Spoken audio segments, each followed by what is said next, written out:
everyone, this is Dr. Asma, your PSM faculty. Today we have gathered here to have a quick recap for our upcoming FMGE exam. Okay, so I hope that you all have a very productive evening of Sunday, and we complete all the important topics of PSM in this session. Okay, so I know you all have been waiting for long, so without wasting time, let us get started. So today our agenda is to learn all A to Z of PSM such that we can marvel the exam. Okay, so we'll learn in the alphabetical order such that you remember it for very long duration of time. Okay, now let us get started. Good afternoon everyone. I'm seeing your messages. It's all very nice to see you all back. I'm so happy to see your messages. So let us get started. So first with alphabet A, let us learn what we have to remember. We have to remember very important both vitamin A prophylaxis as well as vitamin A treatment. Okay, so there are two things. One is vitamin A prophylaxis, which we do with our national immunization schedule, and vitamin A treatment is given for children who come with symptoms of vitamin A deficiency. That is nothing but your xerophthalmia. So we'll discuss both one after the other. So first let us focus on prophylaxis. Prophylaxis is started from 9 months of age. Children at 9 months of age will be given 1 lakh international units of vitamin A. Okay, so this is given in the form of syrup, and how much is the syrup? It is 1 ml of vitamin A syrup. So sometimes they can ask you simple MCQ. 1 ml of vitamin A syrup contains how many lakh international units of vitamin A? The answer is 1 lakh international units of vitamin A. Okay. Now once we do this along with MR vaccine at 9 months of age, what we do is from 1 to 4 years of age, we ask the child, or from 1 to 5 years of age, we ask the child to come every 6 months. Okay, so they have to come what? Every 6 months and take 2 lakh international units of vitamin A. Okay, so this is, I'm talking about again prophylactic dose. Remember, prophylactic dose will be little different from your treatment dose. So in prophylactic dose at 9 months of age, 1 lakh international units, and again from 1 year to 5 years of age, every 6 months we are going to give 2 lakh international units of vitamin A. Okay. Next, please remember how many doses of vitamin A are given. So if you see 1 to 5 years is contributing to 4 years of life. So 4 into 2 will make it 8 doses. 8 plus 1 dose which is given at 9 months. So total number of vitamin A doses given during the whole prophylactic regimen, answer is 9 doses will be given. Sometimes a tricky question will come. What is the total amount of vitamin A given? At that time, your answer should be 17 ml of vitamin A syrup, or it will be 17 lakh international units of vitamin A. Okay. So anything is the right answer. 17 ml of vitamin A syrup or 17 lakh international units of vitamin A syrup. Okay. So please remember, children less than 9 months of age, 1 lakh international units. I'm talking about prophylactic dose. Okay. Children less than 9 months, 1 lakh international units. From 1 year to 5 year, 2 lakh international units. So 2 lakh international units for every 6 months. So it contributes to 8 doses. 8 into 2 will make it 16, and 16 plus this 1 lakh will make it 17 lakh international units. Okay. Now let us quickly have a recap at what we are looking at treatment. So whenever a child is having vitamin A deficiency, okay, so what is the first important feature he will present with? Vitamin A deficiency will lead to a condition. What is the name of the condition? The name of the condition is xerophthalmia. Okay, what is the meaning of xerophthalmia? Zero means dry, ophthalm means eye. So it is a condition which leads to dry eye. Okay, so xerophthalmia is a condition which arises because of vitamin A deficiency. Now what are the classification, WHO classification of xerophthalmia? Okay, WHO classification of xerophthalmia, they can ask you sometimes. Okay, so please remember, the first, it starts with a staging called night blindness. Please remember, this is the first symptom of vitamin A deficiency. Very important. Night blindness is the first symptom of vitamin A deficiency. First symptom of vitamin A deficiency. Okay. Next, if you do not treat night blindness, it will lead to what is known as conjunctival xerosis. So there will be what? There will be dryness of the conjunctiva. That is called as what? Conjunctival xerosis. Okay. Next, please remember, then it will lead to a condition, if conjunctival xerosis is not treated, then it will lead to a condition called Bitot spots. What are Bitot spots? These are pearly white patches. Are you able to appreciate? See, these are the pearly white patches which are seen on the bulbar conjunctiva. Pearly white patches seen on the bulbar conjunctiva, that are called as what? Bite or spots. Okay, so this is the symptom of vitamin A deficiency. Now, if you do not treat at the stage of bite or spots also, then it will lead to a condition called corneal xerosis. What is corneal xerosis? It is the dryness of cornea. So now after conjunctiva, your cornea starts getting affected. Once, let us suppose at this stage also you miss out the patient and you don't happen to treat him at this stage, then it will lead to a condition called corneal ulcer. So whenever there is dryness, it can lead to corneal ulceration. So what is the first stage? X3A, that is corneal ulcer less than 1/3 of the cornea. Okay, so if the ulcer is involving less than 1/3 of the cornea, we call it as X3A. Next, let us assume it is involving more than 1/3 of the cornea, then it is called as X3B, corneal ulcer more than 1/3 of the cornea, that is X3B. And if you do not treat this stage also, then it will heal with a scar formation that is called as XS, that is corneal scarring. Okay, and very rarely, even if the corneal scarring is not treated, then it can lead to dryness of the fundus, that is nothing but xerophthalmic fundus. Okay, xerophthalmic fundus, very important, do not forget. WHO classification can come from ophthal point of view, can come from PSM point of view. Now question, if you come across a child or anyone who is suffering with this vitamin A deficiency, now what we should do? We should treat the vitamin A deficiency. Now what do we do?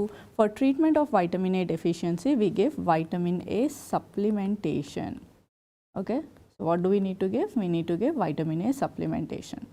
Please remember, vitamin A supplementation is given on 3 days, that is day 0, day 1 and day 14. Okay, so the day when he is presenting to your OPD, you have to give him first dose. Okay, after that the next day you will give next dose, and again you have to call him after 14 days to take the third dose of vitamin A. Some books mention it as day 1 and 2 and 14. That is also equally correct. Anything, how you record the day, first day when you give the dose, you record it as day 0, then the next day you will call it as day 1. If you record the day first dose as day 1, then you call the next day as day 2. Anything is one and the same, no much change in that. Okay, so day 0, 1 and 14 or day 1, 2 and 14 means one and the same thing. Okay, now please remember, what is very important is 3 doses needs to be given in the treatment of vitamin A deficiency. Okay, now what is more important than this is how much dose needs to be given. Okay, so now please have a focus on this. See here, all the SAM children should receive single dose of vitamin A supplementation. Do not give supplementation if it is taken in last 1 month. What is the meaning of SAM children? SAM is nothing but severe acute malnourished children. So irrespective of whether the child is presenting with vitamin A deficiency or not, every SAM children should be given a dose of vitamin A. Okay, now please remember, what is the criteria of SAM? I think you already know about this.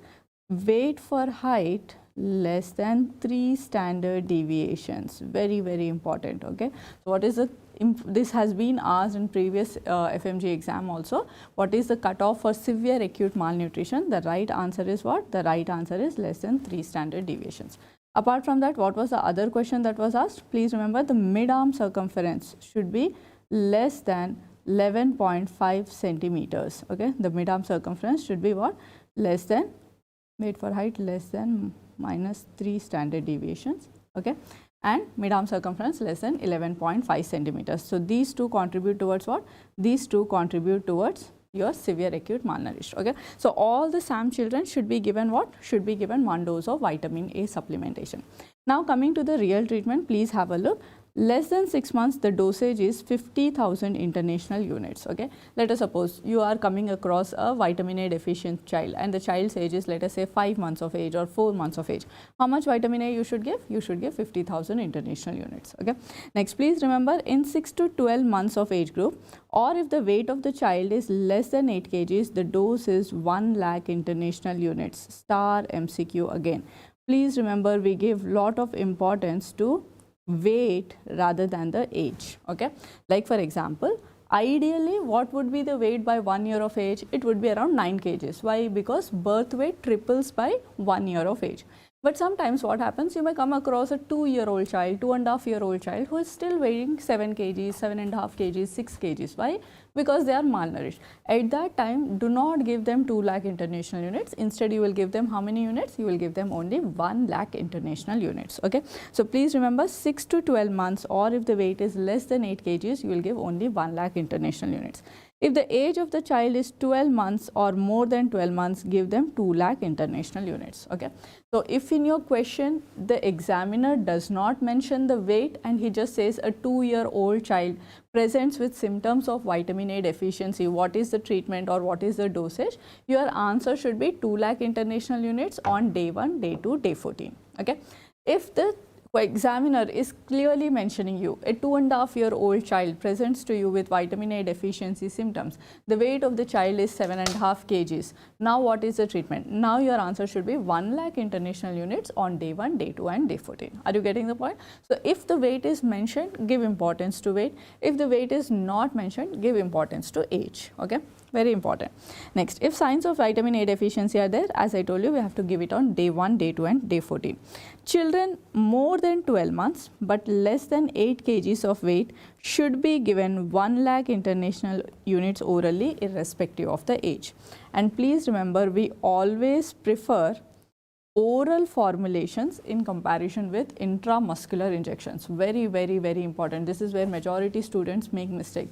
They think injections are best form of vitamin A. No, the right answer is oral forms are better form of vitamin A supplementation. Okay. So oral formulations should be preferred when compared to intramuscular formulations.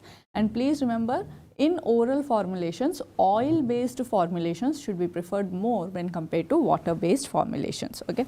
So oil-based formulations should be given more importance than water-based formulations. Okay. Now please remember one very important point I want to highlight here. Sometimes you will be given a question like this. What's the question?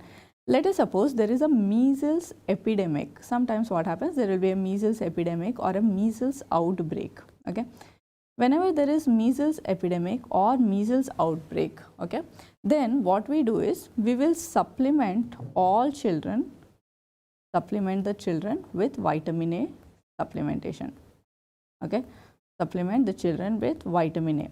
Now, let us suppose there was a measles outbreak. There is a 6-month-old child. You have given the child 50,000 international units. Now, when the child comes at 9 months of age to take MR vaccine, what would you do? The answer is you have to give 1 lakh international units again. The dose which is given during the epidemics will not be counted. For any child, it won't be counted. Okay. Like for example, there is a 1.5-year-old child. You have given him already a 2 lakh international units dosage when there was a measles outbreak or an epidemic. Now again, when he has reached that 1.5-year age mark or 2 years age mark, you should again give 2 lakh international units. Are you getting the point? So prophylactic dose has to continue irrespective of what we have done during the epidemic or outbreak time. Okay. So this is another important point you will remember. Supplement the child but do not count the dose. Okay. So we'll not count that dose, we'll give again the regular doses. Okay. So this is another important point. So I think alphabet A, we are clear with what to remember for alphabet A.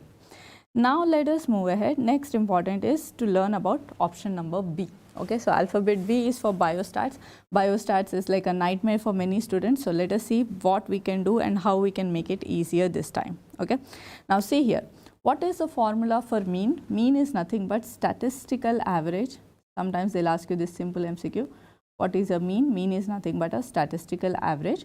Please remember, it is nothing but sum of all observations divided by total number of observations. If you add up all the things which are present and divide it with total number of observations that is present, then we call it as what? We call it as mean. Sum of all observations divided by total number of observations is called as mean.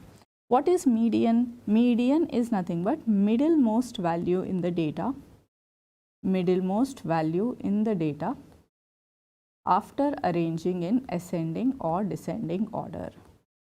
Middlemost value in the data after arranging in ascending or descending order.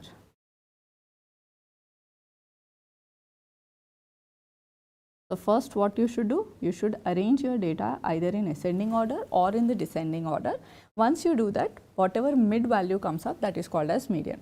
Now let us suppose you have arranged it in ascending order or in descending order, and there are two mid values which are coming up. At that time, what you are going to do, you are going to take average of those two middle values. Okay. So again I'll repeat it. What is median? Median is nothing but middlemost value in the data after you have arranged it in ascending or descending order.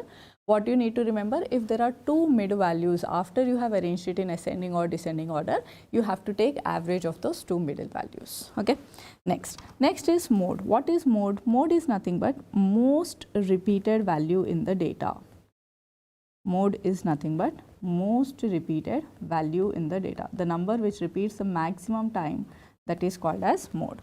Please remember another MCQ, mean, median, mode, all these three are measures of central tendency. Okay. Mean, median, mode, all three of them are what? All three of them are measures of central tendency. This is a very commonly asked MCQ. Which among the following is a measure of central tendency? Mean, mean deviation, standard deviation, range. What is answer? Mean is the right answer. Okay. So mean, median, mode, these three are measures of central tendency. Mean is nothing but sum of all observations divided by total number of observations. Median is nothing but middlemost value after we have arranged it in ascending or descending order. If there are two middle values, take the average of the two middle values to get the median value. What is mode of the data? Most repeated value in the data is called as the mode of the data. Okay. Or the value which repeats maximum number of times is called as mode of the data. Okay. Next we have got measures of dispersion. Measures of dispersion, please remember we have got range, then we have got interquartile range also. What is range? Range is nothing but highest value minus lowest value. Then there is interquartile range, that is difference between two quartiles. Then there is something called mean deviation, and then we have got what is known as a standard deviation. Okay. So what is the formula of standard deviation? Standard deviation is also called as square mean root square of mean of root deviation, square mean root deviation, square mean root deviation. So it's also called as what? Square mean root deviation. When you sum up all the mean deviations and if you square it and put it under root divided by sample size, then it is called as what? Standard deviation. Do not worry, in a FMG based or in a NEET PG based exam, they won't give you the values and ask you to do this standard deviation. That's for a UG practical exam, but not for a objective based exam question. Okay. So x minus x bar here refers to mean deviation. Okay. And n refers to here sample size or total number of frequencies, sample size. Okay. Then we have got what is known as standard error of mean. Standard error of mean is given by standard deviation by root n. Standard error of mean is a what do you call a group measure of dispersion, and it is measured by standard deviation divided by root n. Next we have got is called as standard error of proportion. Standard error of proportion is given by the formula under root PQ by N, where P is nothing but prevalence of the disease. P is nothing but prevalence of the disease. Q is nothing but 100 minus P, and again N is nothing but sample size. Okay. Now, some students are asking me to give an example. Let us quickly take an example and understand this. Let us suppose a question is given like this. Okay, if you have recorded the mean weight of 100 school children, mean weight of 100 school children is 100 children is 12 kgs. Standard deviation is 2 kgs. Let us assume. Okay, what is standard error? They can ask you a simple question like this. Okay. So now because mean is mentioned in the question, we have to go with the formula standard error of mean. So what is standard error of mean? Standard error of mean is given by the formula standard deviation by root n. So what is the standard deviation here? 2 divided by what is the sample size? 100. 2 divided by under root 100. So this is nothing but 2 divided by 10, which comes to 0.2. Okay. So this is how you will get. Sometimes they will, instead of mentioning it as mean weight, they will say that proportion of undernourished children or underweight children. Okay, proportion of underweight children is 40%. Okay, and let us say sample size is 100. Calculate standard error. They will tell like this. At that time, what we should use? We should use the formula standard error of proportion. So, see here, P is nothing but prevalence of the disease. How much is the prevalence of the disease? 40%. So, it is 40 multiplied by Q would be how much I told you? 100 minus P. So, 100 minus 40 will be 60 divided by what is the sample size? Sample size is 100, let us suppose. So, you will write it as 100. All this under root. So, there will be under root 24, that is nothing but somewhere around 4.8 something would be your answer. Okay. So, you may be given simple questions like this where they can give you the standard deviations and expect you to calculate standard error. Okay. Next is variance. What is variance? Variance is nothing but standard deviation whole square. Variance is given by the formula what? It is given by the formula standard deviation whole squares. Okay. Next is coefficient of variation. Coefficient of variation is given by the formula standard deviation by mean into 100. Okay. So, coefficient of variation will be telling us how much is the variation within the sample. Like for example, if I have to compare two groups, okay, and I want to know whether this group is showing more variation or this group is showing more variation. Like for example, let us suppose there are two groups of school children. One is government school children group and the other is private school children group. Okay. Now let us suppose I am having a weight of around 40 kgs in the mean weight of 40 kgs in government school children and mean weight is around 35 kgs in private school children. Let us suppose. Now I want to know within the government school children is the variation more or variation less. Like for example, is there some child who is weighing 40 kgs and is there some child who is weighing 10 kgs? Is there some child weighing 28 kgs and is there some child who is weighing 12 kgs? So I want to know what is the variation between these two things. At that time, I look for coefficient of variation. So whenever I have to look within the group for how much is the variation, then I will take up the help of coefficient of variation. Okay, very important. Do not forget this. Okay. Next. Moving ahead, apart from this, what is else is important in biostatistics? Let us quickly have a look. Okay. So, see here, next important can be skewed distribution. Whenever you are having a tail, it means it is a skewed distribution. Okay. So, whenever there is a tail, what is the meaning? It is a skewed. If the tail is towards your right hand side, then we call it as a right skewed distribution. Okay. If the tail is towards your right hand side, then what does it mean? इसका मतलब है कि वो right skewed distribution है. Okay. In a right skewed distribution, please remember what is the rule? Mean is greater than median is greater than mode. Okay. Mean will be greater than median, which will be greater than mode. Agar tail, if the tail is on the left hand side, then it is called as what? Left skewed distribution. Left skewed distribution is also called as negatively skewed distribution. Okay. Left skewed distribution is also called as what? Negatively skewed distribution. Please remember, in a negatively skewed distribution, mean will be less than median, which will be less than mode. Okay. Mean will be less than median, which will be less than mode. This is which one? This is in negatively skewed distribution. So, in a negatively skewed distribution, mean is less than median, which is less than mode. Very, very important. Do not forget this. Okay. Sometimes very simple question comes up. In a positively skewed distribution, which among the following statement is a correct statement? Okay. So, what would be the right statement? Mean will be greater than, mean value will be a higher value when compared to a median value. Median value will be higher value when compared to a mode value. Whereas, if we look in a left skewed distribution or in a negatively skewed distribution, mean value will be lesser value when compared to a median value. Median value will be a lesser value when compared to a mode value. Okay. So, very important, do not forget this in a right skewed and in a left skewed. Please remember, right skewed distribution is also called as positively skewed distribution, whereas a left skewed distribution is also called as negatively skewed distribution. Okay. Next, there is another scenario called normal distribution or symmetrical distribution. In a normal distribution, mean, median, mode will lie all at one point, that is called as center point or point of coincidence, where mean will be equal to median, which will be equal to mode. Okay. So, mean will be equal to median, which will be equal to mode. Very, very, very important. Okay. So, please remember this. This is also another important area from biostats chapter. Now, what else to remember in biostats? Let us have a look. Normal distribution curve.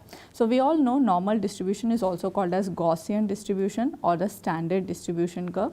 It looks like this. A normal distribution curve tails never touch the baseline. Okay. It is a bilaterally symmetrical curve. It is a bell-shaped curve. What is the meaning of bilaterally symmetrical curve? It means that 50% of the observations will lie below the mean value. 50% observations will be above the mean value. Okay. A normal distribution curve, what does it suggest? 50% observations will be below the mean value and 50% of the observations will be above the mean value. Okay.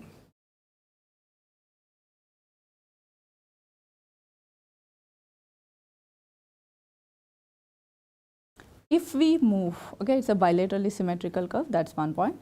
If we move one standard deviation on either side of the mean, okay, that is -1 and +1 standard deviation, then please remember, what does it suggest?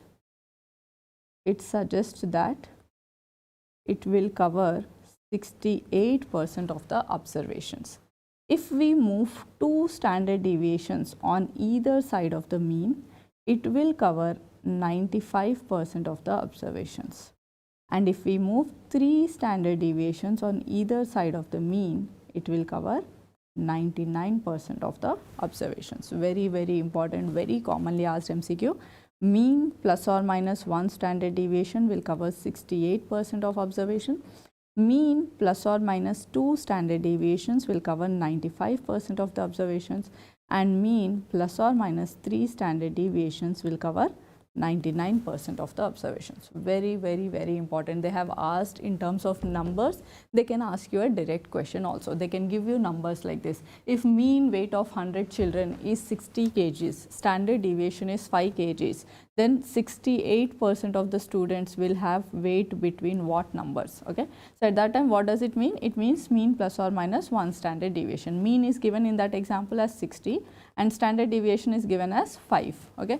So, 60 plus 5 will be 65 kgs and 60 minus 5 will be 55 kgs. So, 68% of the children in the class will have a weight between 55 to 65 kgs. That is what is the meaning of it. Okay. So, please remember, mean plus or minus 1 standard deviation will cover 68% of observations, mean plus or minus 2 standard deviations 95%, and mean plus or minus 3 standard deviations will cover 99% of the observations. This will tell us in a class or in a given population, how will the population or where will the population lie. Like for example, if I record let us say hemoglobin levels of 100 pregnant women and the mean hemoglobin value I get is 9 and the standard deviation I get is 2. Now I want to know 95% of pregnant women will have what hemoglobin level during pregnancy.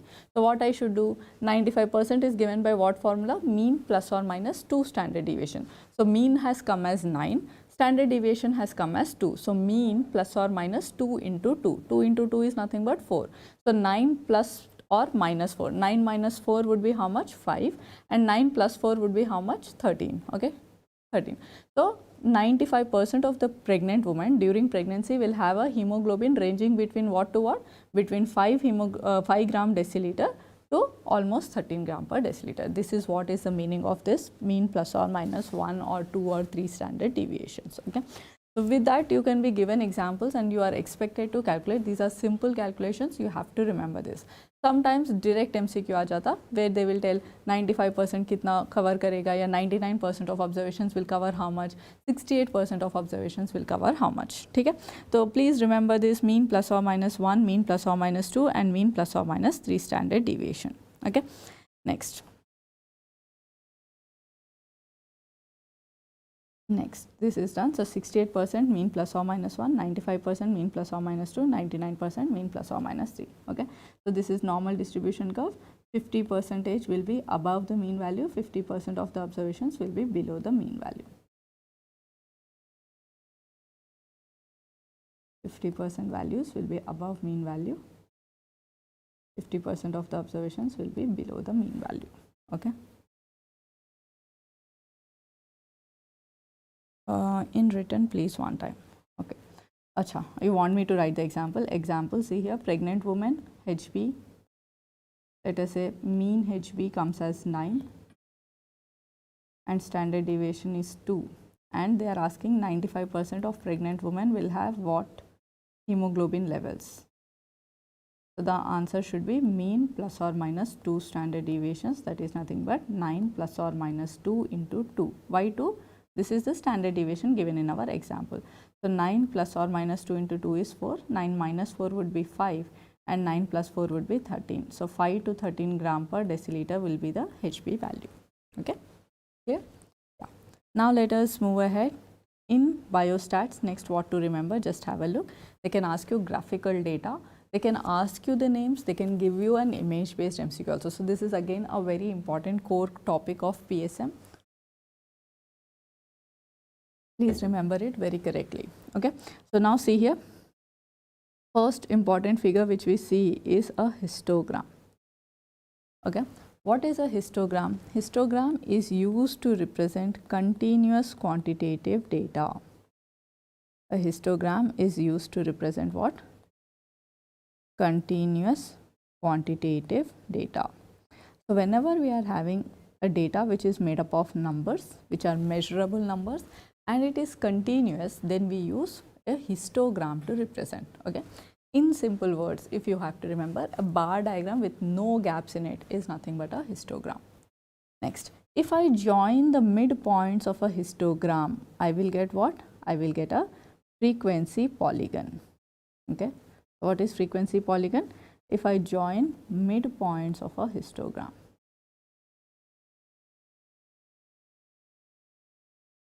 So see here, this is the midpoint, this is the midpoint of the histograms.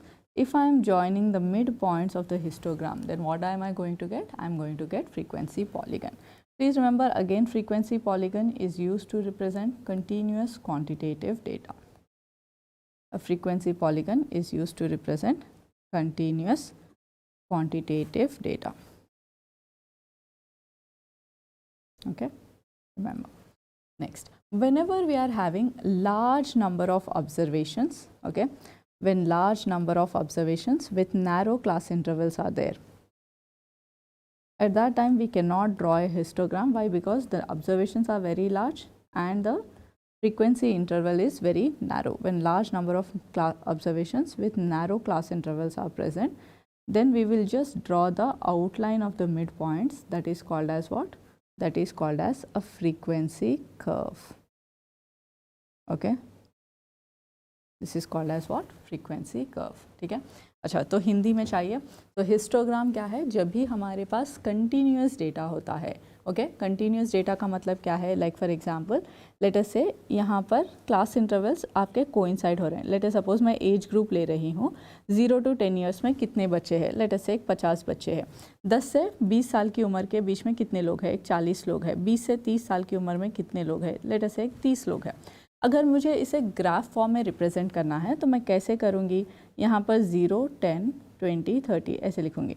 तो 0 to 10 के बीच में 50 children were है. 10 to 20 क्योंकि यहाँ पर coincide हो रहा है. इफ़ यू नोटिस, देखो 10 ईयर्स यहाँ पर भी है, यहाँ पर भी है. जब भी हमको ऐसे कंटिन्यूस डेटा होता है तो हम क्या करते हैं? एक हिस्टोग्राम ड्रॉ करते हैं. Okay, so this kind of representation is called histogram. इस हिस्टोग्राम के मिड पॉइंट्स जो होते हैं उसको अगर आप ज्वाइन करते हैं तो उसे आप फ्रीक्वेंसी पॉलीगन कहोगे. Okay, so whenever there is a histogram and if you are joining the mid points of the histogram, then we call it as what? We call it as frequency polygon. ठीक है. Next, third important point, let us suppose आपके पास बहुत से observations है जिसके class interval बहुत narrow है. Like for example, मेरे पहले एग्जांपल में क्लास इंटरवल कैसा था? 0 to 10, 10 to 20, 20 to 30 था. बट लेट अस सपोज अभी एग्जाम्पल में मैं 0 to 1 ईयर के बीच में कितने लोग हैं? 1 to 2, 2 to 3, 3 to 4 ऐसे ले रहे हूँ. तो अभी क्या हो गया? क्लास इंटरवल बहुत नैरो हो गया है, बहुत नज़दीक हो गया. अगर इस वक्त मैं हिस्टोग्राम डालूंगी तो ऐसे कुछ लगेगा, बहुत बहुत क्लोजली स्पेस्ड होगा कि आप उसे व्हाट यू कॉल इंटरप्रेट सही नहीं कर पाओगे. तो इस टाइम पे what we do is we just draw the outline और the mid points of the histogram. That drawing of mid points of histogram is called as what? Frequency curve. Frequency curve और frequency polygon में what is the difference? यहाँ पर histogram is always seen in the background. In a frequency polygon whereas histogram is always seen in background, whereas you don't see a histogram in frequency curve. Why? Because the class intervals are so narrow that even if you draw, it doesn't make any sense. We will not be able to differentiate. Okay, so there is no histogram in the background. Very important. Do not forget this. Okay. Next is what? Next is ogive. What is ogive? Ogive is nothing but cumulative frequency curve. Okay, cumulative frequency curve. Cumulative का मतलब क्या है? What is the meaning of cumulative? It is nothing but addition. Whenever you add something, what will happen to the existing value? It will increase. Like for example, let us say I am having 10 chocolates with me. I am getting every day 2 chocolates. So on day 2, my chocolate number will be 12. On day 3, my chocolate number will increase to 14. On day 4, it will increase to 15. Let us suppose one day nobody is giving me the chocolate. It is 0. Still it is going to remain there only, but it's not going to dip. Okay. So in a cumulative frequency curve, the speciality is frequency only increases. The curve will always go upwards. It will never show a downward trend. Okay, it is never going to show a downward trend. It's always going to be an upward trend. That is the feature of what? That is the feature of ogive. Ogive is nothing but what? It is known as cumulative frequency curve. In a cumulative frequency curve, frequency always increases. Okay, please remember ये जो भी 4 curves या graphs मैंने पढ़ाए हैं, that is histogram, frequency polygon, frequency curve and ogive, all of them are used to represent quantitative data. For all the 4 graphs can be used for representing what? Quantitative data. Okay, clear? Next is what is known as a line diagram. Okay. Now see here, what is a line diagram? Very important. A line diagram is used to represent trends of events over a period of time. It is used to represent trends of events over a period of time. So how are things changing with time? That is represented by line diagram. Like for example, let us suppose I want to see how many cases of measles are there in 1990, 2000, 2010 and 2020. Okay, तो ये क्या होगा? Every 10 years का मैं एक statistics ले रही हूँ. अगर मैं इसे graph form में represent कर रही हूँ कि measles cases बढ़ रहे हैं या कम हो रहे हैं या remaining same, then that is nothing but called as line diagram. So a line diagram is what? It is used to represent trends of events over a period of time. How things are changing with time. That is called as what? That's called as line diagram. Please remember a line diagram की speciality क्या है?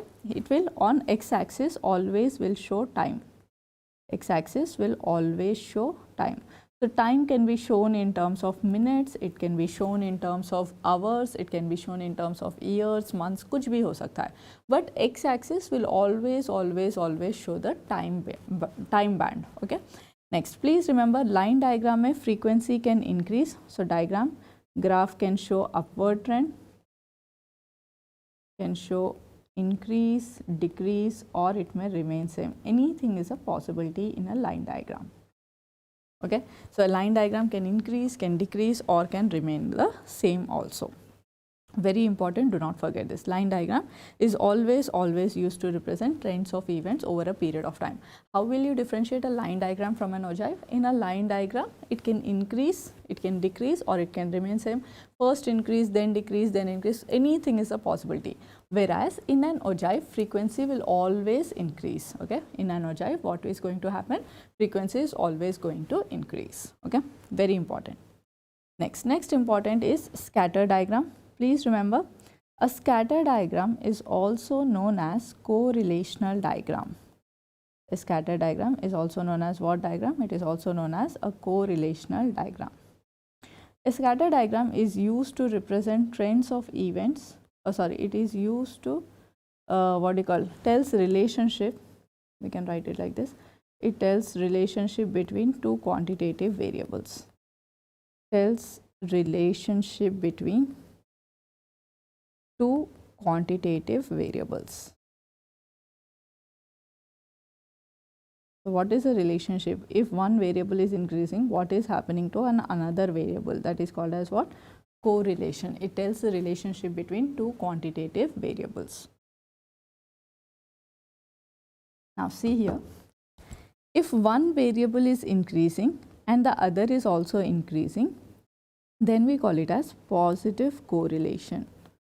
If one variable is increasing and the other is also increasing, we call it as what? Positive correlation. Like for example, जैसे pregnant woman में hemoglobin increase होता है, baby का birth weight increase होता है. Yes or no? As the HB status of mother is good, the birth weight of the baby will be good. This is called as what correlation? This will be called as positive correlation. Okay. So whenever one variable is increasing, other is also increasing, we call it as positive correlation. Next is what? Negative correlation. What is negative correlation? If one variable is increasing, then another is decreasing, then we call it as what? Negative correlation. जब भी एक variable increase हो रहा है and the other variable goes down, then it is called as what? Then it is called as negative correlation. Let us take an example. जैसे if I am taking more amount of calcium supplementation, let us suppose every day I am taking calcium intake. Okay. So as calcium intake is increasing, my chance of getting an osteoporosis is decreasing. That is called as what? Negative correlation. In other words, let us say this, क्या बोलते हैं, we can take the example of T3 and TSH. As TSH level increases in the body, T3, T4 will decline. Yes or no? If T3, T4 increases, TSH will decline. Yes or no? So this kind of relationship is called as what? Negative correlation. Next, if one variable is increasing and there is no change happening in another variable, then it is called as what? It is called as no correlation. Okay. So if one variable is increasing but there is no change happening in another variable, then it is called as what? No correlation. Okay. So a scatter diagram will tell us relationship between two quantitative variables. Very important, do not forget this. Yes, simple image based MCQs आ सकते हैं या फिर they can give you in the what they call sentence based formats and they can ask you the MCQ. Next is qualitative variable images. Let us have a look. This is nothing but a bar diagram. A bar diagram is used to represent qualitative data. A bar diagram, it is used to represent qualitative data.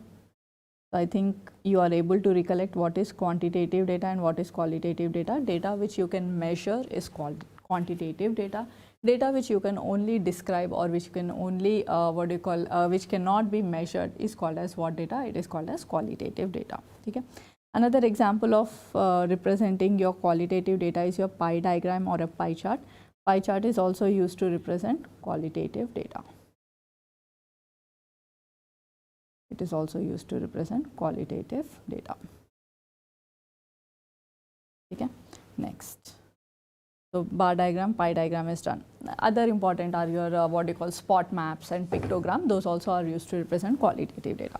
Now another important topic in biostatistics chapters only is sampling techniques. I'll give you a brief here such that you are able to recollect it. One is called as probability sampling techniques. Probability sampling techniques. And the other one is called as non-probability sampling techniques.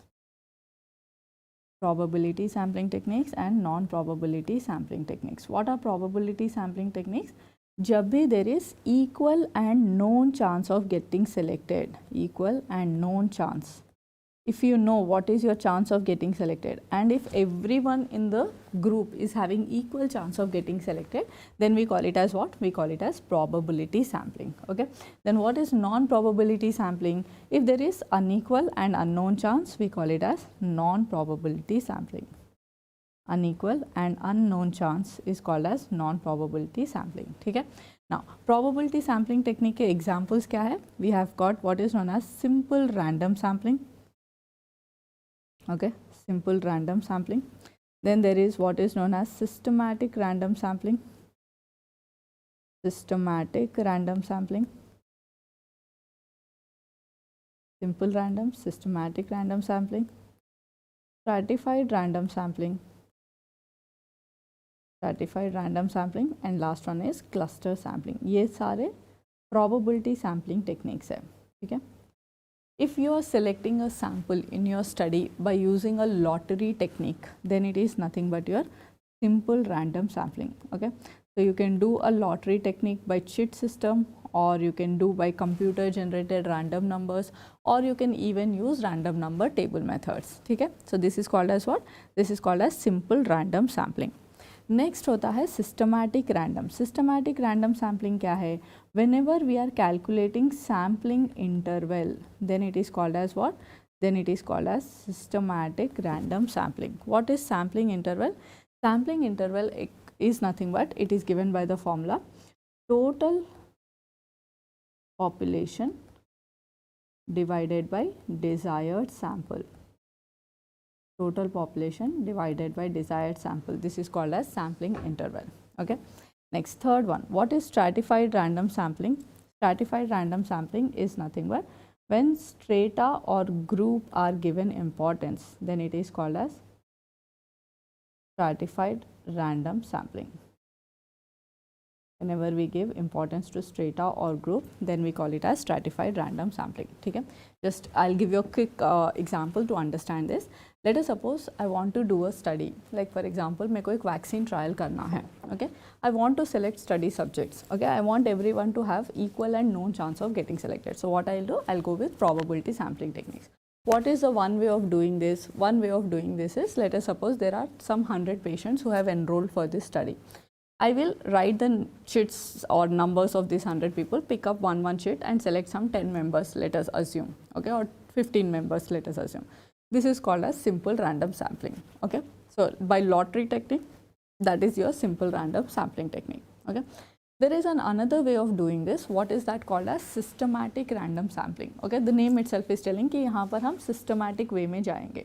So what is this systematic random sampling? In systematic random sampling, I will do what is known as this sampling interval. Sampling interval क्या है? It will tell us कि कितने points के बाद we will change to the next sample. Like for example, it is calculated by the formula total population by desired sample. Let us take the same example. Vaccine trial की study है. 100 लोग enroll कर चुके हैं. मुझे 15 लोगों को select करना है. ठीक है, या फिर लेट अस से 20 लोगों को सिलेक्ट करना है. Now what I will do, sampling interval is nothing but total population that is 100 divided by desired sample. So there is desired sample is 20. So 100 divided by 20 will give me what? Sampling interval as 2 or 20. It will give it as 5. 100 divided by 20 means 5. 5 would be my sampling interval. Now what I will do is, the first subject in the sampling interval or in the systematic sampling will be selected by simple random method. मतलब lottery technique से पहला number निकालना है. Let us suppose मैंने first sheet निकाला, that number has come up as 13, 1, 3. Now second subject who should be selected is 13 plus 5. What is this 5? That 5 is nothing but your sampling interval. ठीक है, तो जो sampling interval आया, how did we get that sampling interval? Total population divided by desired sample. That will give us what? Sampling interval. So 13 plus 5 will make it 18. So second person who will be selected in my study would be 18th subject. Okay. Third person कौन होगा? 18 plus 5, 23rd subject. Okay. Then fourth subject कौन होगा? 23rd plus 5, 28th subject. Are you understanding? So I'll go this way until I achieve 20 subjects. This is nothing but which sampling technique? That is called as systematic random sampling technique. Okay. Next, third important we have got is stratified random sampling. What is the meaning of stratified random sampling? Stratified random sampling is nothing but whenever we give importance to subgroups. Okay, so if you see, our population dynamics is not uniform, it is not homogeneous. We have got heterogeneous representation. So whenever we give importance to all the subgroups, then it is called as what? Then it is called as stratified random sampling. Like for example, आप parliament के seats ले लो. Parliament के seats में what they are doing? They are categorizing कि few seats will be reserved for BCs, few seats will be reserved for SC, few seats will be reserved for ST, few seats for women, few seats for male. Yes or no? So this kind of representation is called as stratified random sampling. When each strata or groups are being given importance. ये groups कौन हो सकते हैं? Gender groups हो सकते हैं, age wise groups हो सकते हैं, socio-economic status wise groups हो सकते हैं, occupation wise groups, any kind of groups it can be. Okay. So whenever we give importance to the groups, then it is called as stratified random sampling. Okay. Next, last one we have got is cluster sampling. What is this cluster sampling? Cluster sampling is nothing but it is also known as 30 by 7 sampling. It is also known as 30 by 7 sampling. Please remember this. Here, please remember, it is used for immunization coverage evaluation. It is used for what? Immunization coverage evaluation. Whenever we want to evaluate how much is the immunization coverage in a given area, we will go with cluster sampling. In a cluster sampling, we will take 30 clusters, and from each cluster 7 children will be selected. 30 clusters and 7 children from each cluster. 30 clusters, 7 children from each cluster. 7 children from each cluster are selected. Okay. Very important. 30 clusters, 7 children from each cluster are selected. Next is non-probability sampling. What are this non-probability sampling? Whenever there is unknown or unequal chance, like for example convenient sampling, okay, या फिर alphabetical sampling, and one another good example among this is snowball sampling. Please remember, snowball sampling is used for tracking HIV drug, what they call contacts, HIV contacts, not drug, IV drug abusers contact, STI contacts, okay. So snowball sampling is very useful there. Please remember, a question can come from sampling techniques. It's very important that you remember this very correctly, okay. Next, after this, let us quickly wind up our biostats chapter with the last very important topic, that is your tests of significance, okay. Now, please remember, tests of significance are of two types. One is called as parametric test and another one is called as non-parametric test, okay. तो दो प्रकार के हैं, एक है parametric test और एक है non parametric test. Please remember, parametric test is used for quantitative data, whereas non-parametric test is used for qualitative data, okay. तो test of significance two types, एक का नाम है पैरामेट्रिक और एक का नाम है नॉन पैरामेट्रिक. पैरामेट्रिक टेस्ट कहाँ यूज़ करेंगे? जब भी हमारे पास क्वांटिटेटिव डेटा होता है. नॉन पैरामेट्रिक टेस्ट कब यूज़ करेंगे? जब भी हमारे पास क्वालिटेटिव डेटा है. क्वांटिटेटिव डेटा का मतलब क्या है? The data which you can measure. What is the meaning of qualitative data? The data which you can not measure और can only be described, okay. Now see here, in parametric test there are three choices for us. One is called as students paid t-test. Student is the name of mathematician, the students paid t-test. Then we have got students unpaid t-test, students unpaid t-test, and then there is something called ANOVA. ANOVA stands for what? It stands for analysis of variance. ANOVA stands for analysis of variance, okay. Please remember, students unpaid t-test का और एक नाम भी है, that is nothing but independent t-test, okay. Next, please remember, non-parametric test we have got two choices. One is called as sign test, another is called as chi-square test. Sign test and chi-square test, okay. Now see here, what we should remember. Whenever you are having quantitative data and there is same group comparison, then we have to use paid t-test. Whenever we have quantitative data but two different groups comparison, then we have to use unpaid t-test. Whenever we are having quantitative data but more than two different groups comparison, then we should use ANOVA, okay. Clear? I'll come with the example, don't worry. If there is qualitative data and if there is same group comparison, then we have to use sign test, and if there are two or more than two different groups comparison, then we have to use chi-square test, okay. Clear? So please remember, there are two types of tests of significance. What are the names? Parametric, non-parametric. Parametric कहाँ use करेंगे? जब भी data quantitative होता है. Non parametric when do we use? Whenever our data is qualitative data, okay. Parametric test, there are three choices. One is called as paid t-test, another is called as unpaid t-test, and the third one is called as ANOVA. जब भी we have got same group comparison, we have to go with paid t-test. Whenever we are having two different groups comparison, go with unpaid t-test, and whenever there are more than two different groups comparison, you will go with ANOVA. Likewise, qualitative data है, and if there is same group comparison, sign test, and if there is more than or equal to 2 different groups comparison, you will go with chi-square test. Okay, understand, I will explain you. Let us suppose in a question, the question is asked like this: HB levels of pregnant women before taking IFA tablet and after taking IFA tablet. Before taking IFA tablet and after taking IFA tablet. You want to compare. Okay. So first thing, whenever you are given a question on test of significance, आप क्या देखोगे कि data quantitative है या qualitative है. Quantitative data का मतलब क्या है, जो आप मेजर कर सकते हो. तो सी हियर HB लेवल, क्या आप मेजर कर पाओगे? Yes, we can measure HB level, so it is quantitative data. अभी हमारे दिमाग में 3 चॉइसेस है. क्या है? Either answer paired t test होगा या अनपेड टी टेस्ट होगा या अनोवा होगा. नाउ सी हियर, कितने ग्रुप्स कंपेयर हो रहे हैं? एक ग्रुप है जिसको हमने IFA टैबलेट दिया. IFA टैबलेट देने से पहले we have recorded their HB levels. Given IFA tablet, and to this group only we are recording HB level after giving IFA tablets. Are you understanding this? So whenever there is same group comparison, the answer would become what? The answer would become paid t test. Yes, absolutely right answer in the chat section. So the right answer is paid t test. Okay? Let us take another example. Bilirubin levels of term neonates and preterm neonates.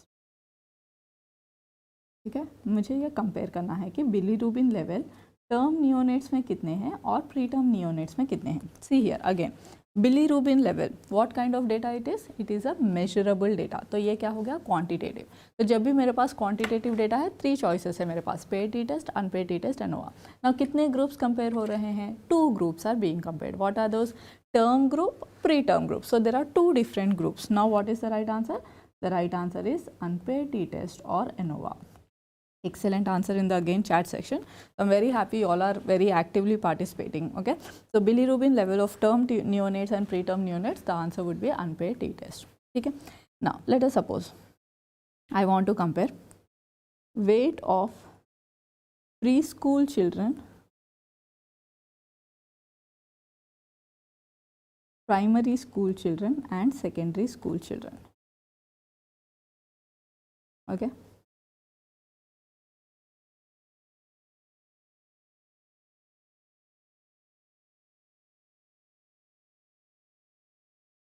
now what is my answer? Now see here, weight, again it is what data? Quantitative data. Now how many groups are there? There are 3 groups. One is preschool, then there is a primary school, that is 1st standard to 5th standard, and then there is a secondary school children, that is from 6 to 10. जब भी 2 से ज़्यादा groups होते हैं and data is quantitative, the right answer would be ANOVA.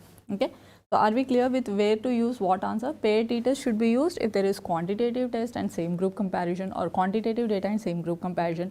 Where to use unpaired t test? Whenever there is what you call quantitative data but 2 different groups comparison.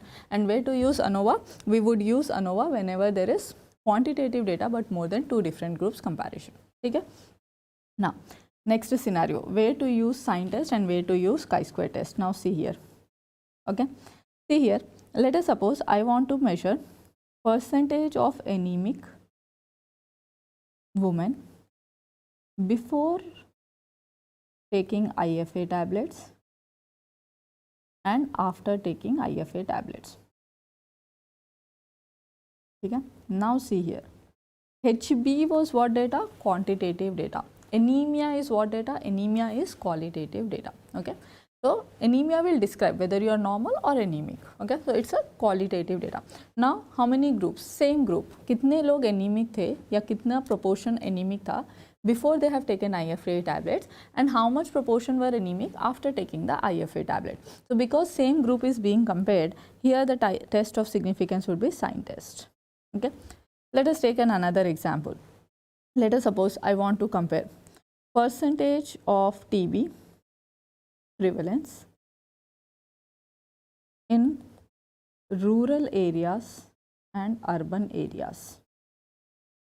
Now again, how many groups are there? There are 2 groups. Again, percentage of TB prevalence. TB is what data? It's a qualitative data. TB is there, not there. So you can just describe it. So again here, what test of significance I would use? I would use a chi-square test. Very good. Okay. Next, if let us suppose I want to compare percentage of TB prevalence in rural, urban and tribal. So even if it is 2 or more than 2, the right answer would be chi-square test. Okay. So I'm expecting that you would not lose any kind of marks here. You have to do this correctly and come. Test of significance is a sure shot question.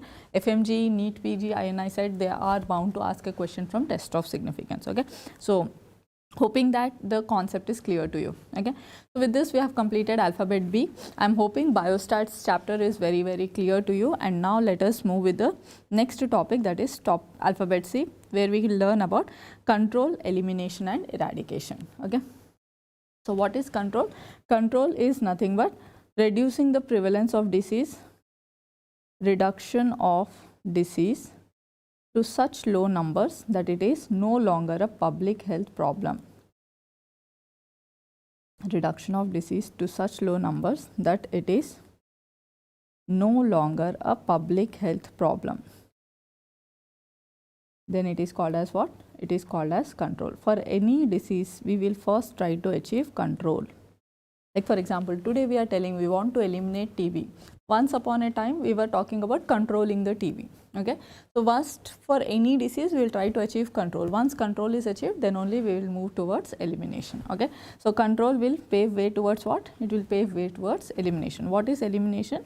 It is removal of disease agent or infectious agent, removal of disease agent from large geographical areas. This is called as what? This is called as elimination. So whenever we remove a disease agent from very large geographical areas, we call it as what? We call it as elimination. Please remember, this large geographical areas can be district, can be a state, can be a village also. Okay, so whenever we try to remove it from the large geographical areas, we call it as elimination. Examples of diseases eliminated from India. Please remember, polio has been eliminated in the year 2014 from India. Okay. Apart from that, we have even worked and removed maternal and neonatal tetanus from India. Maternal and neonatal tetanus was eliminated in the year 2016. Then trachoma was eliminated in the year 2017. Okay, trachoma was eliminated in the year 2017. Now, majority of the students post me this question and ask, ma'am, there was a thing that has come in 2024, you are telling 2017. Please remember, India declared itself free of trachoma in the year 2017, but WHO certification came in the year 2024. Okay, so read the question appropriately. WHO certification of trachoma came in the year 2024. So if he is asking exactly when the certificate came to your hand, answer is 2024. But if he is asking you when did India achieve that particular milestone, the answer should be 2017. Okay. So apart from this, yaws is also eliminated. Guinea worm disease has also been eliminated from our country. Okay.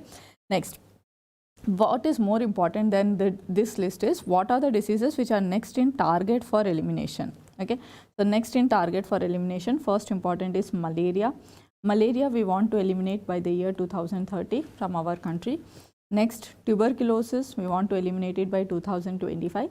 Again, lot of chaos from some students saying that, ma'am, the revised year is 2027, but none of the what you call government websites are mentioning that, neither National Health Portal nor even Press India Bureau. So we have to wait until they clearly announce. Maybe we may not be able to achieve it by the end of this year, but still work is lot going on to achieve it by the year 2025. Okay, for now, if in your exam it comes, your answer you will opt as 2025. Okay, next, please remember, leprosy we want to eliminate by 2027, filariasis also by 2027, and also Kala Azar by 2027. So these are the next diseases in target for us to eliminate.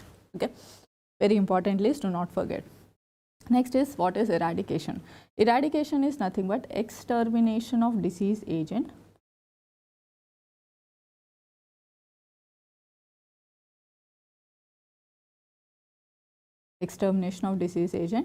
from whole planet is called as eradication. Please remember, only one disease has been eliminated till date, that is smallpox in the year 1980. Is polio eradicated? The answer is no. Polio, only 2 strains have been eradicated. 1 strain is still present, which is causing the disease. So for now, we will remember only smallpox is the disease which has been eradicated. Okay, very, very important. We'll not forget this: control, elimination, and eradication. Okay, so I think alphabet C is done. Next is alphabet D. Very, very, very important: disaster management. 1 MCQ, sure shot in your exam. Okay, now see here, what is disaster management?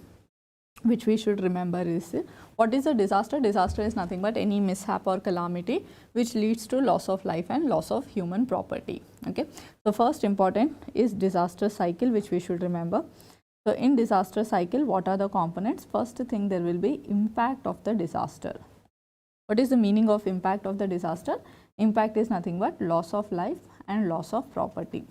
So human lives will be lost in a disaster, and likewise there will be loss of property also. Okay, now this impact will lead to response. Response comes from whom? It will come from immediate survivors. Whoever are the people who survived the disaster, they will try to revive the people who are stuck in that disaster. Okay, so disaster will lead to impact. Impact will lead to what? It will lead to response. Once response is achieved, the next important step that will happen is recovery. When does recovery happen? Recovery will happen once help starts coming from outside the disaster affected area. Okay, so once you start receiving help from outside the disaster affected area,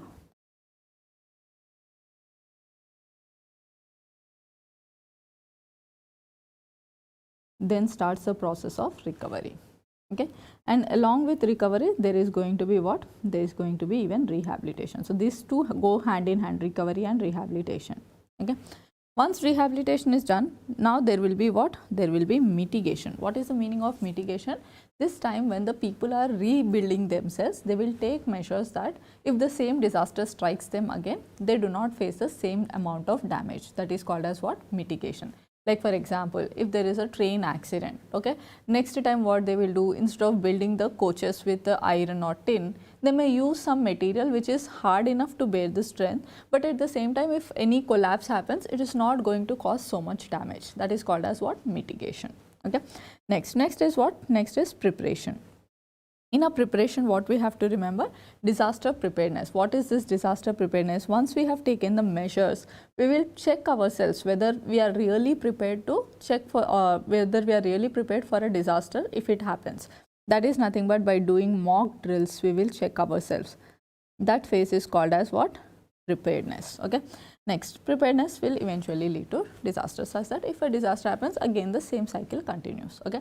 Now, recent example, when we were having this India-Pakistan war, okay, there was this air raid signs. Okay, so there was a warning alarm that was being blown. Okay, that is nothing but what component of disaster? In exam, you may get that question. So that air raid signals or that warning signs, signals that were being loud sirens that were being blown, that is nothing but a preparation phase of disaster. So it was telling us how ready we are, or they were conducting the mock drills. They were telling what to do when such a siren you will hear again. Okay, so that is nothing but checking for preparedness phase. Okay, so please remember, preparation and mitigation will come in the pre-disaster events. They will come in the pre-disaster events, whereas impact, response, recovery and rehabilitation, all of them will come in the post-disaster events. They all will come under post-disaster events. Okay, so pre-disaster events.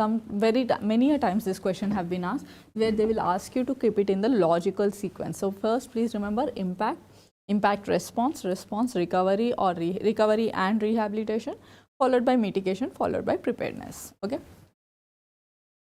Next, very, very important, what you should do whenever there is a disaster, you should follow this triage. What is triage? Triage is nothing but segregation of disaster victims based on the level of injury. Segregation of disaster victims based on the level of injury is called as triage. Now, this is not the end of the definition. It is based on the level of injury and likelihood of survival with minimal interventions. Okay, so you should be able to survive with very minimal interventions, then only you will be given importance. That is called as what? Triage. Okay, what are we doing? We are dividing the victims based on how severely they are injured. Now, among the people who are injured, the ones who can be saved with minimal interventions, they will be given highest priority. That is called as what? That's called as triage. Okay. Please always remember, triage should be done at the site of disaster. It should not be done after reaching the hospital. Instead, it should be done at the site of disaster. Very important MCQ. Now, in triaging, we are having 4 categories. One is called red, another is called yellow, another is called green, and the fourth one is black. ठीक है, तो red colour किसको देंगे? जिसको immediately आपको hospital transfer करना है. So that's nothing but what? Highest priority, immediate transfer. So these are the people who can be saved with minimal interventions. That is called as what? Red color tag. Okay. Yellow color tag is given for moderate priority. That means these are the people who can tolerate some delay in the transfer. So they are injured, but not so much that they require immediate transfer. So they can tolerate some delay in transfer. Next, green color is given low priority, and it is given for ambulatory patients.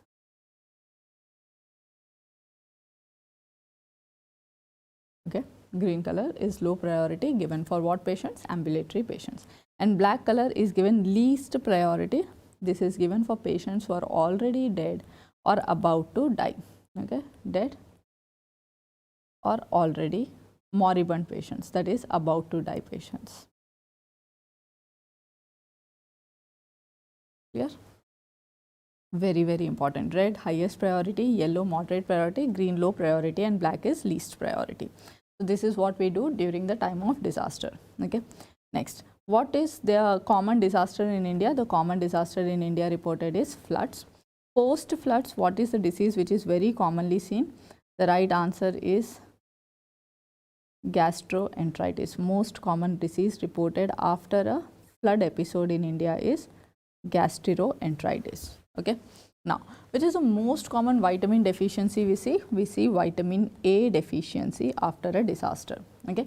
Please see here the logo of National Disaster Management Authority. Sometimes this can come as an image based MCQ.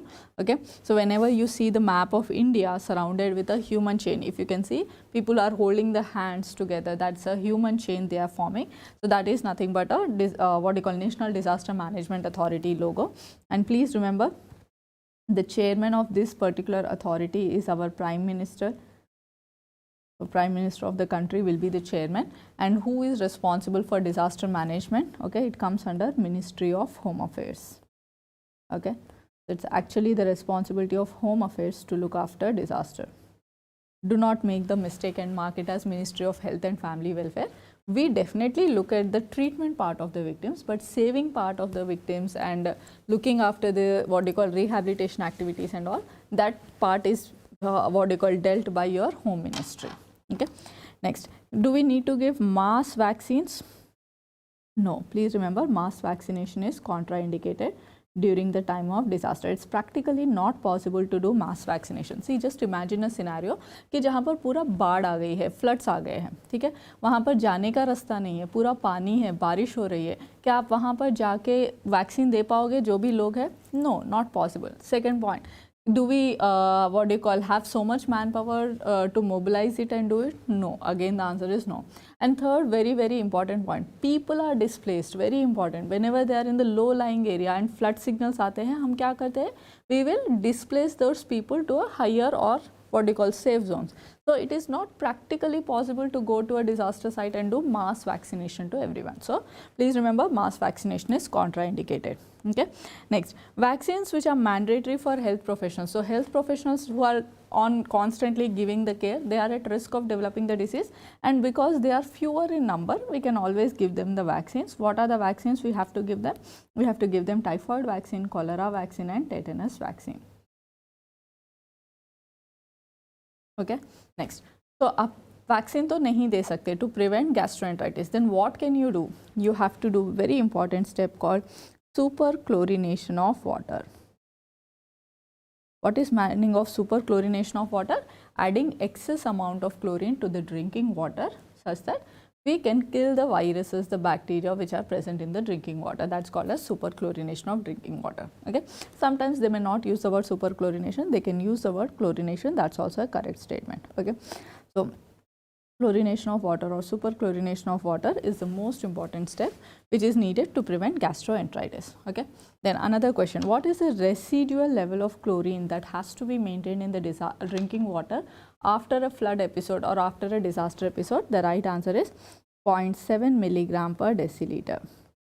Similar question जो पूछा जाएगा, swimming pools में कितना chlorine maintain करना है?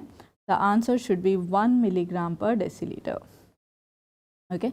So swimming pools we will maintain a 1 milligram per deciliter, whereas in after floods we will maintain it as 0.7 milligram per deciliter. Then they will ask you a simple question, the normal drinking water which I am drinking, how much chlorine does this have? Okay. So normal drinking water, what should be the chlorine level?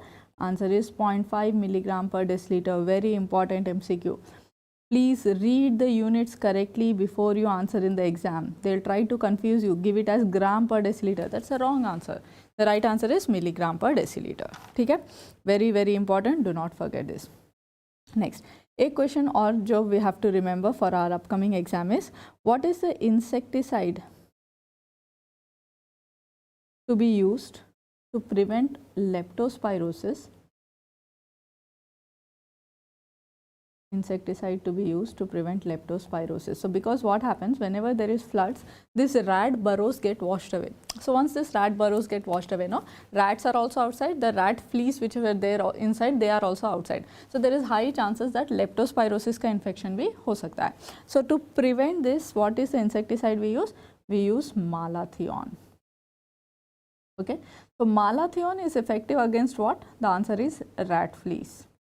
If examiner is clearly asking, he wants to target this, what do you call, rats, okay, so they can give you a question like chemical poison to kill the rats, then your answer should be zinc phosphide.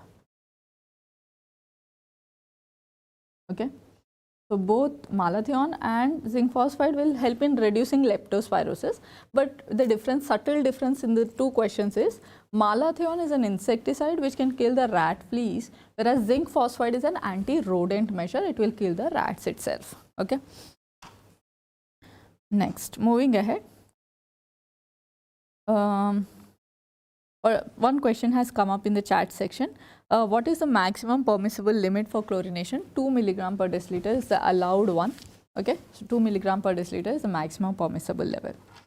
Next, very important third chapter or the alphabet E, that's our epidemiological study designs. Okay, so two questions short from this area. Get your concepts very clear. One conceptual area was your biostats and another conceptual area is your epidemiology. So we'll just quickly wind up our epidemiological study designs and see what we have to remember from this. Okay.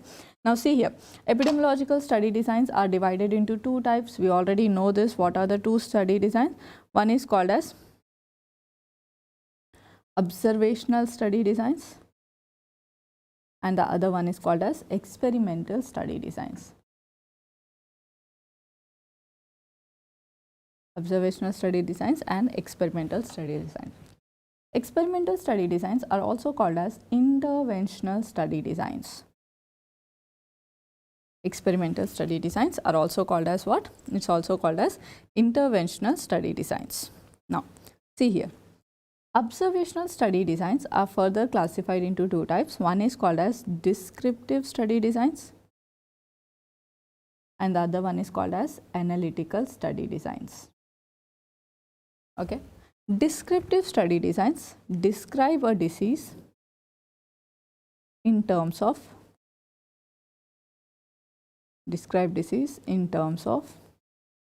time, place and person.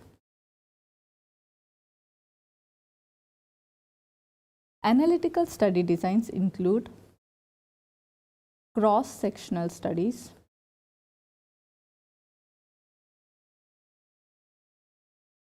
ecological studies,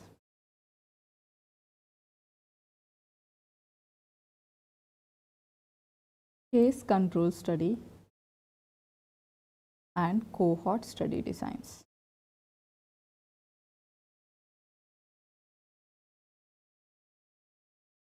Okay.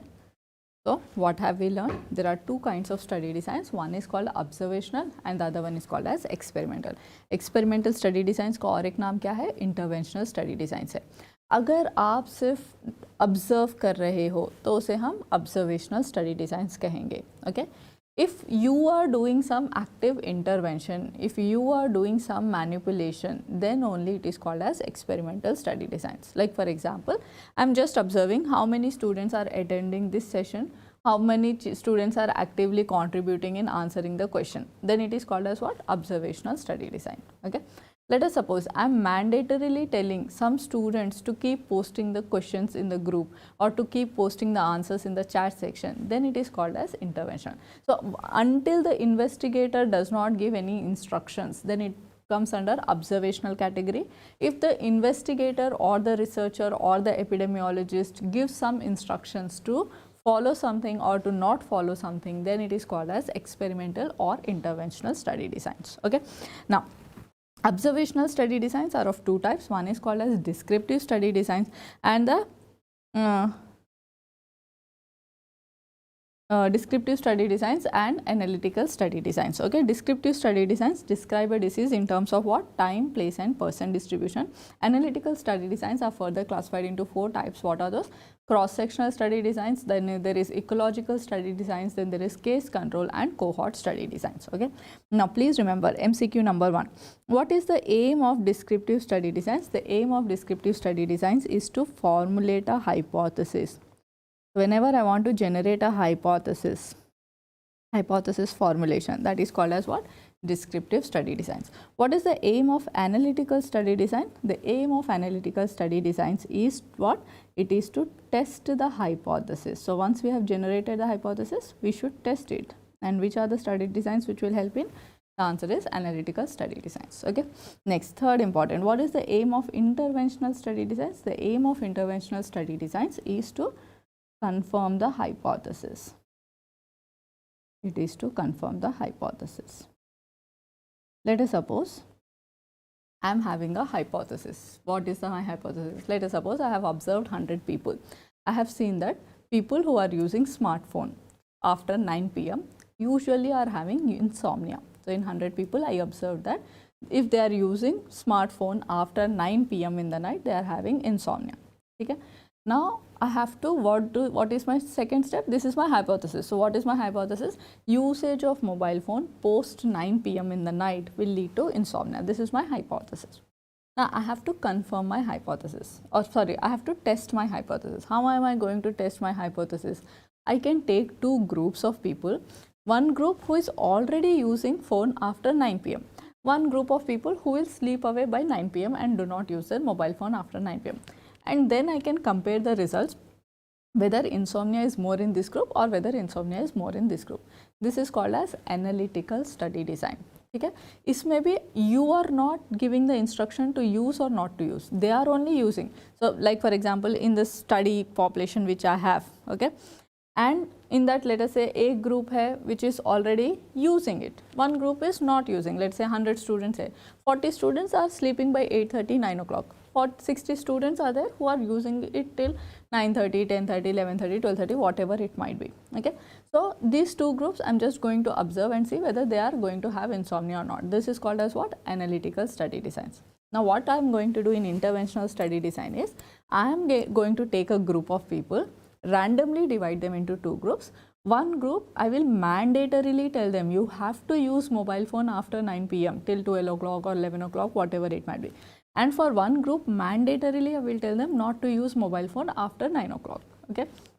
Then I am going to observe it after, let us say, 6 months or 5 months, whether they are developing insomnia or not. This is called as what? This is called as interventional study design. Okay. So I am hoping you got the base difference between observational and interventional. अगर आप कुछ intervene करते हो तो ही वो interventional या experimental study होता है. अगर आप सिर्फ चुपचाप ठहरे या बैठे हुए देख रहे हो कि what is happening, then it is observational study design. ठीक है. Now coming to, let us see the subtypes of it or what to remember from each of it. So interventional study designs में what are the things we have to remember? We are having what are known as the field trials. So whenever you use the term trial, it more or less means your experimental study designs. Okay, so we are having field trials, then there is what is called as community trials, clinical trials,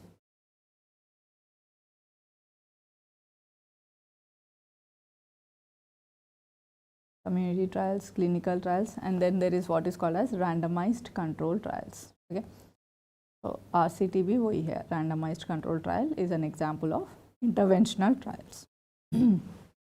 Okay, so are we clear with the base definition? Now let us look a little more deeper into these studies. Okay, so before we go into deeper mode, let us first look the hierarchy of study designs. What is there in the topmost part? There is meta-analysis. Okay, next, below meta-analysis, the next best kind of study designs are systematic reviews. Next, below to systematic reviews, what are the next best study designs? Randomized control trials.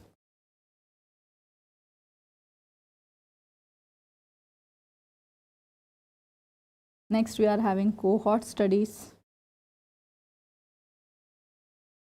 Beneath cohort, we are having case control study designs. And beneath this will be your cross-sectional and descriptive study design.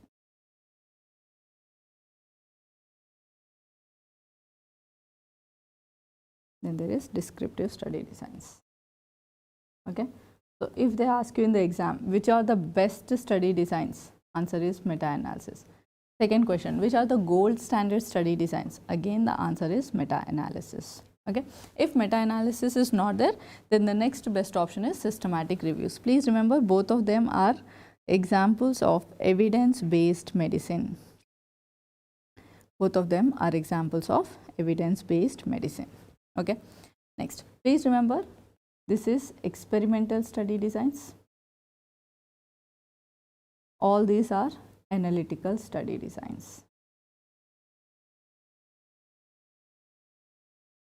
Okay, next, what is systematic reviews? If you are reviewing a few of the randomized control trials, compiling the results and giving it as one presentation, then we call it as systematic reviews. Okay, if you are also actively contributing to the conclusions part in giving the results, combined results of all of them, then it is called as what? It is called as meta-analysis. Okay, so meta-analysis and systematic reviews, the difference between these two is, if the researcher is adding his own implications, then it becomes meta-analysis.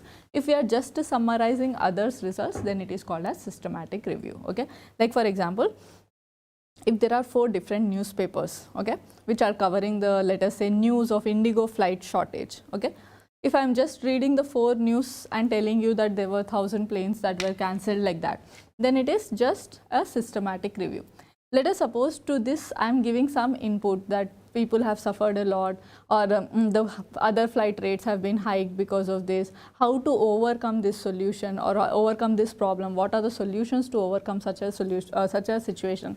Then it becomes a meta-analysis. Okay, so if I am adding my inputs, my implications, or the what you call my conclusions, then it is going to become a meta-analysis. If I am just summarizing it, then it becomes a systematic review. Okay. So please remember this hierarchy of scientific evidence, very important: meta-analysis, systematic reviews, RCTs, cohort studies, case control, cross-sectional and descriptive studies. Okay. Now, let us give a quick recap to our descriptive epidemiology. So we know that descriptive epidemiology can be described in terms of time, place and person distribution. Within time distribution, what is very important? Let us quickly have a look. Okay. So we all know that time trends can be divided into 2 important things or 3 important things. One is called as short-term epidemics or short-term fluctuations. Then we are having periodic fluctuations, and then we are having long-term fluctuations. Yes or no? So we know this. And we also know that long-term fluctuations are also called as secular trends. They will take at least 10 to 25 years to develop. Example include your hypertension, diabetes mellitus, coronary artery disease, etc. Then periodic fluctuations can be further classified into 2 types, that is called cyclical trends and seasonal trends. If a disease happens in cycles, we call it as cyclical trends. If a disease happens more during a certain period of year or during a certain season, then we call it as seasonal trends. Like for example, now the winter months are going on, we are seeing a lot of episodes of flu, influenza, etc. That's a seasonal trend. Okay. Next, coming to short-term fluctuations. Short-term fluctuations are further divided into 2 types. One is called as common source epidemics, and the other one is called as propagated epidemics. Common source epidemics and propagated epidemics. What is common source epidemics? Common source epidemics are further divided into two types. One is called as common source single exposure epidemics, and another one is called as common source multiple exposure epidemics. Okay, common source single exposure, common source multiple exposure. Now, what are the important points that can come in our exam? Let us quickly have a look. Single exposure common source epidemics. What are the points to remember? Here there is going to be rapid rise in the number of cases and rapid fall in the number of cases. Rapid rise and rapid fall in number of cases. Okay, because there is rapid rise and rapid fall in the number of cases, you will see all cases within one incubation period. All the cases will happen within one incubation period. Very important. Okay. Next, third important, you won't see any kind of secondary waves. No secondary waves. And very important, there is not going to be any person to person transmission. So everybody will get the disease from that common source only, but there is not going to be any person to person transmission. Examples of this include your Bhopal gas tragedy,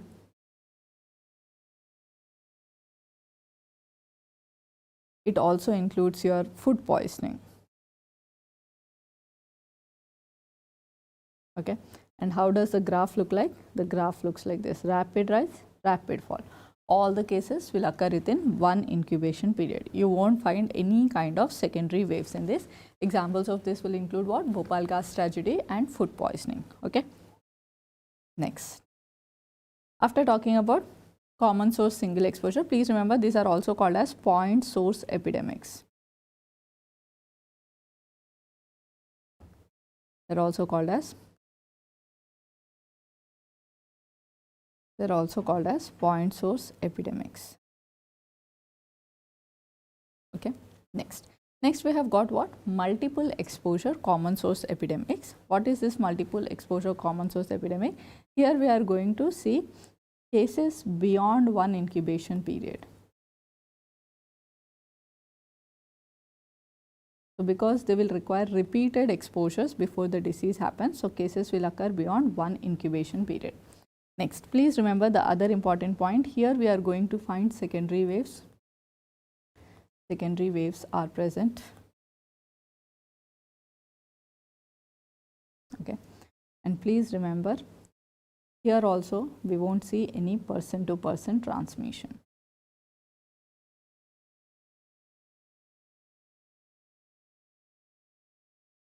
Okay, examples of common source multiple exposure epidemics include Legionnaire's disease. So this is very commonly seen whenever a large gathering is using a common air conditioner. If this air conditioner is harboring this Legionella pneumophila organism, then some people after 10 episodes or 10 exposures may develop. Some people may require 15 exposures, some may require 11 exposures. Anything can be a number that can lead to disease. Okay. The second example is contaminated wells. Nowadays we don't have this concept very predominantly of using wells as source of drinking water. Now majority of India is having tapped sources of drinking water. But earlier when there was wells as source of drinking water, if one well was contaminated, all the people using that common well for drinking purposes would suffer with diarrhea epidemic, but it would follow what you call a common source multiple exposure kind of epidemic, where cases used to occur beyond one incubation period and we used to end up seeing secondary waves. Okay. Next, last one is propagated epidemics. What to remember here? Here we will see a gradual rise in the number of cases and gradual fall in the number of cases. Gradual rise and gradual fall in number of cases. Here there will be secondary waves, but these secondary waves will merge together and give rise to what is known as a plateau phase. And very important aspect of this is you are going to see person to person transmission. Person to person transmission. Okay. Next, examples of this include any kind of thing like cholera, malaria, etc. You can remember wherever you see this person to person transmission, remember it is nothing but a propagated epidemic. Okay, and how is going to be the curve of this? There is a gradual rise. Secondary waves will merge together to give rise to a plateau phase, and then there is going to be a gradual fall. Okay, so this is what we are going to see in a propagated epidemics. Okay, so very important time trends. Please remember this very clearly and very effectively. You may get one MCQ from this area in your upcoming FMGE exam. Okay, next let us move ahead, and now let us learn the analytical study designs. So first we are having what? Cross-sectional study design. Cross-sectional study designs, what to remember here? Please remember it helps in assessing prevalence of the disease. It helps in assessing prevalence of the disease or burden of the disease. Anything is a correct option. It helps in assessing prevalence of the disease. Okay. Second important point, please remember cross-sectional study designs are done at one point of time. They neither move forward nor backward. They can give you the data about what is happening at one given point of time. Okay, it is done at one point of time. Please remember it is based on primary data. What is the meaning of primary data? Investigator himself collects the data. That is the meaning of primary data. Okay, please remember here we cannot calculate strength of association. So we cannot calculate odds ratio or relative risk here. Hence we say that we cannot calculate strength of association. Okay. It helps in assessing prevalence of the disease. Done at one point of time based on primary data, cannot calculate strength of association. Example, prevalence of TB in a village, or prevalence of diabetes in a village, prevalence of insomnia among medical undergraduates. That's nothing but a cross-sectional study design. Okay. Next is ecological study designs. What is ecological study designs? These are also done at one point of time. Done at one point of time. Please remember these are very commonly used whenever we have to do national surveys. It is used for national surveys. They are also known as correlational study designs. Okay, they are also known as what study designs? They are also known as correlational study designs.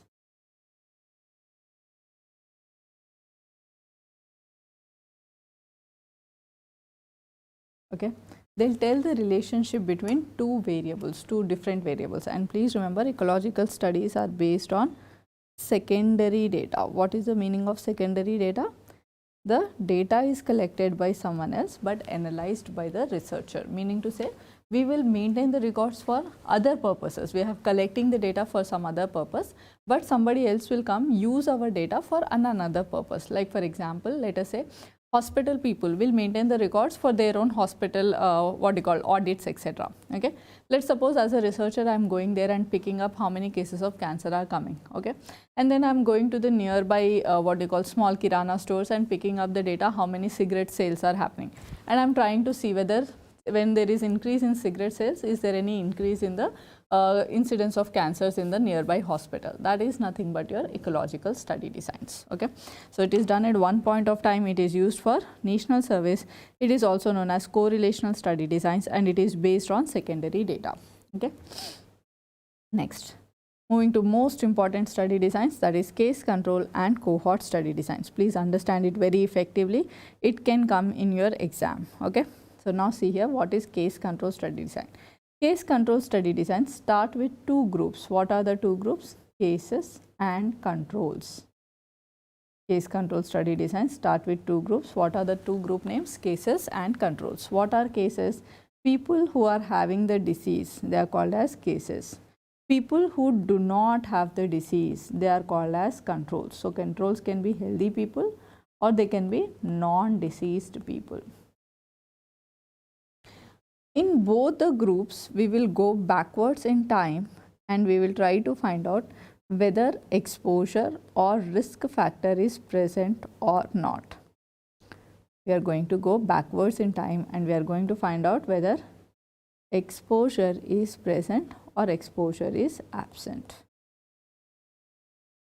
this study design which starts with deceased but proceeds backwards towards the exposure is nothing but a case control study design. Okay. So, what is a case control study design? It starts with two groups. What are the two groups? Cases and controls. What are cases? People who are having the disease. What are controls? People who do not have the disease. Okay. So, these two people will be traced their history, and we are going to find out from their history whether exposure is present in them or not, or in other words, simple words, whether risk factor is present in them or not. Okay.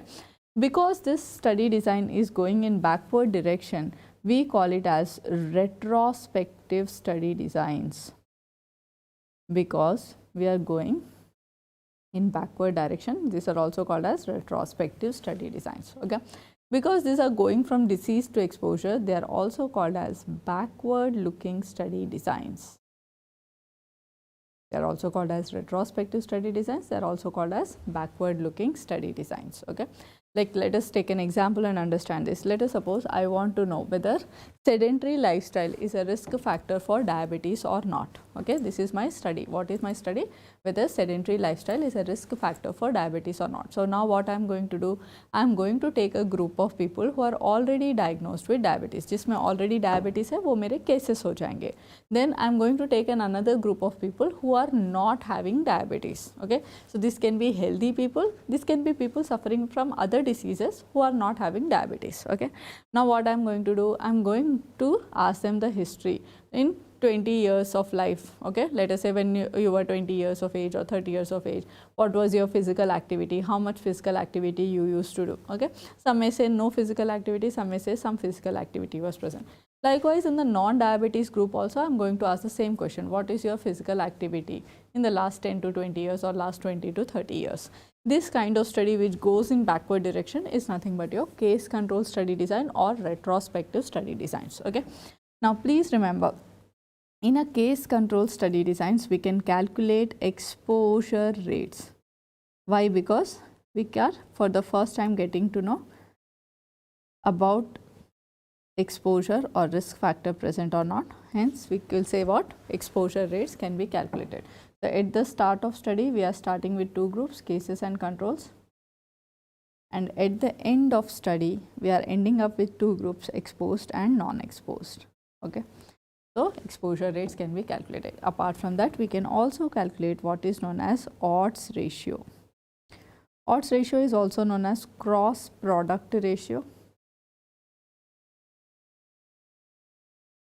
Odds ratio is also known as what? It's also known as cross product ratio. It's given by the formula AD by BC. What is the meaning of this AD by BC? It gives us the interpretation that if odds ratio is equal to 1, no association between exposure and risk factor, risk factor and the disease, or exposure and the outcome, or exposure and the disease. If odds ratio is more than 1, positive association. If odds ratio is less than 1, negative association. Negative association, in another words, is also called as inverse association. Okay, very, very important. Do not forget this. Then next we are having what is known as a cohort study designs. What is cohort study designs? If I am taking a group which are having similar characteristics, then it is called as cohort. Cohort is further divided into two types or two groups. That is, one is exposed and the other is non-exposed. Okay, so exposure present or exposure absent. These are the two groups. Now, these two groups will be followed in time and we will find out whether they are developing the disease or not. So, disease present, disease absent. Likewise, non-exposed will also be traced and followed to see whether they are developing the disease or they are developing or they are not developing the disease. Disease present, disease absent. Okay. So, what are the two groups at the start of study in a cohort study design? Exposed and non-exposed. What are the two groups at the end of the study? Deceased, non-deceased. So, MCQ number 1. What can you calculate in a cohort study designs? Please remember, we can calculate incidence rates in a cohort study designs. Incidence rates can be calculated in a cohort study designs. Okay. Next, please remember, in cohort study we can calculate what is known as a relative risk. What is relative risk formula? Incidence among exposed divided by incidence among non-exposed. Again the same scenario, if relative risk is equal to 1, no association. If relative risk is more than 1, positive association between risk factor and the disease. If relative risk is less than 1, it means there is negative association between the risk factor and the disease. Okay. What does relative risk tell us? Relative risk will tell us what is your risk of developing the disease if there is exposure in you as compared to a person who does not have the exposure. Okay. If you are having a sedentary lifestyle, what is your risk of developing diabetes as compared to a person who is not having a sedentary lifestyle? That is the concept in relative risk. Okay. Now please remember, cohort study designs are also called as prospective study designs. They are also called as forward looking study designs. Okay. For prospective study designs or forward looking study designs, very important. Okay. Next, so odds ratio I already told you, it's also called known as cross product ratio. Relative risk we have already discussed. Now let us see what is attributable risk. What is attributable risk? It's given by the formula incidence among exposed minus non-exposed divided by incidence among exposed multiplied by 100. This is the formula for attributable risk.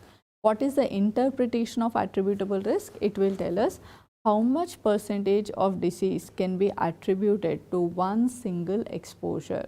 Okay. How much percentage of disease can be attributed to one single exposure? That is called as attributable risk. Like for example, for me to have diabetes, there might be n number of causes like sedentary lifestyle, having a diet which is rich in fats, having what you call genetic factors. So there might be multiple things which are causing diabetes. How much is the role of sedentary lifestyle? How much is the contribution of sedentary lifestyle in causation of diabetes? That is called as attributable risk of sedentary lifestyle. How much percentage is caused by genetic factors? That is called as attributable risk of genetic factors. Okay. So what is the meaning of attributable risk? How much percentage of disease can be attributed to one single exposure? That is called as what? That's called as attributable risk. Next is population attributable risk. What is population attributable risk? This is given by the formula incidence in total population minus non-exposed divided by incidence in total population multiplied by 100. What is the meaning of this? The meaning of this is if risk factor is removed or eliminated, if risk factor is removed or eliminated, how much percentage of disease will reduce in the community? How much percentage of disease will reduce in the community? That is called as population attributable risk. If you completely remove or partially modify the risk factor, how much percentage of disease is going to reduce in the community? That is called as what? That's called as population attributable risk. Like for example, if let us suppose I get to know that let us say lung cancer is happening because of smoking. Okay, so tomorrow I have taken a law which says there is no more sale of tobacco in the country. Now with this move of mine, how many new cases of lung cancer are reducing? That is called as population attributable risk. Okay, so if you remove the risk factor or modify the risk factor, how much percentage of disease will reduce in community? That's called population attributable risk. Okay, so now we'll go for a 5-minute break and we will meet back by around 4:10 or 4:11. Okay, so just have some water and come back. We'll meet back again soon.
Okay, welcome back dear friends. So let us quickly start back. So we have done epidemiological study designs.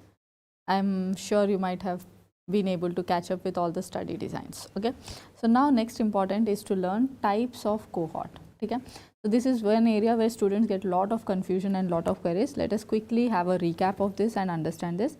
One is called as prospective cohort. Then there is something called retrospective cohort. Okay, and then there is mixed cohort. Mixed cohort is also called as ambispective cohort. Okay, so what have we got? We have got retrospective cohort, prospective cohort and mixed cohort. These are the three types of cohort which are available with us. Now let us see what is this prospective cohort. What is the meaning of prospective cohort? It means that it is starting with exposed and non-exposed, and it is moving towards deceased, non-deceased. Okay, it's starting with what? Exposed, non-exposed, and it is moving towards deceased, non-deceased. If all the steps are going in the forward direction, then we call it as prospective cohort. What do we call it as? We call it as prospective cohort. What's the meaning of retrospective cohort? In retrospective cohort, because the word cohort is there, it has to go like this only. It has to go from what? Exposed to disease only. Okay, so exposed to disease, non-disease. This is essential step. Whenever we use the term cohort, this has to be the essential step, that it has to start with exposed, non-exposed, go towards deceased, non-deceased. Okay, but what is the feature of retrospective cohort? In retrospective cohort, exposure is traced from history.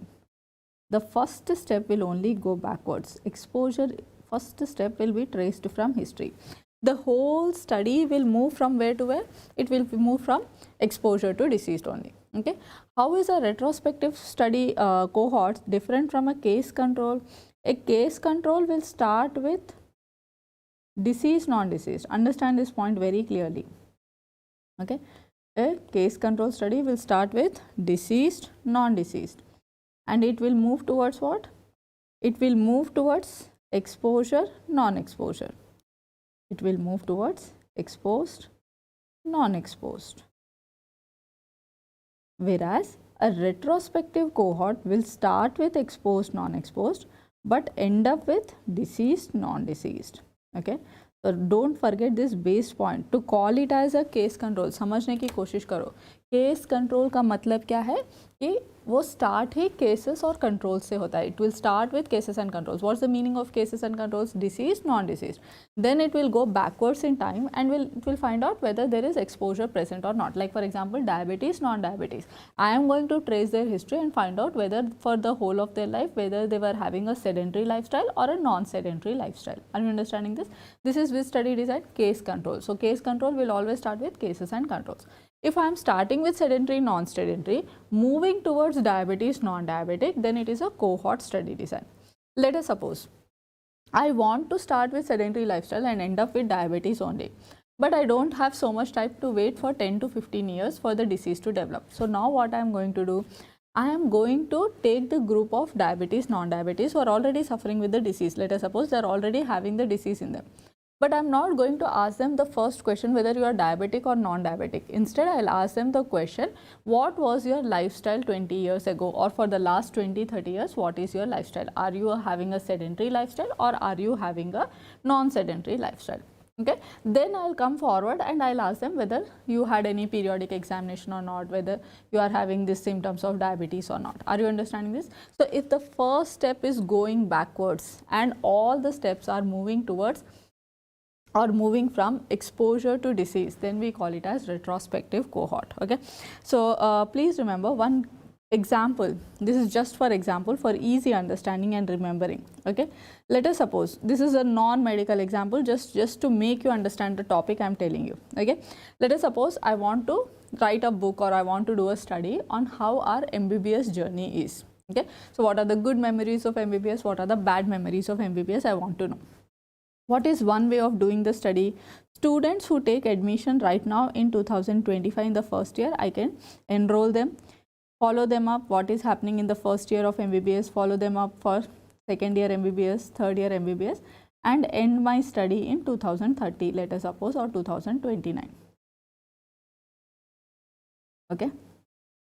So because all the steps are moving in the forward direction, this becomes an example of prospective cohort. Okay. So what is the start point here? First year MBBS students. What is the end point here? Internship is the end point here. Let us assume. Okay. Let us suppose I want to do a study. Same thing, MBBS memories. I want to know good memories, bad memories. Okay. What I can do? People who are already interns in 2025, I am going to take them. I am going to ask them what are their fourth year memories, what did they do in 2024, what are their third year memories, how did they like PSM, how much they hated PSM, what was their memory with pathology, microbiology, etc. Then I am going to ask them what was their memories of anatomy, physio, biochem. ठीक है, तो ये क्या हो गया? ये हो गया case control. Why it is case control? Because all the steps are moving in backward direction. Because all the steps are moving in which direction? They are moving in backward direction. Are we clear with this? Now, let us suppose I want to do a study where I want to know the MBBS journey, but I don't want to know what happened in general medicine, general surgery first. I want to know the memories from anatomy only. I want what was their first imprint of medicine, how anatomy has affected their life, how physiology has affected their life. So what I am going to do, I am going to take interns who are right now in internship in the year 2025. I am going to ask them what happened in their first year of MBBS. Okay, so instead of going all step backwards, what I did, I went only the first step backward from the point where it all started. Okay, and then what am I going to do? I'm going to come forward, ask them second year memories, third year memories, fourth year memories, and their internship memories. This kind of study where only the first step goes backwards, but rest all steps move from exposure to disease, this is called as retrospective cohort. Okay. So why is it being called cohort? Because the study is again proceeding from disease, risk factor to disease. Okay. Why is it being called retrospective? Because the first step is going backwards. Okay. So I'm hoping there is no more ambiguity here. You all are clear with this. Okay. Next is what is mixed cohort. What is a mixed cohort? Whenever we are having components of both prospective cohort and retrospective cohort. So let us suppose I have taken that same study, diabetes and sedentary lifestyle. Okay, I have taken diabetes people, I have asked them their last 20-30 years, their lifestyle, sedentary lifestyle present or not. Okay, that's retrospective component. Now let us suppose I am following them up and I am trying to find out what kind of complications they all are developing after suffering with diabetes. Then it becomes a prospective cohort. So whenever these two components are being combined, then it becomes what? It becomes a mixed cohort where there are components of both prospective cohort and a retrospective cohort. Okay, so please remember very, very clearly there are three types of cohort: prospective, retrospective, and mixed cohorts. Okay, so people are telling it's clear, so that's very good sign. Okay, next important is what is a bias. Okay, so see here, bias is nothing but a systematic error. Bias is nothing but a systematic error. Okay. So what is a bias? Bias is any errors that can happen during a studies. What kind of errors can happen? One is Burkesonian bias. What is the meaning of Burkesonian bias? Burkesonian bias is nothing but it is due to difference in hospital admission rates. Whenever we select hospitals with different admission rates, we may end up having wrong recruiting of participants or wrong selection of participants. That is called as Burkesonian bias. Okay, so it is due to what? Due to difference in the hospital admission rates. Next there is something called memory bias. Memory bias is also known as recall bias. This is a problem in case control study design where study subjects are not able to recall the events accurately. So these subjects fail to recollect the events. Why? Because with time we will lose the memory of certain events. Okay, So study subjects failing to recall the events. This is again memory bias or recall bias. Then we have got what is known as Hawthorne bias. What is Hawthorne bias? This is nothing but study subjects change their behavior with time. This is a problem in cohort study designs. Study subjects change their behavior with time. So some people who are exposed can become non-exposed. Some people who are non-exposed can become exposed. This is a problem which happens in cohort study designs, Hawthorne bias. Okay. Next one is Bergsonian memory Hawthorne bias. Then we are having what is known as subject bias. What is subject bias? This is most commonly seen in randomized control trials where study subjects will give the wrong informations. Okay. So sometimes willful wrong information can also be given. That's called as subject bias. Okay. Then next important, we are having interviewer bias. What is interviewer bias? If interviewer is showing some partiality or manipulating the results or manipulating the calibrations, then it is called as interviewer bias. Okay. Like for example, if I am recording the blood pressure and the blood pressure, right blood pressure of a person comes as 150/90, but I am recording it as 120/80, then it's nothing but an interviewer bias. Okay. Next, apart from that, we are even having what is known as analyzer bias. So whatever data we collect now, we give it in the Excel sheet for a biostatistician to analyze it. If biostatistician himself is doing the errors, then we call it as analyzer bias. Okay. So Bergsonian bias, memory bias, Hawthorne bias, subject bias, okay, interviewer bias, and an analyzer bias. These are the most important ones. Next important is what are the techniques to remove this? They are called as blinding. We are having single blinding. We are having double blinding. We are having triple blinding. If study subjects are unaware about their study groups, where we give one group a drug and another group a placebo, then we call it as single blinding. Here it removes subject bias. Single blinding removes subject bias. If study subject and interviewer, both of them are unaware, then it is called as double blinding. It removes subject and interviewer bias.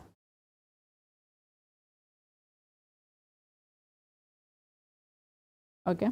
And if both subject, interviewer and the analyzer are unaware, then it is called as triple blinding. It will remove subject, interviewer and analyzer bias.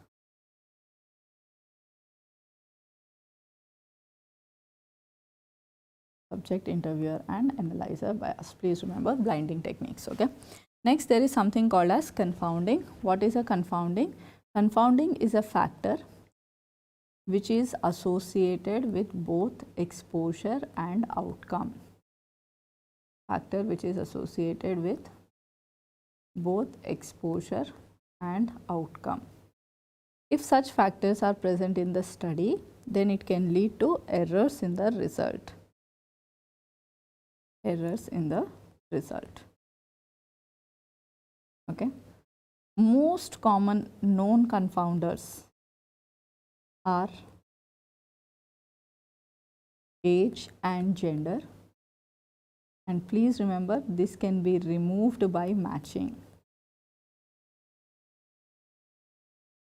Most common known confounders are age and gender, can be removed by matching. Next, please remember randomization can remove known and unknown confounders. Randomization can remove known as well as unknown confounders.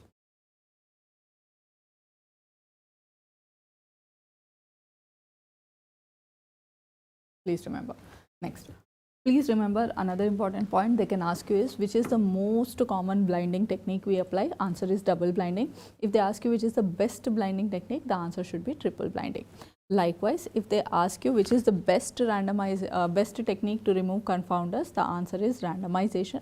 If they ask you most commonly used, your answer should be matching. Okay. Next, we have to make some space for RCT also. So how do we do an interventional study? Please remember, an interventional study is done by taking a group of people, that's called as sample. This sample will be randomly divided into two groups, that's called as randomization. So by doing randomization, we divide them into experimental group and control group. What is the meaning of experimental group? The researcher himself will do the active intervention. Okay. In control group, we do not do any intervention. Then both of them will be followed up. So next step is follow up, and whatever data we get, we analyze the data.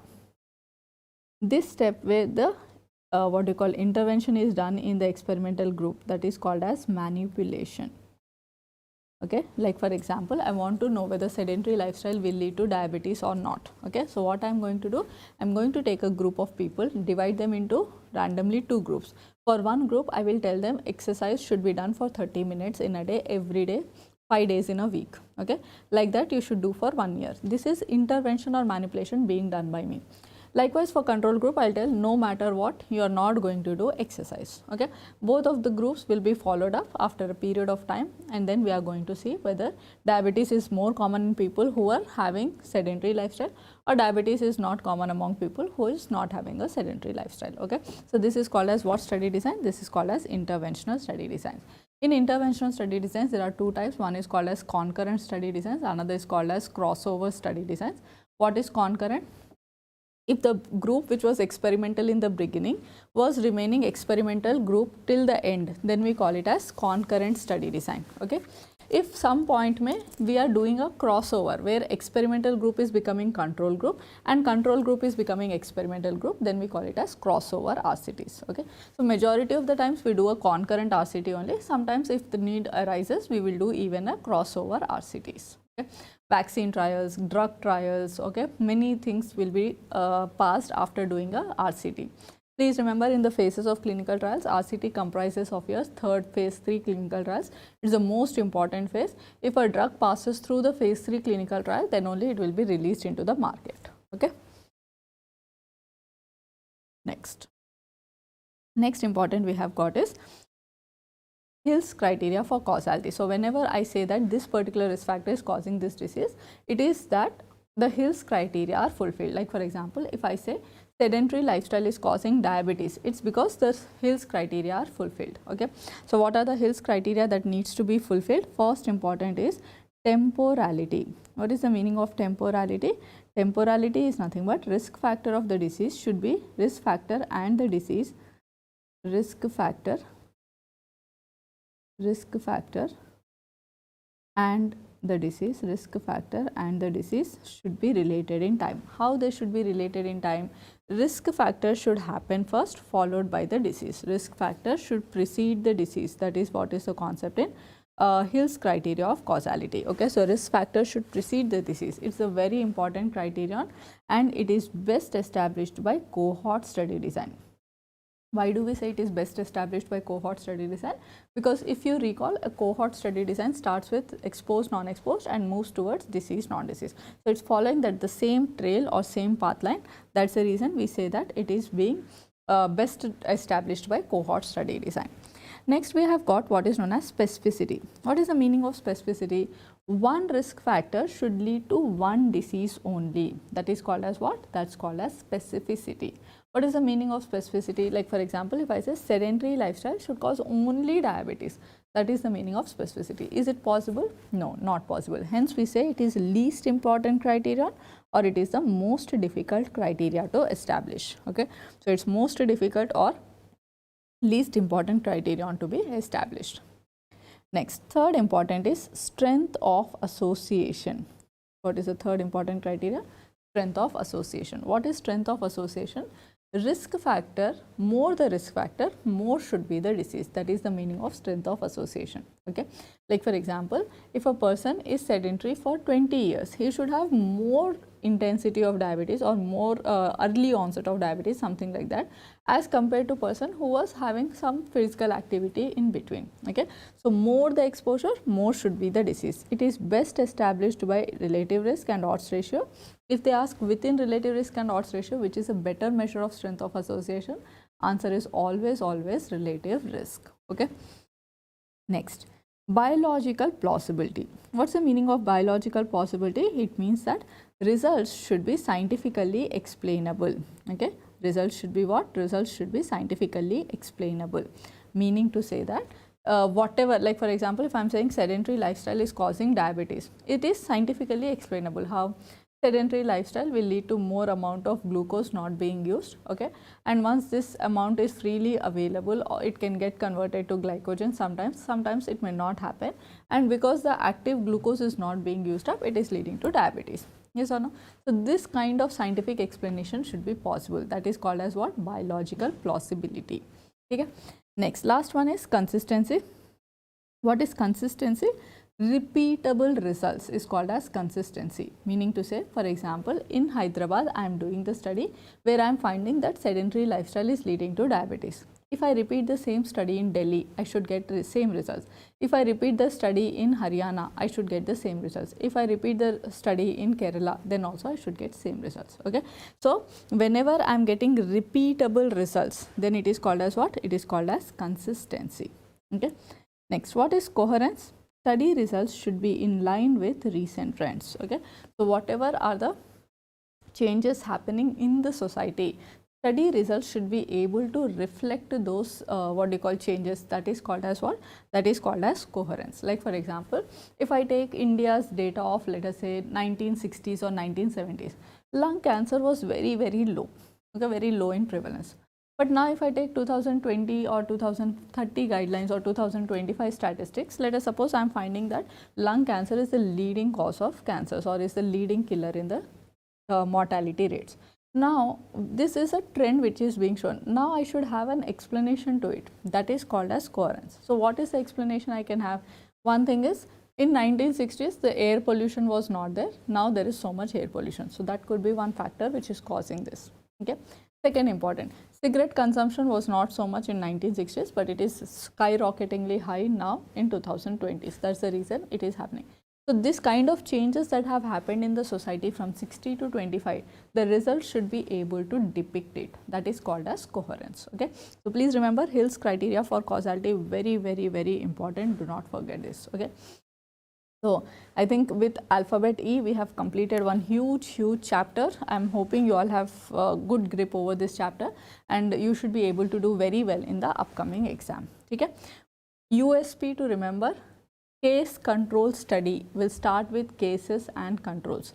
Cases are the people who have the disease, controls are the people who do not have the disease. Okay. USP of cohort study, it will start with risk factor present, risk factor absent. It will go forward in time and find out disease is present or disease is not there. Okay. Next, ecological study will pick up data from two different sources and see if there is any relationship between them or not. A cross-sectional study will tell us the prevalence of the disease. In this much population, how many of them are suffering with the disease. Okay. So that's the summary I want to keep it. Clear? Next, moving ahead. Next, we are having what is known as alphabet F to fertility indicators. Okay. Now, see here. First important, what is total fertility rate? Okay. I think everybody is able to recall it. What is total fertility rate? It is total number of children born to a woman. Total number of children born to a woman in her entire reproductive life. This is called as total fertility rate. So how many children one woman in India is giving birth to? That is called as what? That's called as total fertility rate. Okay. So one woman in India who is in the reproductive age group, how many children she is giving birth to? That's called as what? That's called as total fertility rate. Please remember the target TFR or desirable TFR. Many a times students are asking me this question, ma'am, what to opt if this options are given. So target or desirable we wanted to achieve is 2.1, meaning to say in India on an average we wanted every woman to have 2 children. 2.1 was what we wanted. MCQ number 2, what is the current TFR of India? We have reached below, that is 2 current TFR India, and urban TFR is much lower, it's around 1.9, whereas rural TFR is little high. That's the reason average is coming up around 2. Okay, so remember this. Next is what is gross reproduction rate? What is gross reproduction rate? Number of girl children born to a woman. Number of girl children born to a woman in her entire reproductive life.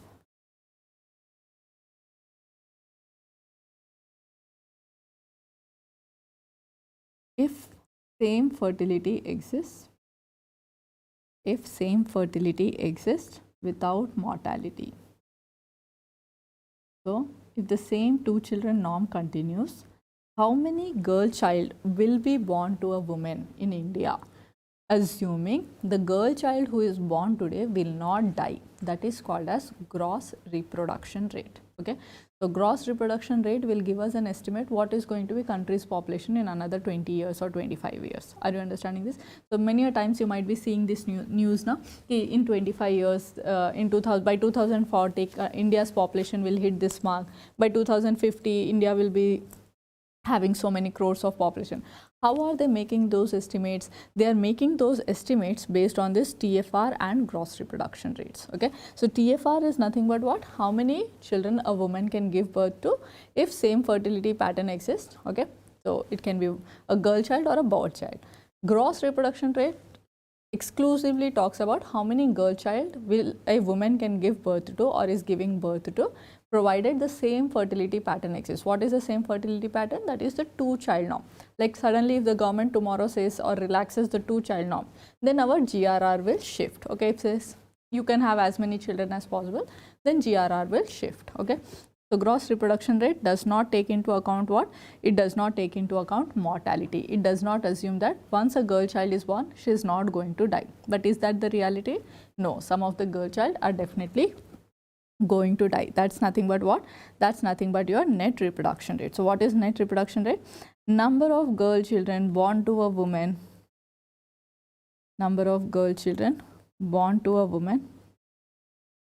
in her entire reproductive life, if same fertility pattern continues in her entire reproductive life, if same fertility exists with mortality. So, some girl child may lose the life after they are born. That is called as what? That's called as net reproduction rate, assuming mortality. That's called as what? Net reproduction rate. The target NRR India wants to achieve is 1.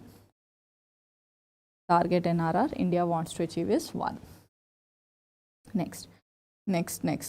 Eligible couple. What is an eligible couple? It is a married couple in which woman is in the reproductive age group. Married couple in which woman is in reproductive age group. So, what is the reproductive age group of India? So, we are taking 15 to 49 years as the reproductive age group in our country. Okay.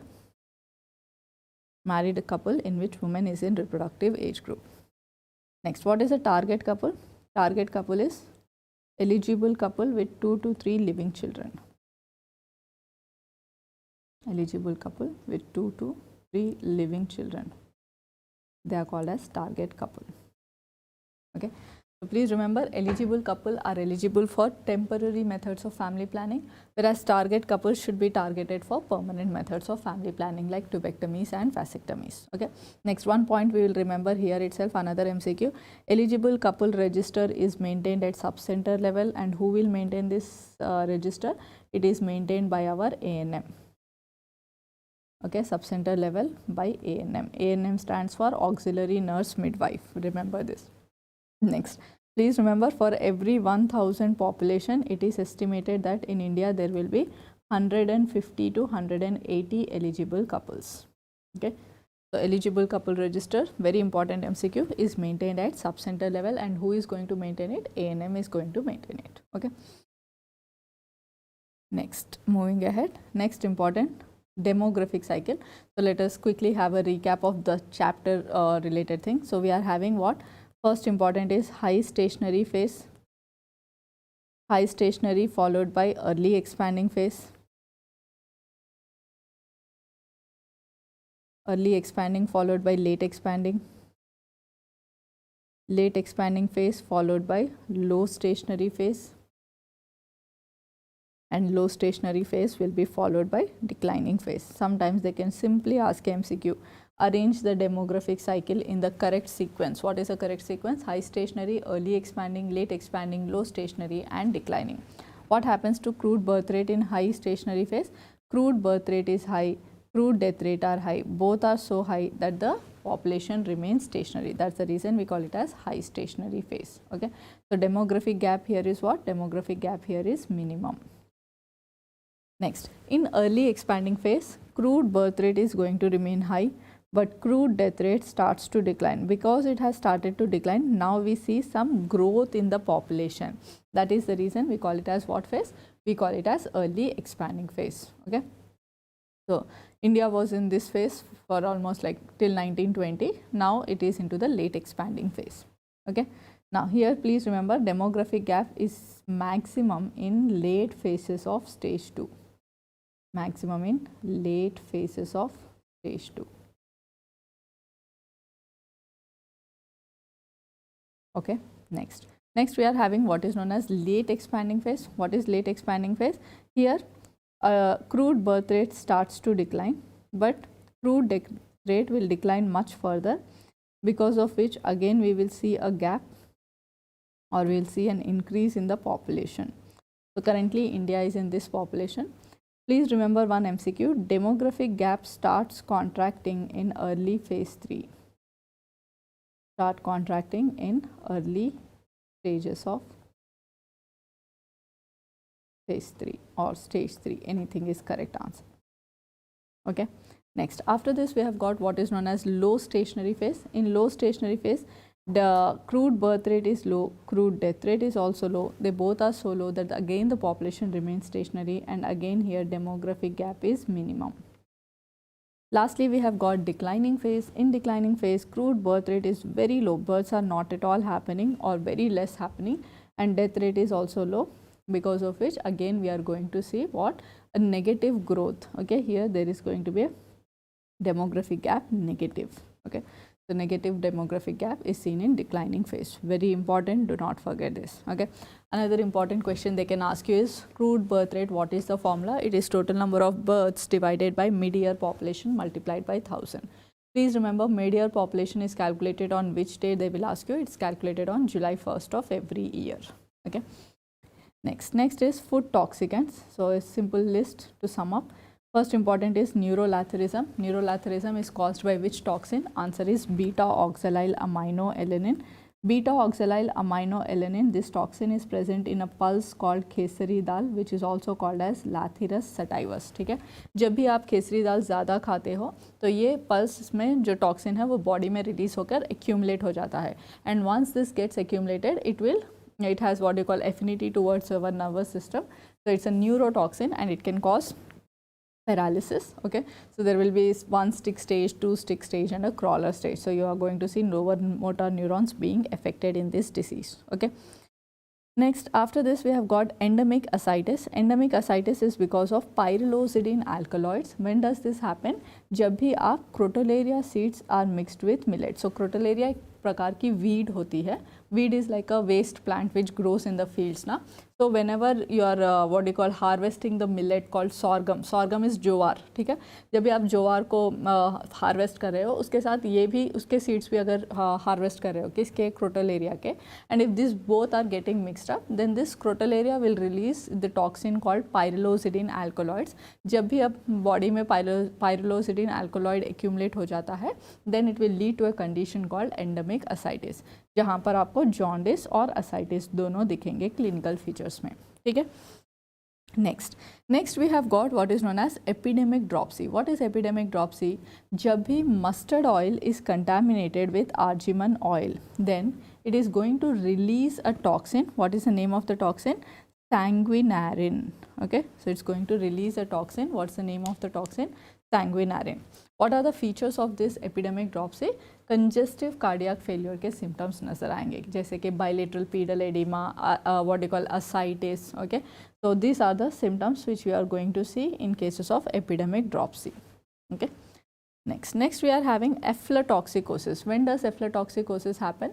Whenever nuts are infested with a fungus. What is the name of the fungus? Aspergillus flavus. Okay, तो please याद रखना, जब भी हम nuts या serials को ज़्यादा time के लिए स्टोर करते हैं और मॉइस्चर अच्छा होता है स्टोरेज गोडाउन्स में, तो then there will be one growth of fungus called Aspergillus flavus. If you consume such infested nuts, then it is going to release a toxin in your body. What's the name of the toxin? Aflatoxin. This aflatoxin causes aflatoxicosis. What are the clinical features of aflatoxicosis? It will lead to hepatitis and hepatocellular carcinoma. Star PYQ. Aspergillus flavus is what kind of fungus? It is a storage fungus. Remember this. Aspergillus flavus is a storage fungus. Next we have got what is known as ergotism. Ergotism कब होता है? जब भी cereals infest होते हैं, nuts, cereals are infested with a fungus called Claviceps fusiformis. Okay, now this is a field fungus, मतलब ये crop पे, field पे ही grow हो जाता है. And if farmer has harvested such a crop and you have consumed such a crop, then it is going to release a toxin called ergotamine. And this ergotamine causes ergotism. What are the clinical features of ergotism? Abdominal cramps, peripheral gangrene, burning sensation in extremities. Okay, very important. एक question sure shot food toxicant से पूछा जाएगा. Please remember neurolathyrism. How can we prevent? Please remember we can prevent it by giving vitamin C prophylaxis. One way of preventing it, 500 milligrams per day is the dosage we have to give for people who are consuming Lathyrus sativus as their staple food. What are the other ways of this? You can soak the pulse in hot water or lime water. Soak the pulse in hot water or lime water. Whenever you do this, what happens is the toxin beta-oxalyl aminoalanine is killed. So this is called as parboiling.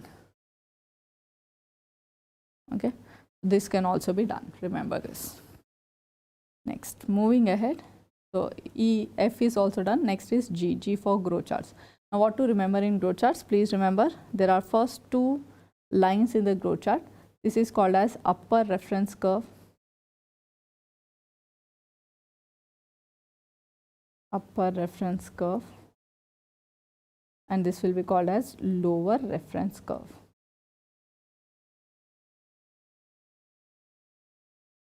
Okay. Now please remember upper reference curve corresponds to 50th percentile for boys, whereas lower reference curve corresponds to 3rd percentile for girls.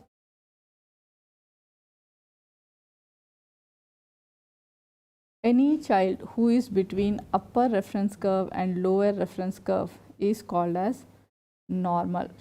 Any child who is between upper reference curve to lower reference curve, we call it as what child? We call it as a normal child. Okay, he is not having any malnutrition. Anyone who is below the lower reference curve, that is, what is the meaning of it? Below the 3rd percentile for girls, we call it as malnourished child. Okay, very important. Now we have a adaptation to this where we are having concept based on standard deviations. Any child who is between +2 to -2 standard deviation, any child who is between +2 to -2 standard deviations will be considered as normal. Anyone who is below -2 standard deviations will be considered as malnourished. And anyone who is below -3 standard deviation is considered as severely malnourished. Exam में MCQ आएगा. Cutoff for malnutrition, answer should be -2 standard deviation. Cutoff for severe malnutrition, then your answer should be -3 standard deviations. ठीक है, तो reading the question is also an art. We have to learn the art very carefully. Don't be in a hurry to mark the answers. Okay, so please remember the cutoff for malnutrition -2 standard deviations. Cutoff for severe malnutrition is -3 standard deviations. Okay. Next, please remember we are now having ICDS color coded growth charts. Okay, so we are having what? ICDS color coded growth charts. MCQ number 1, ICDS growth charts are based on what? Please remember ICDS growth charts are weight for age growth charts. They are nothing but weight for age growth charts. Okay, please remember they are separate for boys and girls. They are separate for boys and girls. MCQ number 3, what they'll ask you is, how frequently should Anganwadi worker record the growth of a child? Please remember, weight of the child should be recorded every month. Weight of the child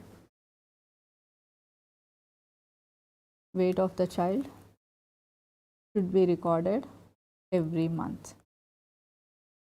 Be recorded once in every month. Especially if the child is between 6 months to 3 years. Beyond 3 years, you can record it. For 3 to 6 years, it is recorded quarterly once.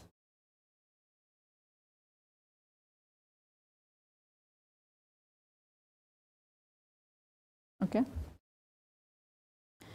Sajal is asking a question, can we convert percentile chart to a standard deviation chart? Yes. Based on the values, we can divide them. So percentiles are also divided into 100 equal parts, right? So we will have a cutoff weights. So based on that, you can place where your 95% of observations are lying. So based on that, you can frame the cutoff values. Okay, so yes, the answer is yes to your question. Okay. Next, moving ahead, after talking about ICDS color coded growth charts, let us have an image based look of this. See here, as I told you, they are separate for boys and girls. Okay, they are weight for age growth chart. So on the x-axis, if you are able to see, it is showing age in months. Okay, and on the y-axis, it is showing what? It is showing weight in kgs. It's a color coded growth charts where if the child is having green color, then it means the child is normal. If the child is with the yellow color zone, then the child is mild to moderate malnourished.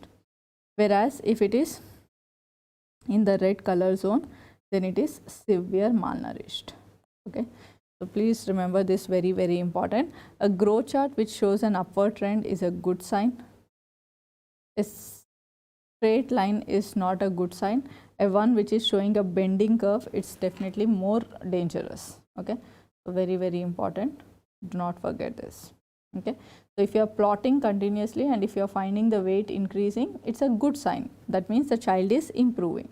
If let us suppose I am plotting the curve and stagnantly I am getting like this, this means the child's nutrition has to be improved. He has to be given additional nutrition. Let us suppose I am constantly monitoring and I am getting like this. Earlier he was like this and now he is dipping. So if it's getting a bending shape one or a bending arc, then it means the child is slipping into severe malnutrition. Okay, remember this. Next, please let us quickly have a quick recap here itself. What are the ideal number of antenatal visits? The answer is 13 to 14. First 7 months, 1 visit per month. In the 8th month of pregnancy, 2 visits, that is once in every 15 days. In the 9th month of pregnancy, once a week a visit should be done. So that adds up to 13 to 14 visits. MCQ, star MCQ.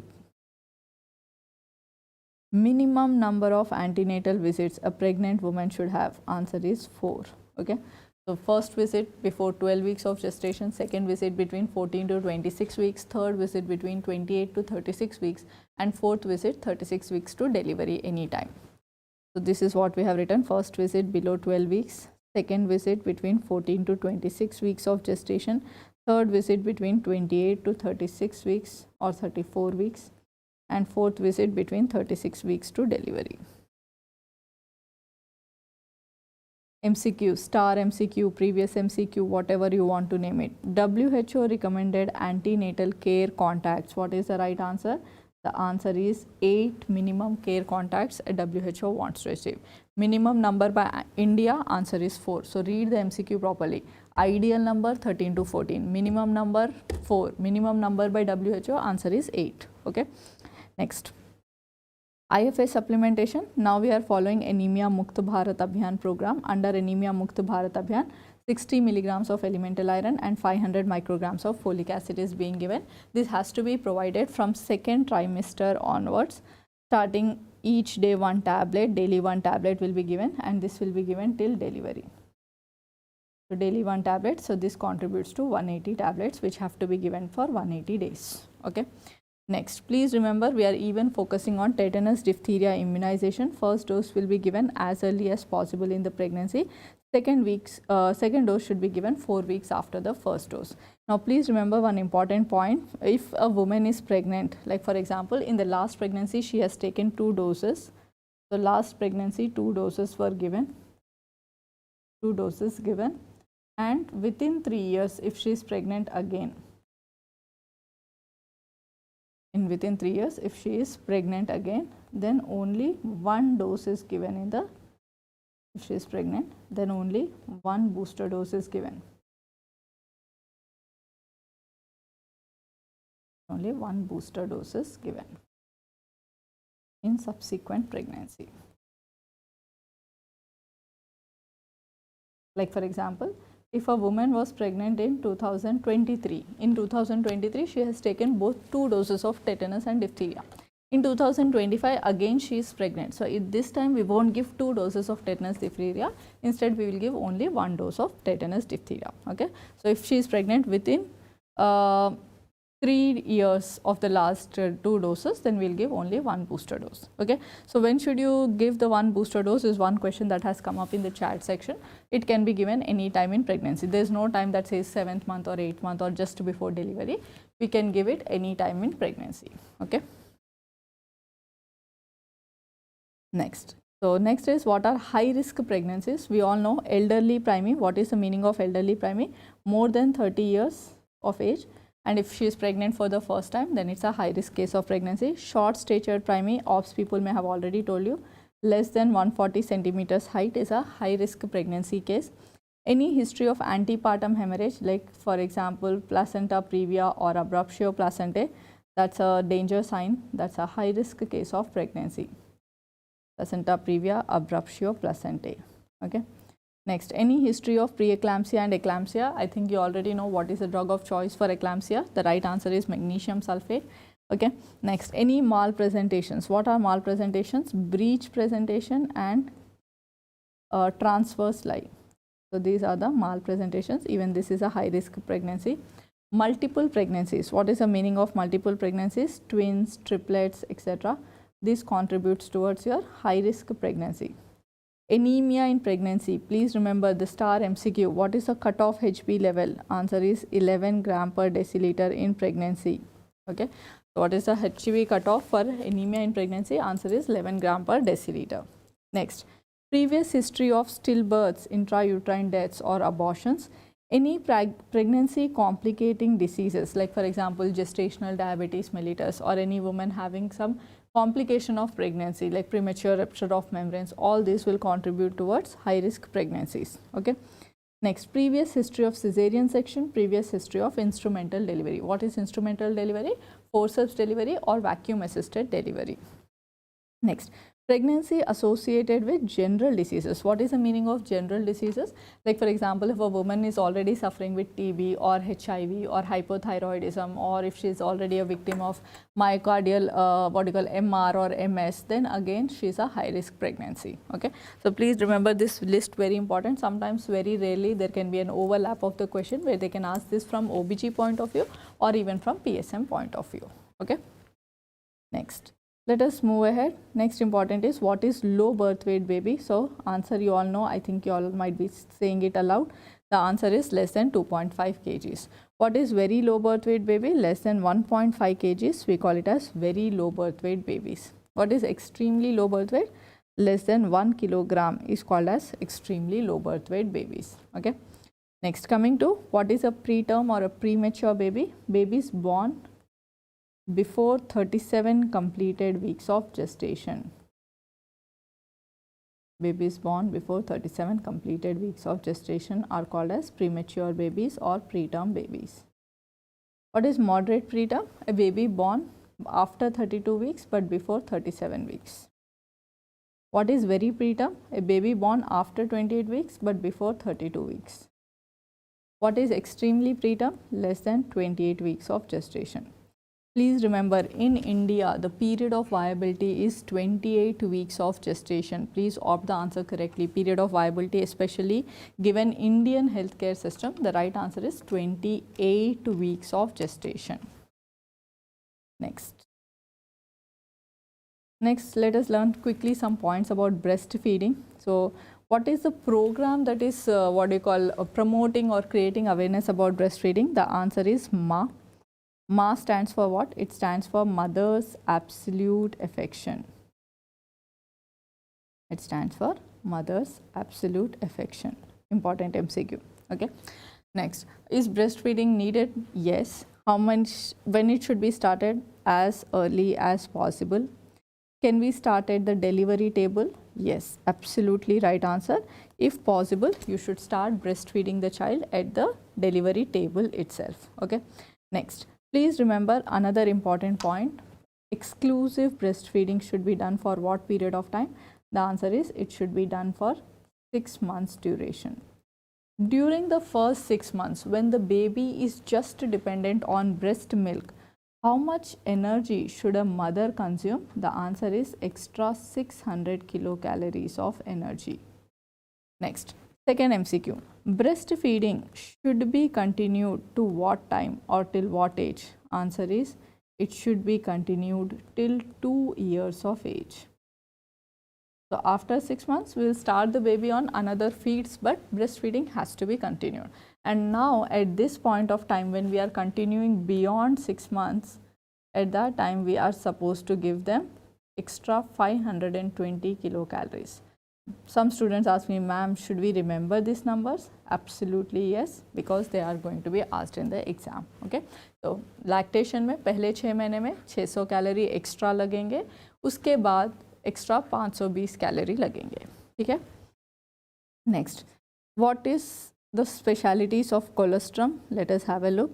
So colostrum is rich in proteins. It has abundant of immunoglobulins, anti-streptolysins, and all this what you call protective factors.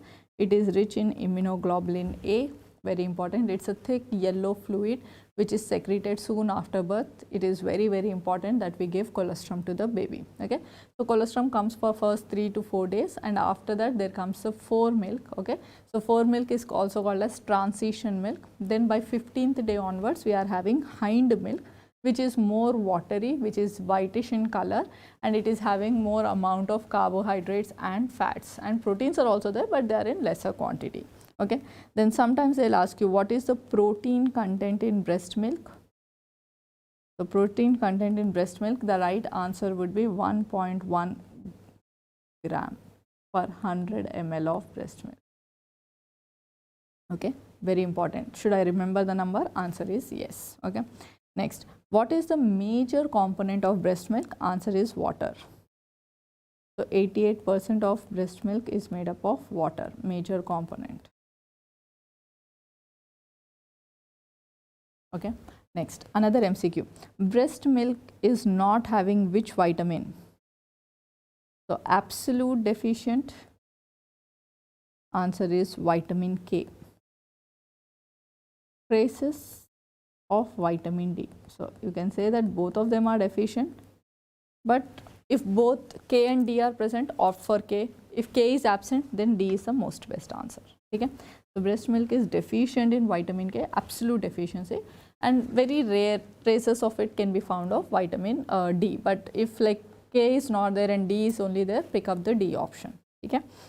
Then apart from that, please remember breast milk is good source of, you know that it prevents what you call, it promotes bonding between the mother and the baby. Babies who are breastfed have got higher IQ, and babies who are breastfed do not have these problems of jaw.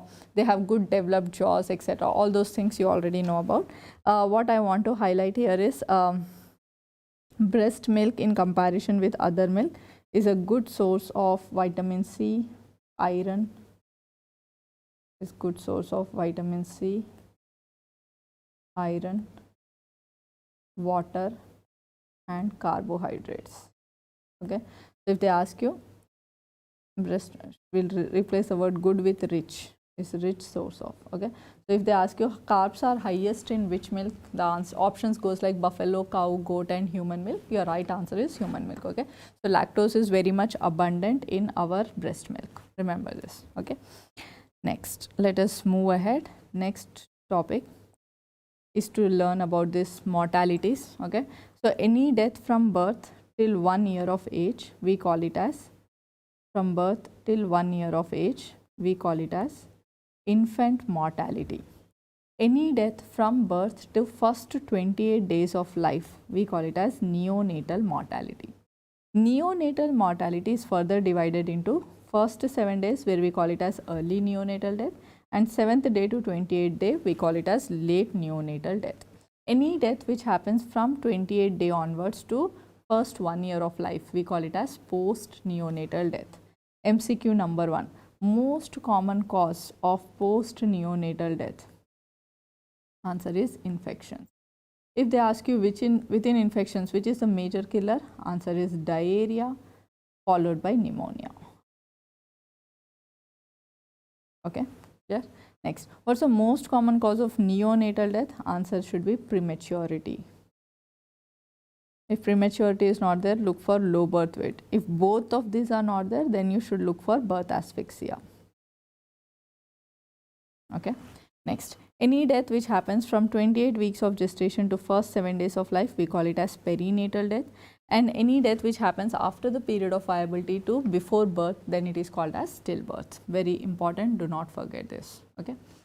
Next, another important topic is maternal mortality ratio. We all know what is maternal mortality ratio. It is nothing but total number of maternal deaths divided by total number of live births. Total number of maternal deaths divided by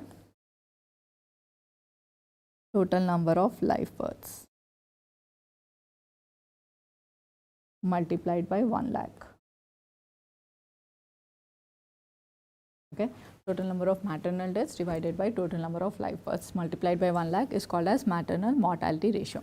Now please remember, what is a maternal death? Very important. Death of a woman, especially now that they are giving this problem based MCQ ना, तो you should know कि कौन से deaths को consider करना चाहिए maternal death की तरह. तो ठीक है, याद रखना, any death of a woman during pregnancy, जब वो प्रेग्नेंट हो उस दौरान उसकी मौत होती है तो हम उसे मैटरनल डेथ कहेंगे, या फिर डिलीवरी के प्रोसेस पे डेथ होती है तो भी हम उसे मैटरनल डेथ कहेंगे, और with in 42 days of what we call delivery or termination of pregnancy, then also we call it as maternal death, provided it happens from a cause which is either related to pregnancy or aggravated by pregnancy. ठीक है, तो pregnancy के दौरान, delivery के दौरान या delivery के 42 days में अगर death हो रही है from a cause which is related to pregnancy, जो pregnancy से related हो या फिर pregnancy की वजह से बढ़ गया हो, aggravate हो गया हो, तो ही हम उसे maternal death कहेंगे, but not from accidental causes. ठीक है, for example, if a woman is pregnant, 28 weeks gestation she is having, let us say unfortunately a cylinder blast at home and because of burns she has died, then it cannot be calculated as maternal death. Okay, so it has to be from a cause related to pregnancy or aggravated by pregnancy, but not because of accidental causes. Okay, next, infant mortality. I think आप सबको पता है, pediatrics का revision भी हो चुका है. So what is answer? It is total number of infant deaths. What is infant death? Death of a child less than 1 year of age divided by total number of live births multiplied by 1000. This is called as infant mortality rate. Okay. Next, what is under 5 mortality rate? It is total number of under 5 deaths, matlab less than 5 years, total number of under 5 deaths divided by total number of live births, total number of live births multiplied by 1000. That is called as under 5 mortality rate. Next we have got what is known as neonatal mortality rate.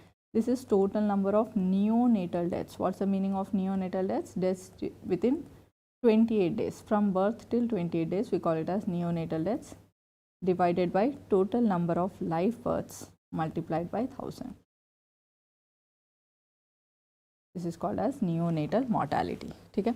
So one question has come up, pre-gestational hypertension, and if it aggravates, will it be considered as maternal death? Yes, definitely. As I told you, any condition which was pre-existing but has aggravated and has led to the death of the woman, then it is considered as maternal death. Like another example हम लेते हैं, एक mother, let us suppose nephrotic syndrome है उसको, एक woman है who is already having nephrotic syndrome. Now she is pregnant, and during pregnancy, because of this pregnancy effect, she ended up having a renal failure and she died. Then it is again considered as maternal death. Okay, so it should be a cause related to pregnancy or aggravated by pregnancy. Okay. Now one question has come up, why are we calculating for 1 lakh maternal deaths? Okay, so please remember, क्योंकि when we use this statistics to compare with other countries, so other countries sometimes are having no births at all or very less births, so that's the reason we use a multiplier of 1 lakh such that it ensures comparability between two groups. Okay, so if I am comparing my maternal deaths with America's maternal deaths, it will give me a very huge disparity if the multiplier is same in both the cases, because US में birth rates बहुत कम है when compared to India's birth rates. Okay, so to ensure comparability between two different nations, we are taking a multiplier of 1 lakh because our growth rate is higher. Okay, next. So these are the recent statistics. Please have a look. The current IMR of our country is 25 per 1000 live births. The current under 5 mortality rate is 29. What is more important to me, what can come as an MCQ in the exam is, what is the target under 5 mortality rate India wants to achieve? The target under 5 mortality rate as per Sustainable Development Goals. Okay, what is the answer? The right answer is less than 25 per 1000 live births. This can come as an MCQ. What is this goal number? This is goal number 3.2. Okay. Next is neonatal mortality rate. What is neonatal mortality rate? Less than 28 days. Okay. So current rate is 17. Again the question is target neonatal mortality rate क्या है हमारा? As per Sustainable Development Goals, we want to reach a target neonatal mortality rate of less than 12 per 1000 live births. Okay. This is what we want to achieve. Again, this is which goal number? 3.2. Next, coming to maternal mortality ratio, the answer is 88. Current MMR of our country is 88 per 1 lakh live birth. Again, goal number 3.1 के हिसाब से target MMR India wants to achieve. The answer is less than 70 per 1 lakh live births. Okay. And please remember, very important point, all these goals we want to achieve by 2030. So that is the target year by which we should achieve these goals. Okay. Next, still birth rate in India is counted as 6 per 1000 births, and crude birth rate is 18.4 per 1000 mid-year population, and crude death rate is 7.5 per 1000 mid-year population. ठीक है. एक question आया है कि what is the difference between maternal mortality rate and maternal mortality ratio?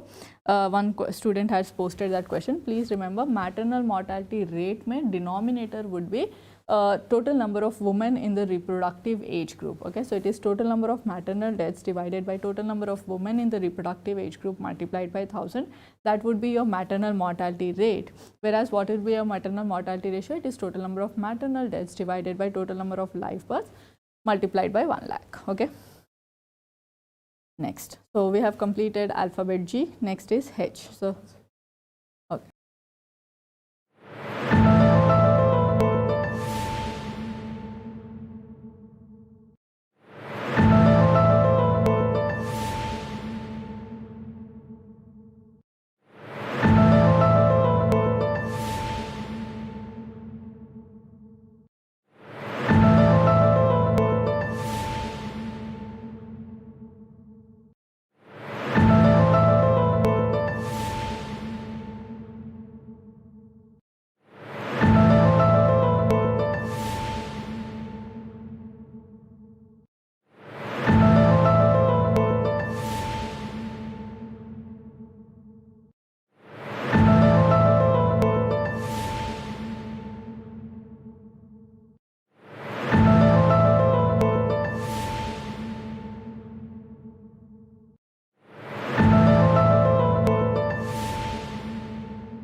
Welcome back everyone. So let us now learn the alphabet H. H से हम क्या पढ़ेंगे? HDI एंड PQLI और ऑल्सो हेल्थ एजुकेशन के बारे में भी पढ़ लेंगे. ठीक है.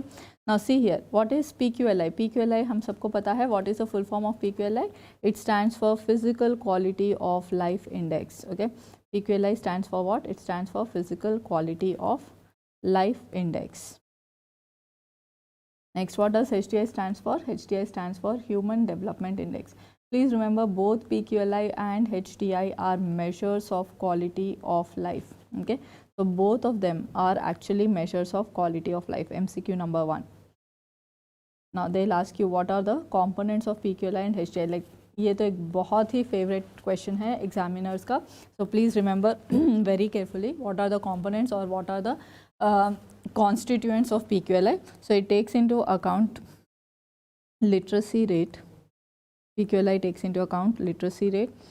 The second one it takes into account is infant mortality rate. Literacy rate, infant mortality rate. Okay. And next important thing it takes into account is life expectancy at age 1. Life expectancy at age 1. So these are the three components. What are the three components? Literacy rate, infant mortality rate and life expectancy at age 1. Next, what are the components of HDI? HDI takes into account literacy rate. They sometimes use the term, instead of literacy rate, they use the term what is known as mean years of schooling. That is also correct statement. Mean years of schooling. They also take into term sometimes what is known as knowledge. Anything is one and the same thing. Okay. Then second important thing they take into account is income. And how do they measure income? वो लोग देखते हैं कि India की purchasing power क्या है. Purchasing power parity in terms of US dollars. Okay, so if you want to buy any health services, how much is our country ready to spend? That is called as purchasing power parity in US dollars. Okay. Next, third very important it takes into account is life expectancy at birth. Life expectancy at birth. Okay. So PQLI and HDI. Please remember PQLI ranges from 0 to 100 whereas HDI ranges from 0 to 1. Okay, current HDI of India is 0.68 and the rank of India amongst all the countries is 130. Okay, the current PQLI value of India is 65. Another point to remember. Okay, next, after learning about PQLI and HDI, some important line or limelight over disability indicators. So इसमें याद रखना है DALY. What is DALY? DALY stands for Disability Adjusted Life Years. Disability Adjusted Life Years. Please remember DALY के two components है. एक होता है YLL और एक होता है YLD. What is YLL? It is years of life lost to premature death. So life expectancy achieve होने से पहले ही how many people are dying away, that's called as YLL, years of life lost to premature death. And what is YLD? It is years of life lost to disability. Years of life lost to disability. So it takes into account two things. One is how many years of life is being lost to premature death and how many years of life is being lost to disability. That is called as what? That's called as DALY. ठीक है. इसी में एक और index है जो हमको याद रखना है एग्जाम के लिए, वो है क्वाली. क्वाली का मतलब क्या है? Quality adjusted life years. QALY stands for what? Quality adjusted life years. Okay. Now what do I have to remember in quality adjusted life years? It is nothing but number of years of life.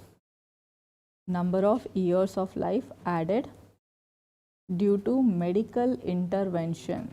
That is called as QALY. Number of years of life added due to medical intervention. So how many extra years a person is living just because some medical intervention was done in him. It can be a surgery, it can be a drug, it can be anything. Okay?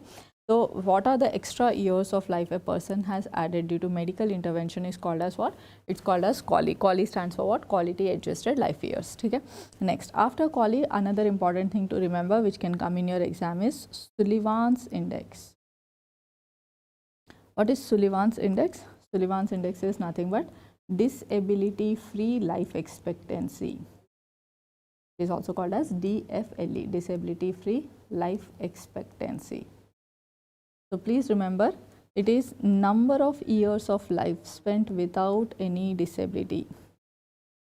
Number of years of life spent free of disability. That's called as Sullivan's index. Very, very important. Do not forget. Okay.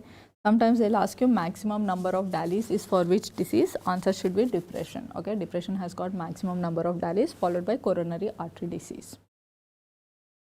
Next is coming to levels of prevention. Let us quickly have a look at levels of prevention. There is primordial prevention, primary prevention, secondary prevention and tertiary prevention. Okay. What is primordial prevention? You all might be telling it very loudly. I am very clear. Action taken before the onset of risk factor. Action taken before the emergence of risk factor is called as primordial prevention. So even before the risk factor appears, if you take some action, then it is called as primordial prevention. Okay. Next, what is primary prevention? Action taken before the onset of disease. So what is the meaning here? Risk factor is present but disease is absent. Then it is called as primary prevention. So here risk factor is absent. Here risk factor is present but disease is absent. Okay. What is secondary prevention? It is nothing but action taken to halt the progression of disease. इसका मतलब क्या है कि disease already है body में, आप क्या कर रहे हो, आप ये मेजर्स ले रहे हो such that the disease does not go into complications, वो कॉम्प्लिकेशंस में ना बदल जाए. That is what you are doing. That is called as what? Secondary prevention. Action taken to halt the progression of disease. So here disease is present but complications are absent. Okay. Next, what is tertiary prevention? It is action taken to limit the disability. Action taken to limit the disability is called as tertiary level of prevention. Okay. Please remember, tertiary level of prevention mein what do we have got? Here disease is also present, here complications are also present. Okay, clear? So primordial prevention, action taken before the emergence of risk factor. Primary prevention, action taken before the onset of disease. Next is secondary prevention, action taken to halt the progression of disease. And tertiary prevention is action taken to limit the disability. ठीक है. अभी इनमें पूछा जाएगा कि modes of intervention क्या है, ये कैसे achieve करेंगे हम, primordial, primary, secondary कैसे achieve करेंगे. ठीक है. तो please remember, primordial prevention is achieved by health promotion. Very important. Okay.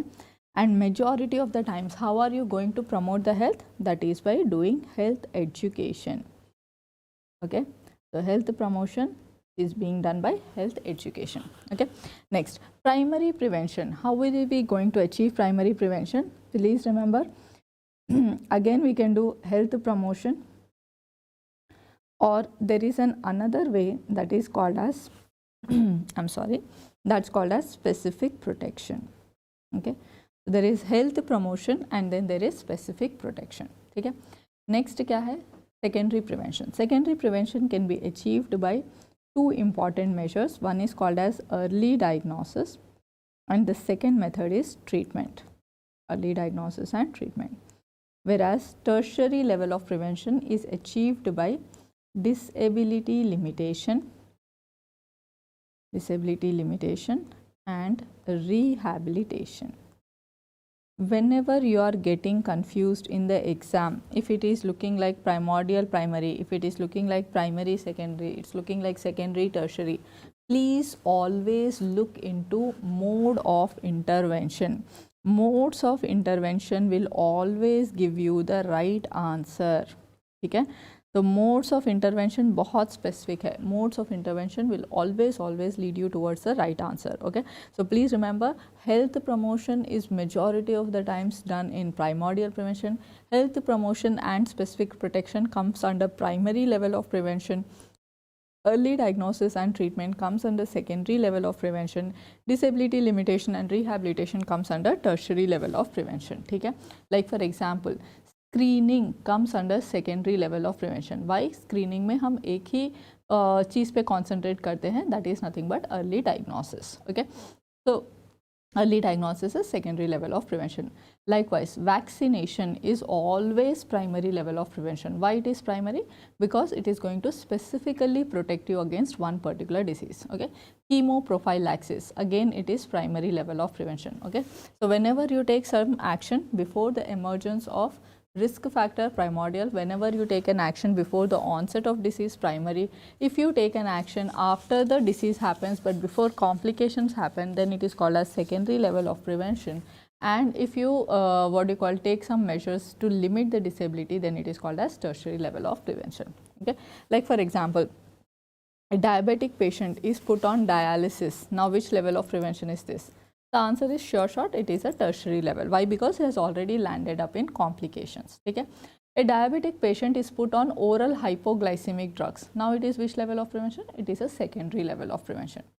A person who is having a risk factor or whose family history is there for diabetes, he is being asked to increase his physical activity. Now he is which level of prevention? He is into primary level of prevention. Okay?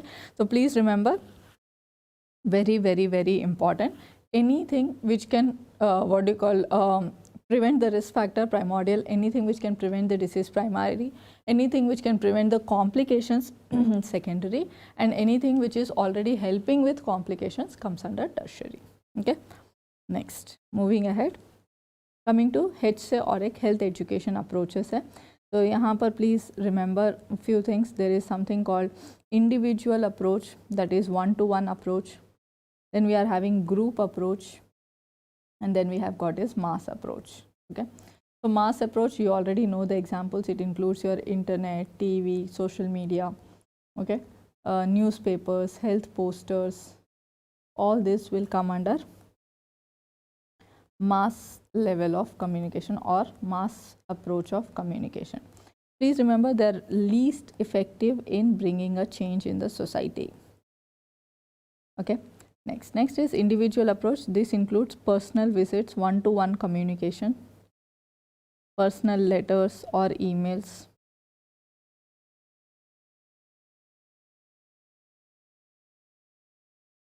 They are most effective method of communication. So whenever we want to bring a change, we should have one-to-one communication. Okay. Next is group approach of communication. This includes group discussion. They are called as focus group discussion. MCQ number 1 that is asked is, what is the group size, ideal group size? Answer is 6 to 12. Okay. Next is panel discussion. What is panel discussion? Panel discussion is nothing but when subject experts sit together, discuss their views about a topic and give out a combined view, then it is called as panel discussion. The size of subject experts that should be there in panel discussion is 4 to 8. Okay. Next, please remember another important thing in this we have got is symposium. Then we have got lectures. Lectures are also called as chalk and talk method. The maximum group size is less than 30 members. Okay, so a good lecture will have less than 30 members of participants. Then we have got what is known as group discussion, panel discussion, lectures, what they call role plays. Okay, and conferences, seminars. All this will come under group method of communication, group approaches of communication. Remember this. Okay. Then one question can be asked about barriers of health communication also. There is psychological barrier, physiological barrier, cultural barriers. Okay. Please remember, then there are environmental barriers. Excessive noise in the surrounding is an environmental barrier. Okay. A person not able to understand what you are speaking because you are using a lot of medical terms is a psychological barrier. A person not able to understand because he speaks in another language and you speak in another language, then it is a cultural barrier. Okay. Then if he is not able to listen, if he is not able to speak, then it's a physiological barrier. Okay. So these are the things which I want you to remember from that particular topic. Okay. Again, workshops, very good, Priya. So this is also there. Okay. Next with I alphabet, we have got international health regulations. Okay. So this is the logo for World Health Organization. The headquarters of World Health Organization is in Geneva, which is in Switzerland. Please remember, every year on 7th we observe World Health Day. 7th of April is observed as World Health Day. Logo of World Health Organization, I'm already displaying it on the screen. Please remember it very clearly. Okay. Then there is something called UNICEF. Whenever you see a mother holding an infant kind of logo, then it's UNICEF. Headquarters of UNICEF is in New York. UNICEF had launched a very beautiful program called Gobi FFF campaign. It was a very successful campaign. G stands for growth monitoring. Growth monitoring. O stands for oral rehydration therapy. Growth monitoring, oral rehydration therapy. B stands for breastfeeding. I for immunization. F for family planning.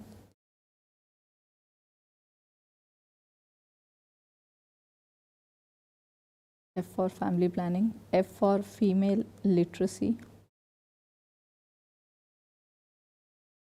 And another F for food supplementation.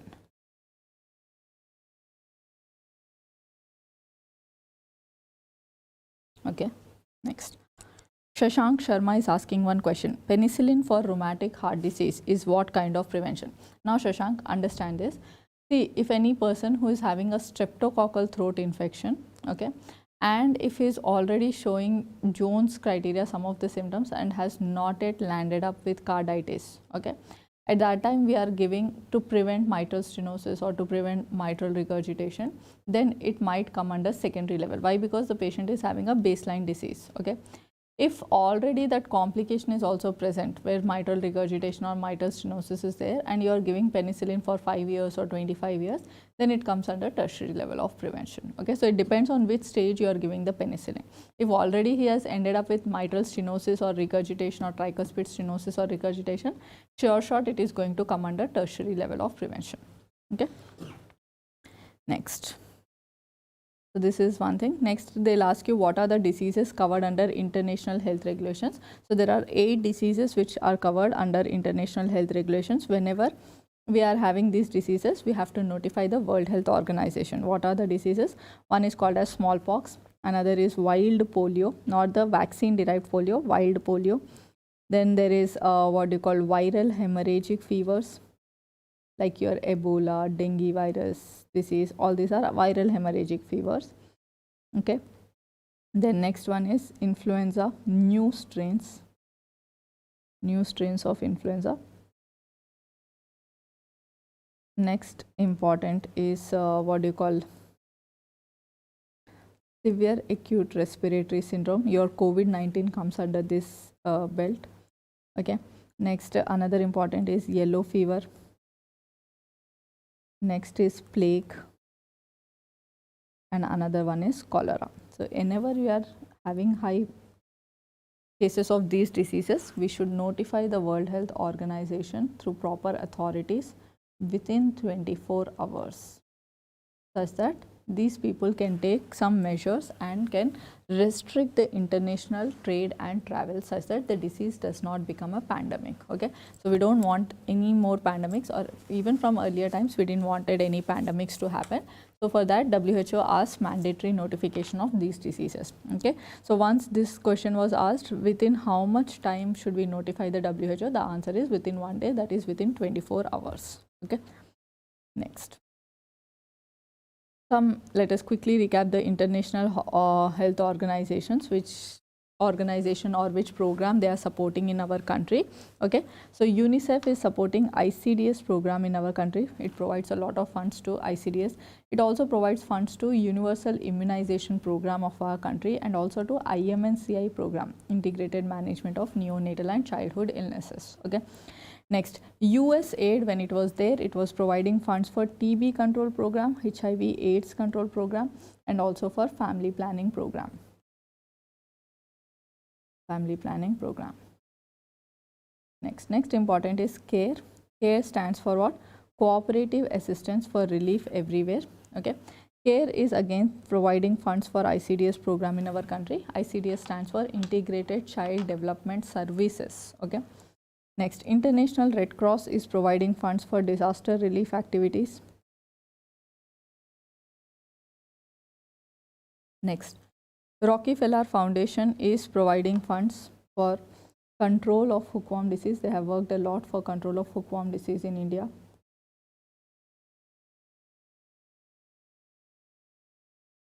Ford Foundation has worked extensively for family planning activities in India.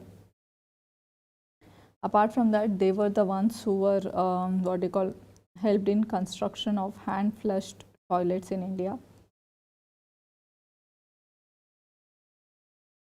Then we have got UNFPA, that is United Nations Population Fund. They have also contributed to family welfare program in India or family planning program. SIDA, that is Swedish International Development Agency. These people have worked for TB control program. DANIDA has worked for blindness control program.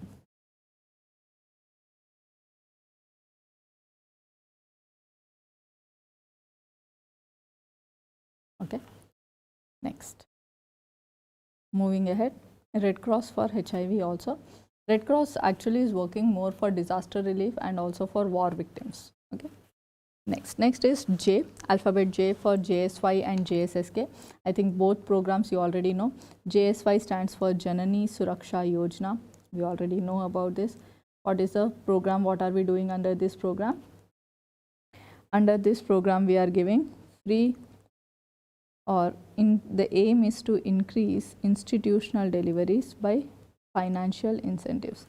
Increase institutional deliveries by providing financial incentives.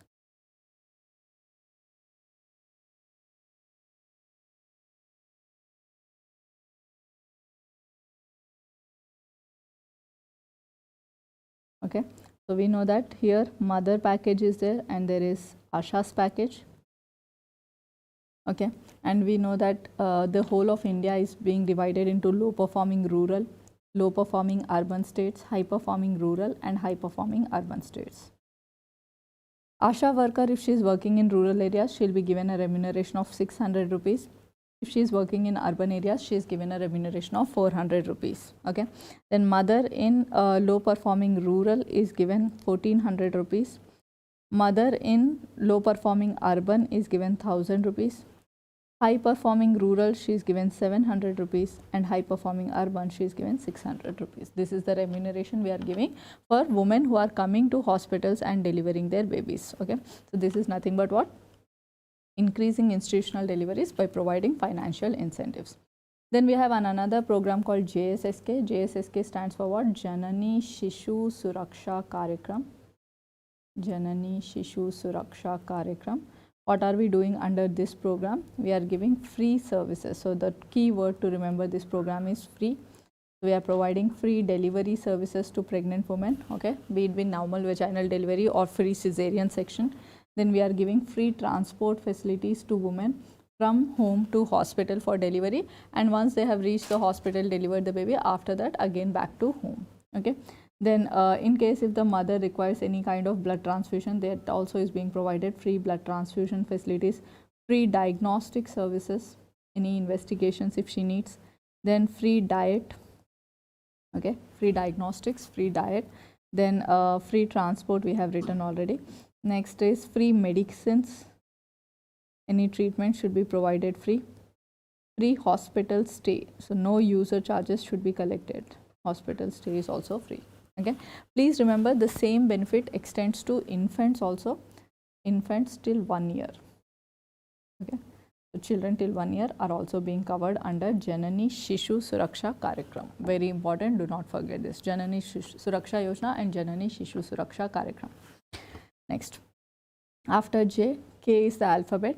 K for contraceptive methods. Let us remember like this. Okay. First important is Pearl Index formula. Pearl Index is a measure of contraceptive efficacy, or also we can say contraceptive failure. Anything is a correct term. It measures contraceptive efficacy or contraceptive failure.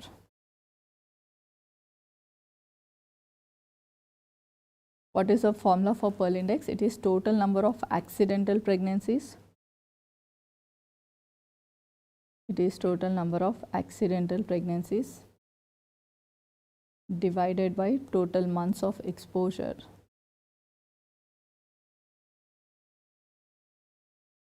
multiplied by 1200.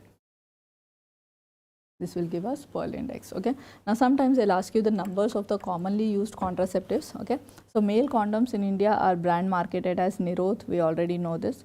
Okay. They have a contraceptive failure rate of 5 to 14 per 100 women years, meaning to say if 100 couples are using male condoms, then by the end of 1 year there is chance that 5 to 14 women can still become pregnant. Okay.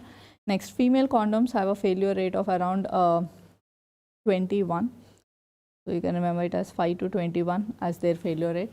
Intrauterine devices have a failure rate of 1 to 5 per 100 women years. OC pills, they have a low failure rate, that is 0.1 to 2. Sterilization, both tubectomy and vasectomy included, they have a very low failure rate, that's only 0.1. Vaginal sponge is having a very high failure rate, that is 9 to 20 per 100 women years. Okay. So remember this, vaginal sponge is again brand marketed as Today in India. Okay.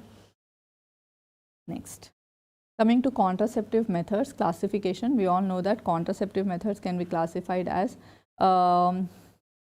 temporary methods and permanent methods.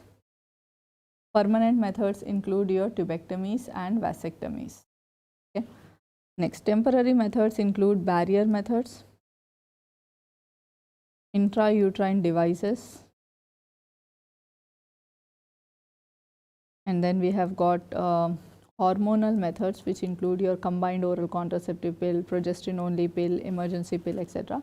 And then we have got what is known as miscellaneous methods or natural methods of contraception.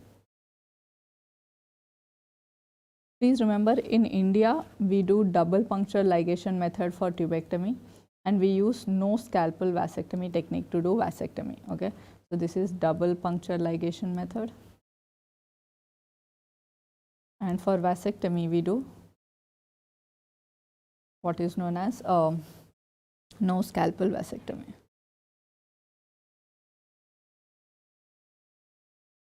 Okay.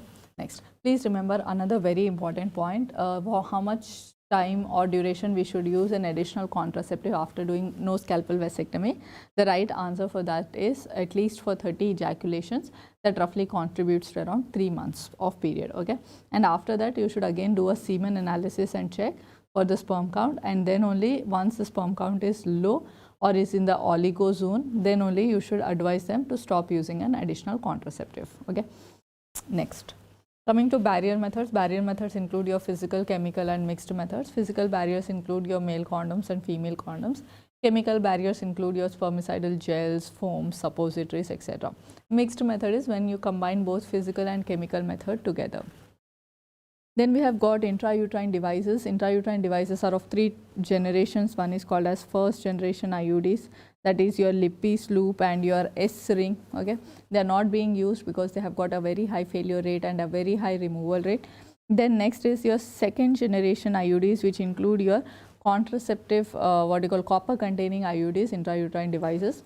And the third one is your hormonal IUDs, that includes your progesterone or levonorgestrel containing IUDs. Your Mirena and Progestasert comes under third generation IUDs. Okay. Next, coming to hormonal methods, these include combined oral contraceptive pills like Mala N and Mala D, which contains both estrogen and progesterone. Okay. Next important is what you call they include progestin only pills, which are the drug of choice in lactating women, or which are the contraceptive of choice in lactating women. Next important is what do we have got here? We have got male pills, that includes your Gossipol. Next important we have got here is emergency contraceptive pills. These are taken after having an unprotected intercourse, should be taken within 72 hours. Okay. And lastly, we are even having depot formulations. Depot formulations include your depomedroxyprogesterone acetate and norethistyrone enantate. Okay. These are your hormonal methods. Coming to miscellaneous methods, these includes calendar period method or a safe period method. It includes lactational amenorrhea, abstinence, coitus interruptus. All those will contribute to your miscellaneous methods. Okay. Please remember, for tubectomy or vasectomy, consent of both the partners is needed. That is, both husband and wife is needed. Next. Priya is asking a question. In GSSK, do they provide transport for antenatal or postnatal visits? No, they provide only for delivery services. Okay.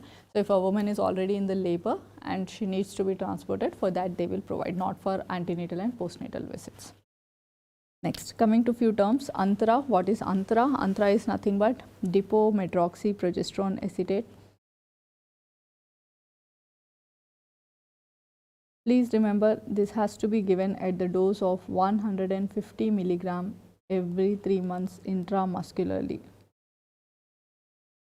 Every 3 months intramuscularly. Next, what is Chaya or Saheli? It is nothing but centroman. It contains selective estrogen receptor modulator or meloxifene. Please remember, for first 3 months it is taken twice a week for first 3 months, and after that it is a once a month pill.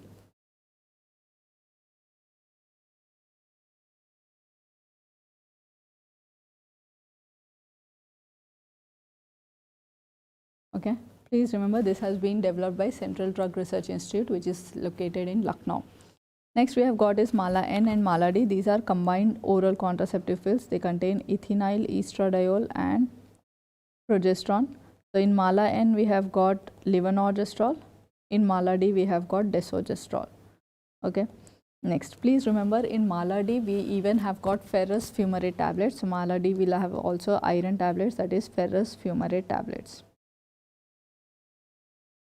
Next is what is Today. Today is nothing but a vaginal sponge. Please remember, it contains a spermicide called non-oxynol 9.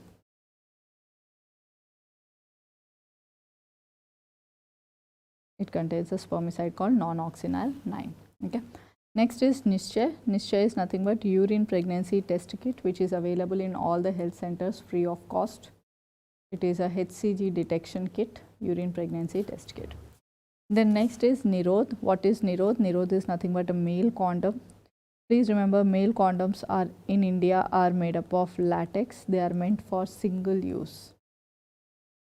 Apart from protecting against unwanted pregnancy, they provide protection against sexually transmitted infections also. Okay. Next is Easy Pill. Easy Pill in India is emergency contraceptive pill. It contains levonorgestrel. It contains levonorgestrel. Okay. Please remember, sometimes they'll ask you, Asha is doing home delivery of contraceptives. What are the contraceptives she can do home delivery? Answer is Nirodh. Answer is Easy Pill. And another answer is Mala N and Mala D. Okay. So, these are the things which she can do home delivery of contraceptives.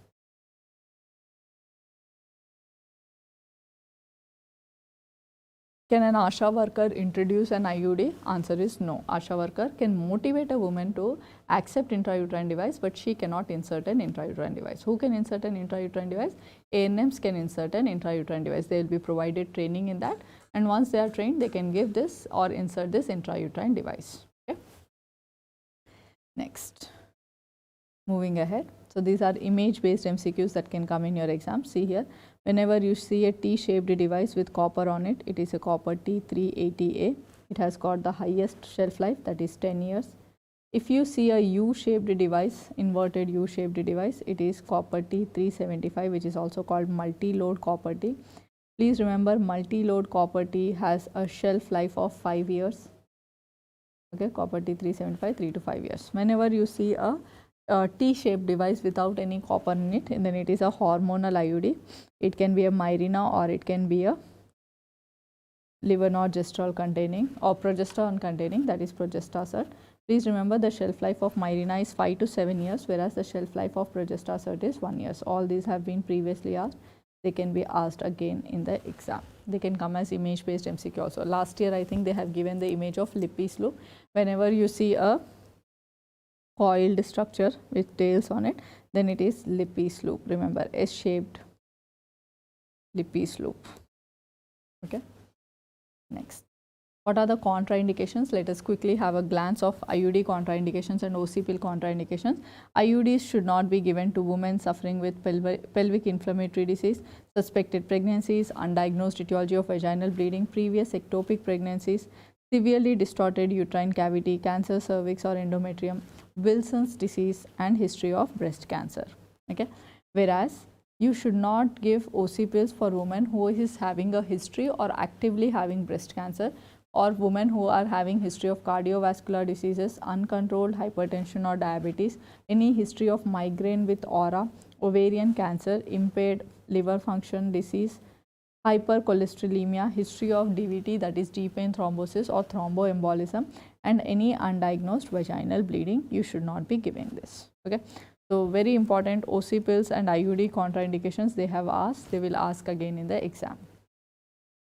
Next, to end up that chapter, we have got what is known as MTP Amendment Act 2021, where they says that pregnancy can be terminated up to 20 weeks with opinion of one registered medical practitioner, whereas pregnancy can be terminated with opinion of 2 RMPs from 20 to 24 weeks. Okay. Please remember, the maximum gestational age to terminate a pregnancy is 20 weeks for all the conditions, but only for humanitarian grounds it is 24 weeks. Okay, so 24 weeks is allowed only for rape survivor victims. Now, another important amendment that has come to this is any woman who is found to be having congenital abnormalities of the fetus which do not support the life of the baby after birth, then you can terminate the pregnancy even beyond 24 weeks, any time till delivery. Okay.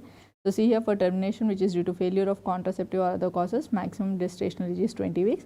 For beyond 24 weeks, if any substantial fetal anomalies are diagnosed at a very later stage. Okay. So, this happens usually when a woman is in the tribal areas.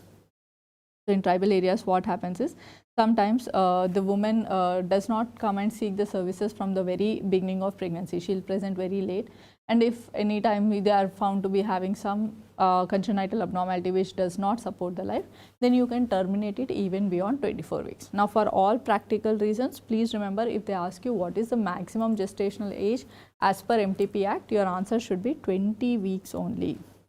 Okay, so your answer should be 20 weeks only. Okay. If they specifically say humanitarian grounds, 24. If they specifically say eugenic grounds, the answer should be beyond 24 weeks. Okay. Next. So, I, J, K is done. Now is the next alphabet L. Okay. So, coming to limiting amino acids, I think this is on tip of your tongues now by now. So, what is a limiting amino acid in maize? Answer is lysine and tryptophan.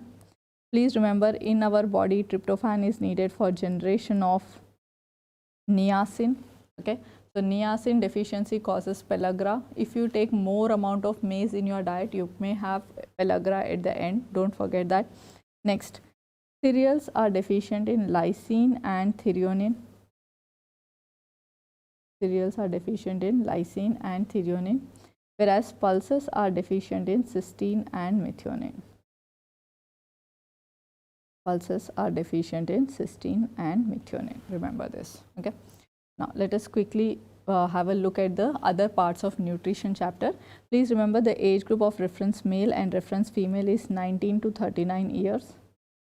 The height of reference male is 1.7 meters, whereas height of reference female is 1.6 meters. The weight of reference male is 65 kgs, whereas female is 55 kgs. The BMI of a reference male is 20.7, whereas that of a reference female is 20.9. They will spend 8 hours in work and 8 hours in light activity. 4 to 6 hours in light activity. 4 to 6 hours in light activity. They will have 8 hours of sleep, and they will spend 2 hours in active recreation. Okay, very important, do not forget this. Okay, reference male and reference female. Now, coming to balanced diet and prudent diet, lot of ambiguity here also, do not get confused. Balanced diet is a diet in which 15 to 30% of energy comes from fats. 15 to 30% of energy is from fats, okay. 15 to 30% of energy is from fats. Then next important, please remember, less than 10%, okay, less than 10% should be your saturated fats, okay. Next, 10 to 15% of energy should come from proteins. 10 to 15% of energy should come from proteins, and rest of the energy, that is 50 to 70% of energy, should come from carbohydrates. This is a balanced diet, okay. Next we have got what is known as a prudent diet. Prudent diet is used to maintain total cholesterol to HDL ratio less than 3.5. What is the target of this? Total cholesterol to HDL ratio less than 3.5. Okay. Now what are we doing to this? Please remember, reduction of fat intake to less than 30%.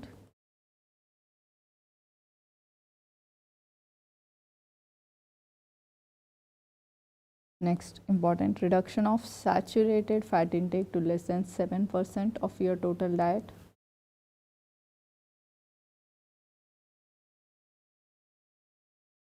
Okay. Next, very important, reduction of fat intake is done. Reduction of salt to less than 5 grams a day.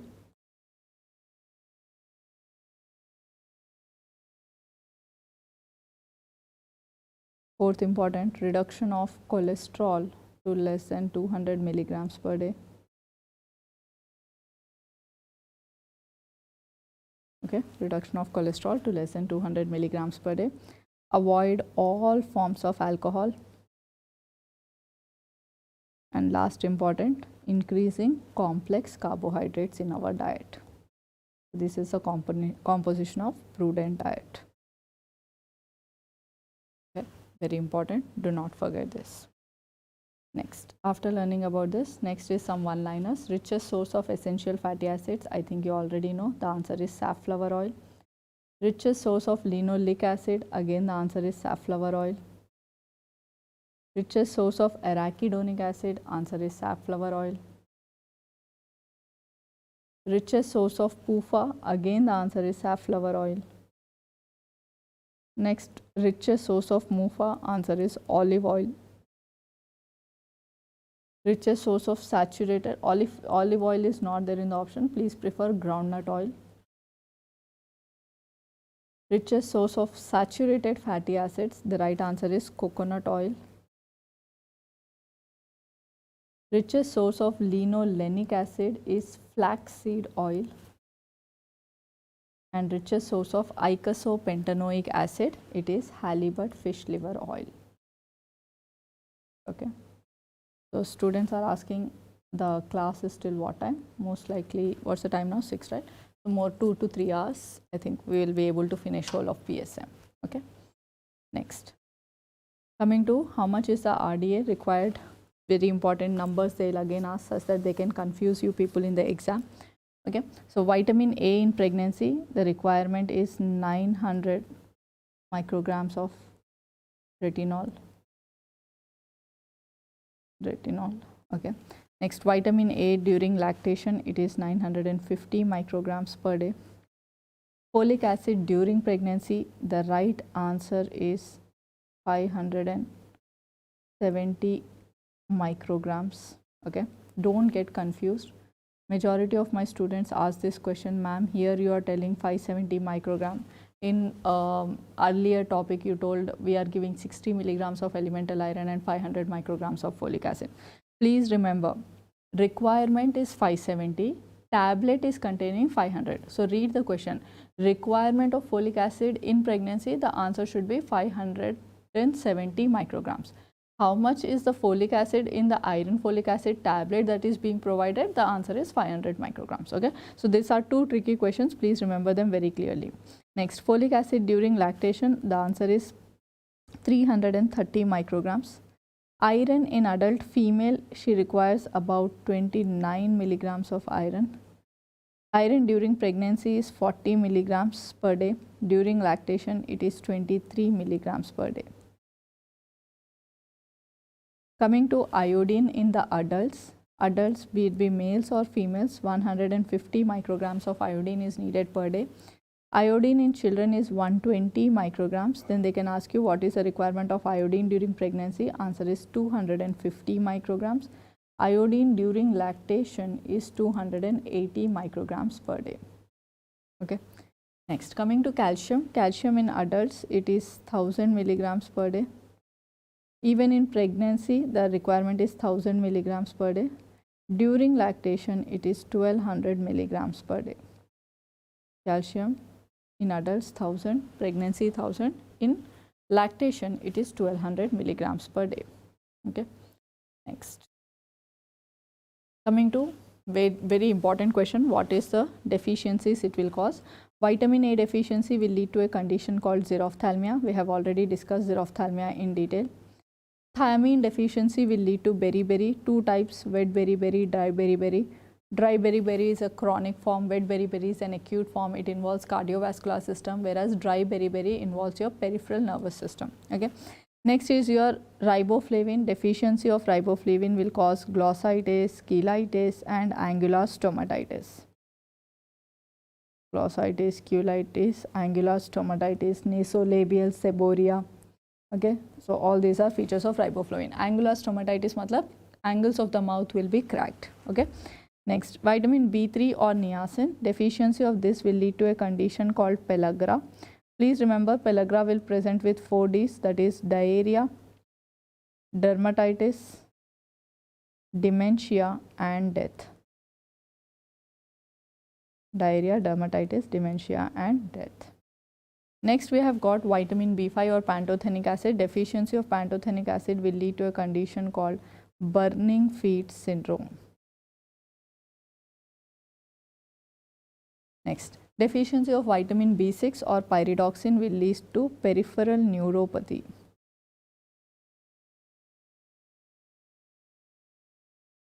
Okay. Next, deficiency of vitamin B7 or biotin. Okay. This can cause hair loss, infertility, alopecia. You can remember it as alopecia. Okay. Alopecia. Next, folic acid deficiency will cause megaloblastic anemia. If folic acid is deficient during pregnancy in particular, then it will lead to what is known as neural tube defects. Next, coming to vitamin B12 or cyanocobalamin, this will again lead to two things. One is called as megaloblastic anemia and another is peripheral neuropathy or peripheral neuritis.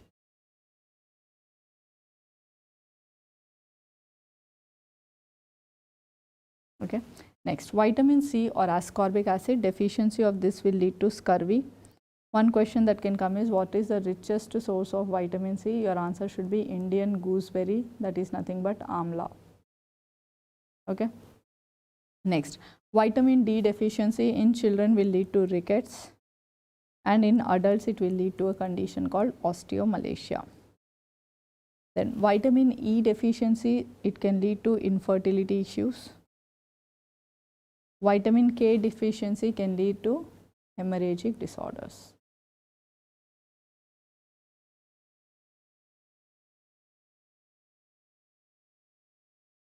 Okay. See here, sometimes you can get image based MCQ of this. This is nothing but Casel's necklace, that is seen in pellagra. That is dermatitis which is seen around the neck region. It is as if a person is wearing a necklace. Okay. This rash worsens on exposure to UV light. Very, very important. Do not forget this. Next, this is the image of mottling of teeth which is seen with fluorosis. The fluorine is called as double-edged sword. We already know that point. What is the optimum level of fluorine? The optimum level of fluorine is 0.5 to 0.8 ppm or milligram per liter. Okay. Next, please remember, they will ask you what is the maximum permissible level of fluorine. The maximum permissible level of fluorine is 1.5 milligram per liter. If it is more than 1.5 milligram per liter, now fluorine will start getting deposited on the teeth. That is called as what? Mottling of the teeth. So first change we'll see is this. Next, after this, if fluorine is still excess in the water, that is around 3 to 6 milligram per liter, then it will lead to deposition of fluorine on the skeletal system. That's called as skeletal fluorosis. And if it is more than 10 milligram per liter, then it will lead to crippling fluorosis. Okay.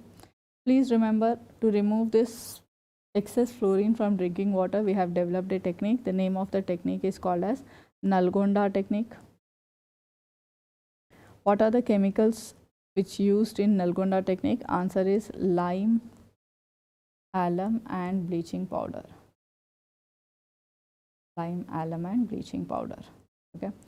This is called as defluoridation of water. MCQ, defluoridation of water is which level of prevention? The answer is it is primary level of prevention. Okay. Next, please remember, deficiency of fluorine will lead to dental caries. Deficiency of fluorine will lead to a condition. What is the name of the condition? Dental caries. Okay. So very important, do not forget this. Okay. And in rickets, we see what is known as genu varum. Okay. Whereas in fluorosis, we see inward turning of the knees, that is genu valgum. Next is management techniques. M for management techniques. So L is done. M for management techniques. Okay. So first is cost benefit analysis. What is cost benefit analysis? If input is measured in terms of money, output is also measured in terms of money, then we call it as cost benefit analysis. If we measure input in terms of money and output in terms of money, what do we call it as? We call it as cost benefit analysis.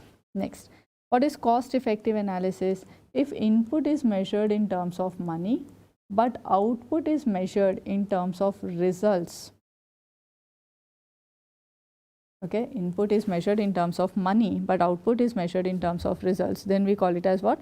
We call it as cost effective analysis. Okay, please remember, this is the most applicable management technique in health sector. And how do we measure the results? We measure the results in terms of how many lives we have saved, how many diseases we have prevented. Most applicable in health sector. Next, what is input output analysis? It is nothing but how many units, number of units of input needed, number of units of input needed to achieve 1 unit of output. Number of units of input needed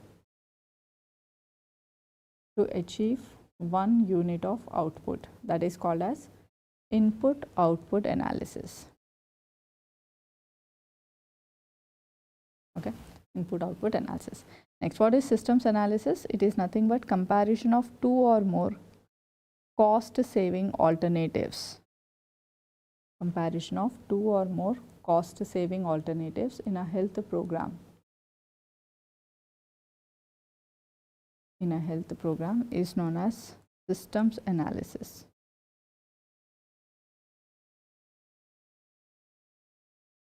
Okay.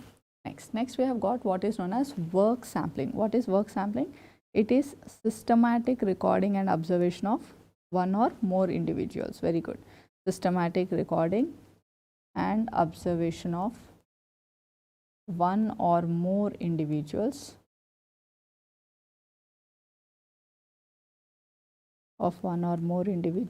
at predetermined times or random intervals. Thus that we know how is their performance. That is called as what? Work sampling.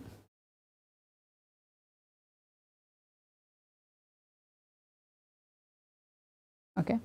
Next we have got what is known as network analysis. What is network analysis? I think you all might be telling it. It is graphical plan of all activities and events in a health program. All activities and events to be completed to achieve the objective. It is to be completed to achieve the objective. That is called as network analysis. Okay. I think you already know network analysis has got two components. One is called as PERT and the other is called as CPM. What is PERT? PERT is nothing but Program Evaluation Review Technique, whereas CPM stands for Critical Path Method. Program Evaluation Review Technique. CPM stands for Critical Path Method. What is Critical Path Method? It is the longest path taken to complete the project. Longest path in terms of time.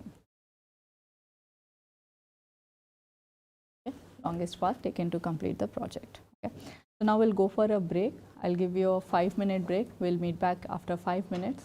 So just fresh up and come back for national health programs. It's a very important topic. Okay. Thank you.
Welcome back everyone. So we have reached till alphabet M, that is 13 alphabets in our alphabet saga, 26.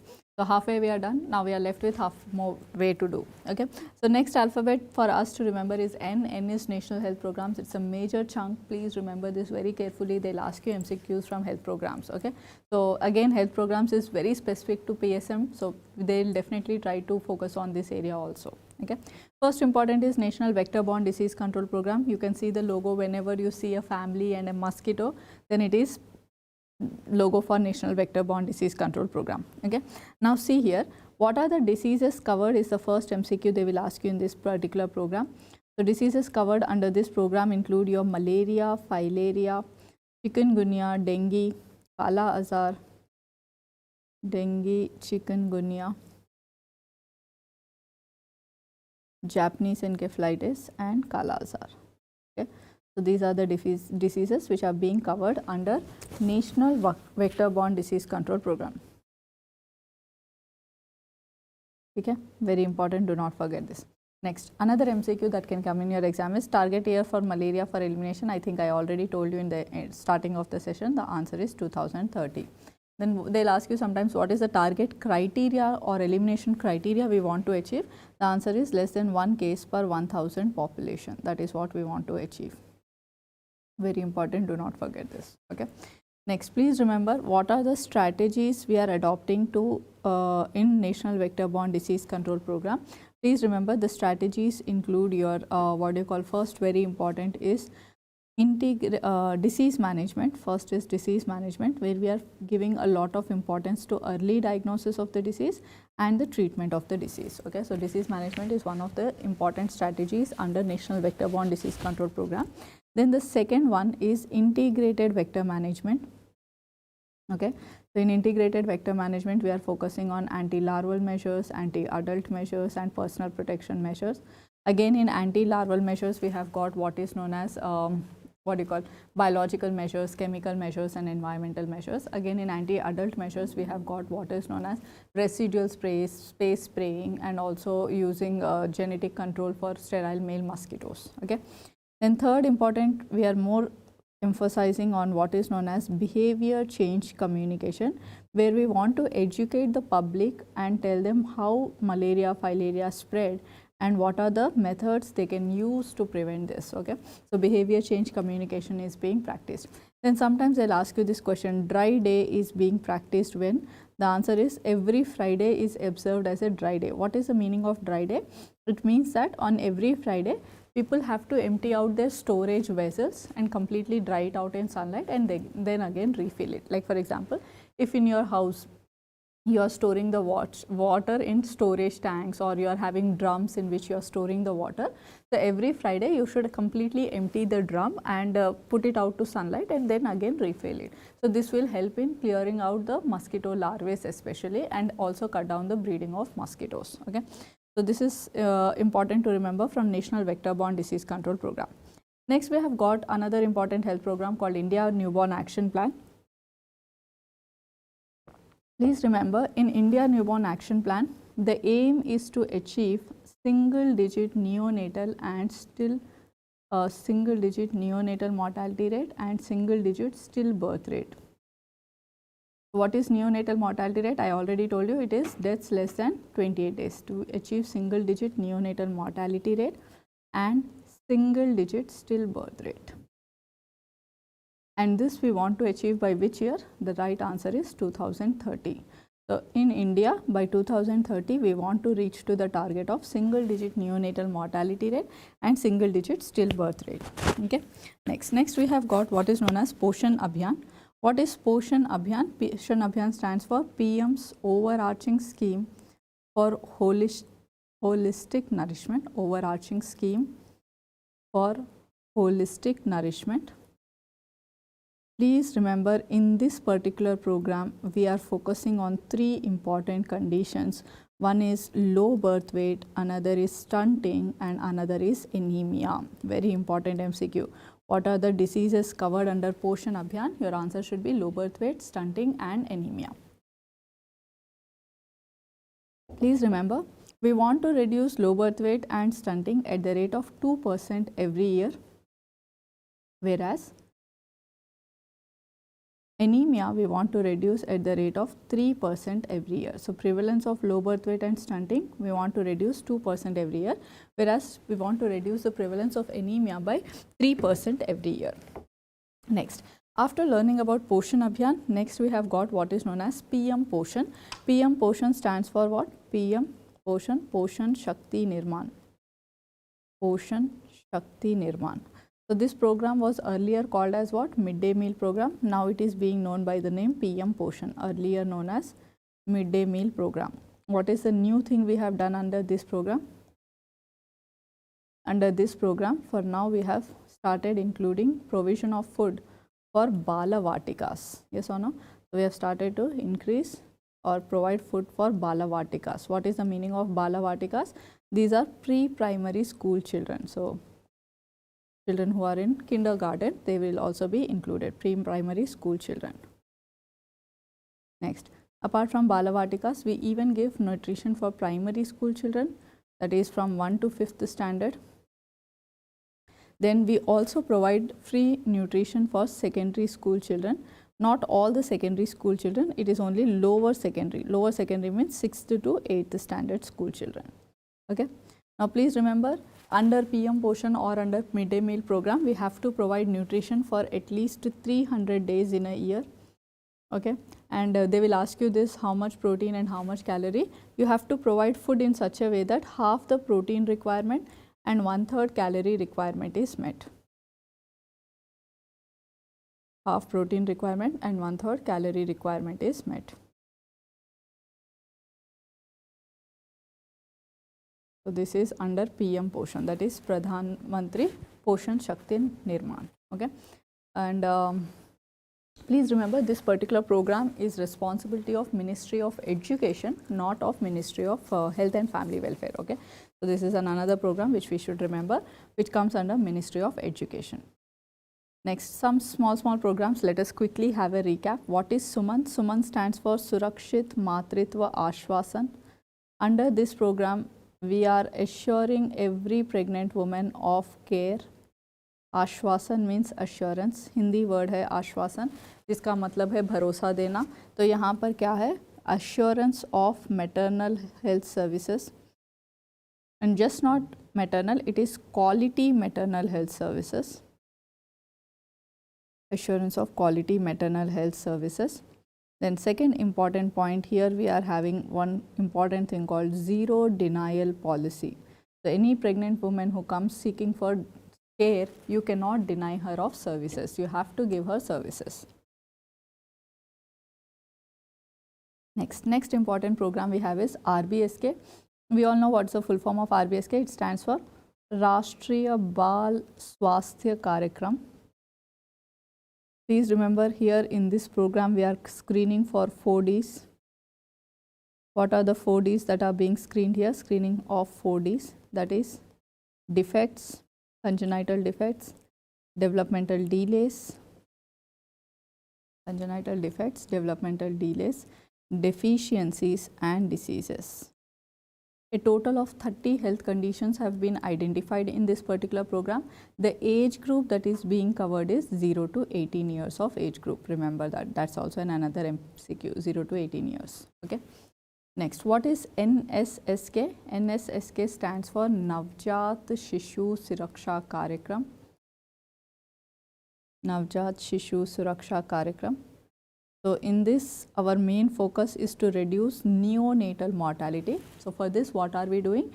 We are training medical officers and healthcare workers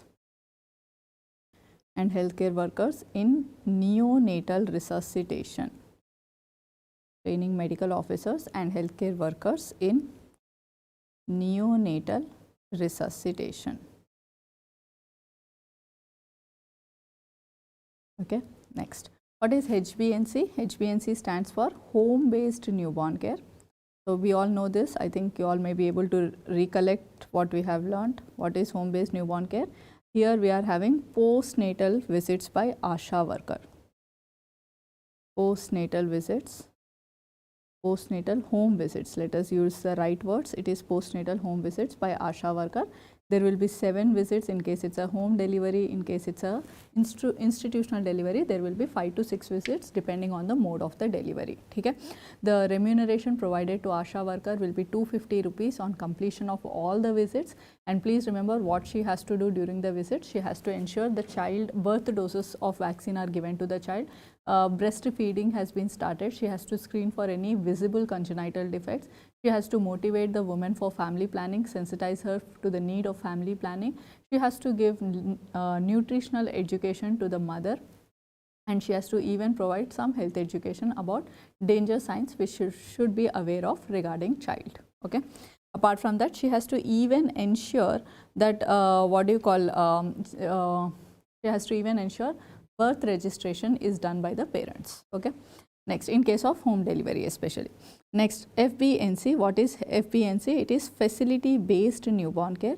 Facility based newborn care has got 3 components, if you are able to recall. That is, one is called as newborn care corners, NBCC.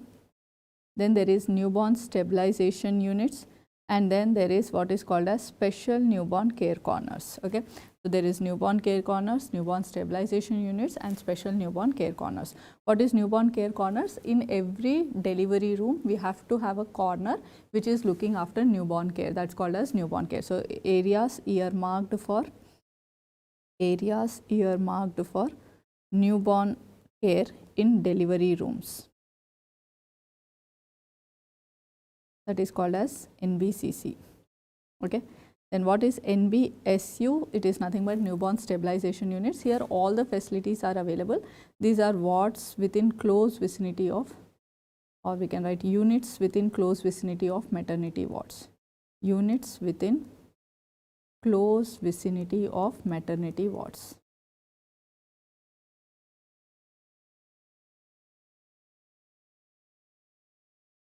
Okay. Please remember, these are available at the level of community health center. They are supposed to have at least 4 beds facility. Then we have got what is known as special newborn care corners. These are like our NICUs, that is neonatal intensive care units. Here all facilities are available except for ventilator facility and major surgery. So we don't have 2 things here. One is ventilator and the other one is major surgeries are not done here. Okay.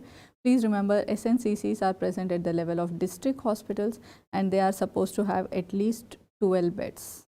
Okay. So these are the norms under facility based newborn care.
तो let us start back. Now is PMSMA. PMSMA full form क्या है? प्रधानमंत्री सुरक्षित मातृत्व अभियान या फिर योजना. Anything is correct. प्रधानमंत्री सुरक्षित मातृत्व अभियान. Okay. So what are we doing under this program? You already know about this. You have to remember that we are providing OBG specialist services on 9th of every month. Okay. So in all the government hospitals, that is primary health centers, community health centers, we are providing OBG specialist services for antenatal care on 9th of every month. Public health care facilities. ठीक है. इसमें और एक चीज़ याद रखना है हमको. What is the other important thing we should remember that here we do that categorization or risk of the patients, yes or no? So based on what kind of pregnancy they are having, they are categorized into 4 colors. Green is a pregnancy, green color sticker will be given for pregnancies without any risk factors. Yellow color sticker will be given for pregnancies which are having comorbid conditions, okay. Then blue color sticker is given for pregnancies who are having PIH, okay. And lastly, red color stickers are given for high risk pregnancies. Next we have got is PMMVY, that is nothing but Pradhan Mantri Matru Vandana Yojana. I hope you are able to recall about this program as well. What are we doing under this program? We are giving money for nutritional support, okay. So financial incentive for nutritional support is being given. Financial incentive for nutritional support to pregnant women. Financial incentive for nutritional support to pregnant women is given. Now, please remember what are we doing under this program. So, in this, for all the women who are in the BPL category, that is below poverty line category, for the first pregnancy, they will give you 5,000 rupees benefit, and this 5,000 rupees benefit will be given in 2 installments, 3,000 rupees and 2,000 rupees. 3,000 rupees will be given at least after 1 antenatal checkup, and the rest 2,000 rupees will be given after the birth of the child and after the registration of the birth happens, okay. Now, please remember, the second time benefit will be given only if the child is a girl child, okay. So now in India we are having this PC-PNDT Act where we cannot determine the gender. So that's the reason what do? We give the second time benefit as 1 installment only after the birth of the child, and if it is a girl child only, we will give that is 6,000 rupees, okay. So please remember, Pradhan Mantri Matru Vandana Yojana will be given first time benefit to all the pregnant women irrespective of the gender of the child. First time benefit in 2 installments, whereas second time benefit will be given only after birth and only if the child is a girl child, and at that time we give a benefit of 6,000 rupees, okay. Next, please remember another important clause to this is, if any pregnant woman, let us suppose she registers, takes a benefit of 3,000 rupees, and in around 20 weeks or 24 weeks she has a stillbirth or an intrauterine death or something like that, then this first benefit will be nullified, it will not be counted. Again, second time they will be registering her as the first new pregnancy, okay. So any mishaps during pregnancies will not be counted, it will be counted as if the woman has never taken the benefit, okay. Next is ANMOL. ANMOL stands for what? It stands for ANM Online. ANM stands for Auxiliary Nurse Midwife Online. So here what are we doing? We are giving tablets, mobile tablets are being provided to ANM. Tablets are being provided to ANM, okay, as job aids, such that they can upload their data and help in easy uploading and updating of the data. Apart from that, these mobile tablets are going to have readily available video contents which they can use for their own learning purposes, okay. Next is RKSK or AFHC. RKSK program stands for what? It stands for Rashtriya Kishore Swasthya Karyakram. It stands for Rashtriya Kishore Swasthya Karyakram. So Kishore is the word for adolescent in Hindi. So this is a group which is covering which age group? It's covering the adolescent age group. So it covers which age group? 10 to 19 years of age group. 10 to 19 years age group is covered. Please remember, under this program we are providing adolescent friendly health clinic services. Adolescent friendly health clinics, okay. In this we are even providing ARSH services. What is ARSH?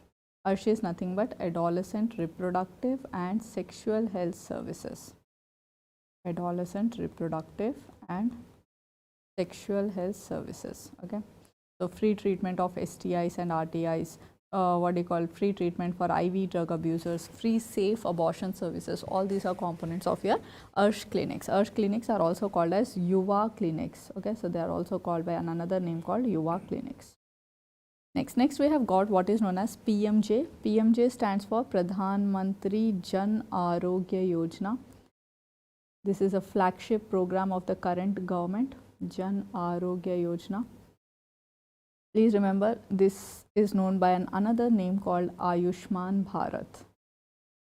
Okay, तो इसमें दो चीज़ें याद रखना है हमको। एक है कि आयुष्मान भारत के तहत हर पर्सन जो BPL कैटेगरी में है उसे 5 लाख का इंश्योरेंस कवरेज पर फैमिली पर year. Please remember there is no capping on the family member. मतलब क्या है इस सेंटेंस का कि फैमिली में कितने भी लोग हो सकते हैं, उस पर कोई पाबंदी नहीं है। No capping in on family members, ठीक है। So they can be 5 member family, 10 member family, 6 member family, anything is okay. But total insurance coverage कितना मिलेगा? 5 लाख का ही मिलेगा। एक साल में 5 लाख तक आप फ्री सर्विसेज अवेल कर सकते हैं, ठीक है। तो there is no capping on family members under Pradhan Mantri Jan Arogya Yojana Ayushman Bharat, ठीक है। इसका एक अपडेट भी है जो मैं अपडेट सेक्शन में बता दूंगी। और एक यहाँ पर याद रखना, please remember under this programme we have renamed sub-centers and primary health centers as health and wellness centers. Rename sub-centers and PHCs as health and wellness centers. And we have also renamed them as Ayushman Arogya Mandirs. Ayushman Arogya Mandirs. Okay? So they can ask you this question also in the exam.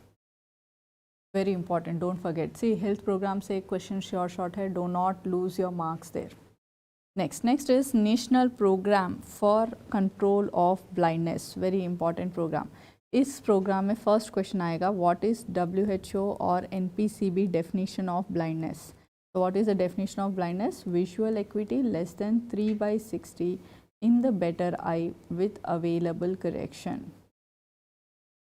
In better eye with available correction is called as blindness. So अगर visual acuity is less than 3/60 in the better eye with available correction, we call it as what? We call it as blindness. WHO और NPCB definition of blindness ये है, ठीक है। Next, please remember they can ask you what is visual impairment. So please remember visual impairment is visual acuity less than 6/18, okay. Visual acuity less than 6/18 is called as what? It's called as visual impairment. Next, please remember another important question that can be asked is what is the most common cause of blindness? Answer is cataract. Most common cause of blindness in more than 60 years of age? Answer is cataract. Most common cause of blindness in India? Answer is cataract. In world? Answer is cataract. If they ask you the question specifically most common cause of blindness in 0 to 49 years of age group, then your answer should be non-trachomatous corneal opacities, okay. Most common cause of blindness in 0 to 49 years of age group, the right answer is what? Non-trachomatous corneal opacities, okay. Then another question, most common cause of ocular morbidity, the right answer is what? The right answer is refractive errors, okay. So most common cause of ocular morbidity is refractive errors. Next, another important question, please remember, is Vision 2020 they will ask you. So Vision 2020, there is global component and there is India's in Vision 2020. They can ask you what are the diseases covered under Global Vision 2020. Answer is cataract, refractive errors, childhood blindness, cataract, refractive errors, childhood blindness, okay, trachoma and onchocerciasis. So they are covering 5 diseases. What are the 5 diseases? They are covering cataract, refractive errors, childhood blindness, trachoma and onchocerciasis. Okay. Next, if you look at India's Vision 2020, what are the diseases covered under India's Vision 2020? Cataract, refractive errors, okay. Then we are having childhood blindness, there is trachoma, okay, and then there is glaucoma, diabetic retinopathy and corneal blindness. These are the diseases covered under India's Vision 2020. Okay.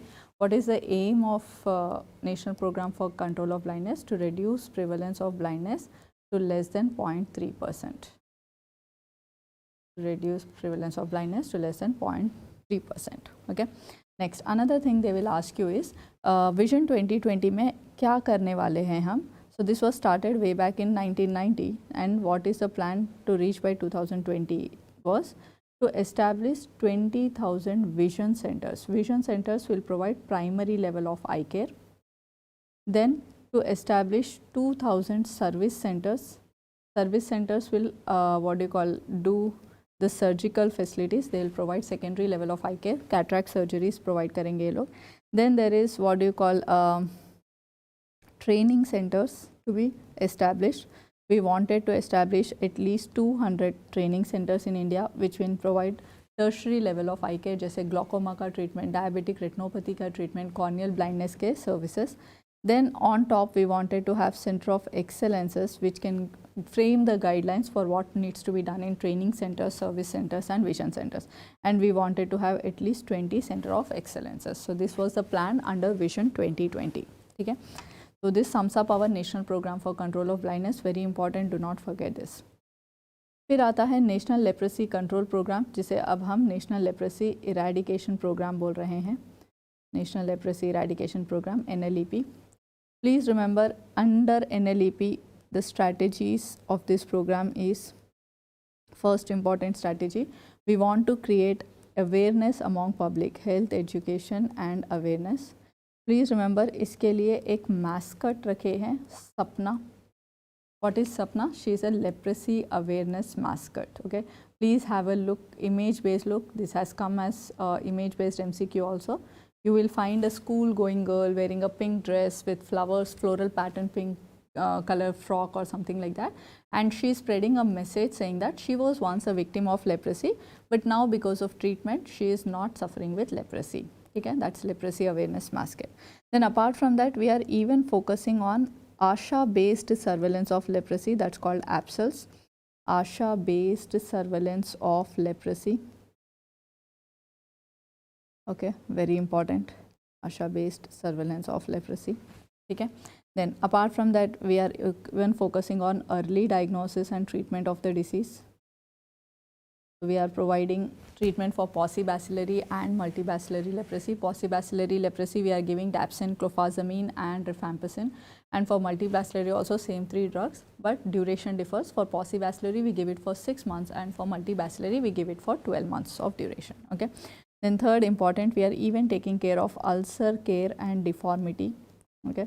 So we are ensuring some tertiary rehabilitation services are also being provided under this particular program, National Leprosy Eradication Program. Please remember, the target year for leprosy elimination in our country is 2027. Some books are mentioning it as 2005. In 2005, India did achieve on a whole the elimination criteria, but there are still some states which are reporting higher number of cases of leprosy. When all the states of country will be able to achieve it, then only we will say that India has eliminated it. Okay. So overall, if you look, yes, we have achieved the target, but still some states are reporting, so we cannot say that India has eliminated leprosy. So that's the reason we have given a revised target now. The revised target year for elimination is 2027, okay, 2027. And what is the elimination criteria we want to achieve? We want to have less than 1 case per 10,000 population. Less than 1 case per 10,000 population. Okay. Next, moving ahead, after this, another important national health programs. Let us quickly have a look. We have something called Kilkari. Kilkari is a mobile-based app. Mobile app which gives information on antenatal care, postnatal care and child care, which gives information on antenatal care, postnatal care and infant care. Please remember, it is a pre-recorded message. All you have to do is lift the call and listen to the message. It has been recorded in 18 different languages of our country, so language is not at all a barrier here. Then next is Lakshya. What is Lakshya? It is Labor Room Quality Improvement Initiative. It is Labor Room Quality Improvement Initiative. Please remember, this initiative had been started to improve the quality of labor services which are being provided as low as in Type B subcenters. Next, we are having Amrit. Amrit, you all know what does it stands for?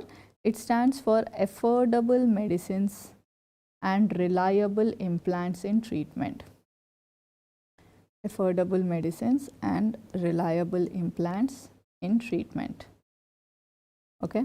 What are the diseases they are covering under this program? They are covering cancer and cardiovascular diseases. Cancer drugs to be provided at a cheaper rates, and cardiovascular drugs are also being provided at cheaper rates, and the implants like stents which we are using for what you call cardiovascular diseases should also be provided at affordable rates. That is what is the aim of Amrit, okay? Affordable medicines and reliable implants in treatment. The next one we have got is MONICA. What is MONICA? MONICA stands for Multinational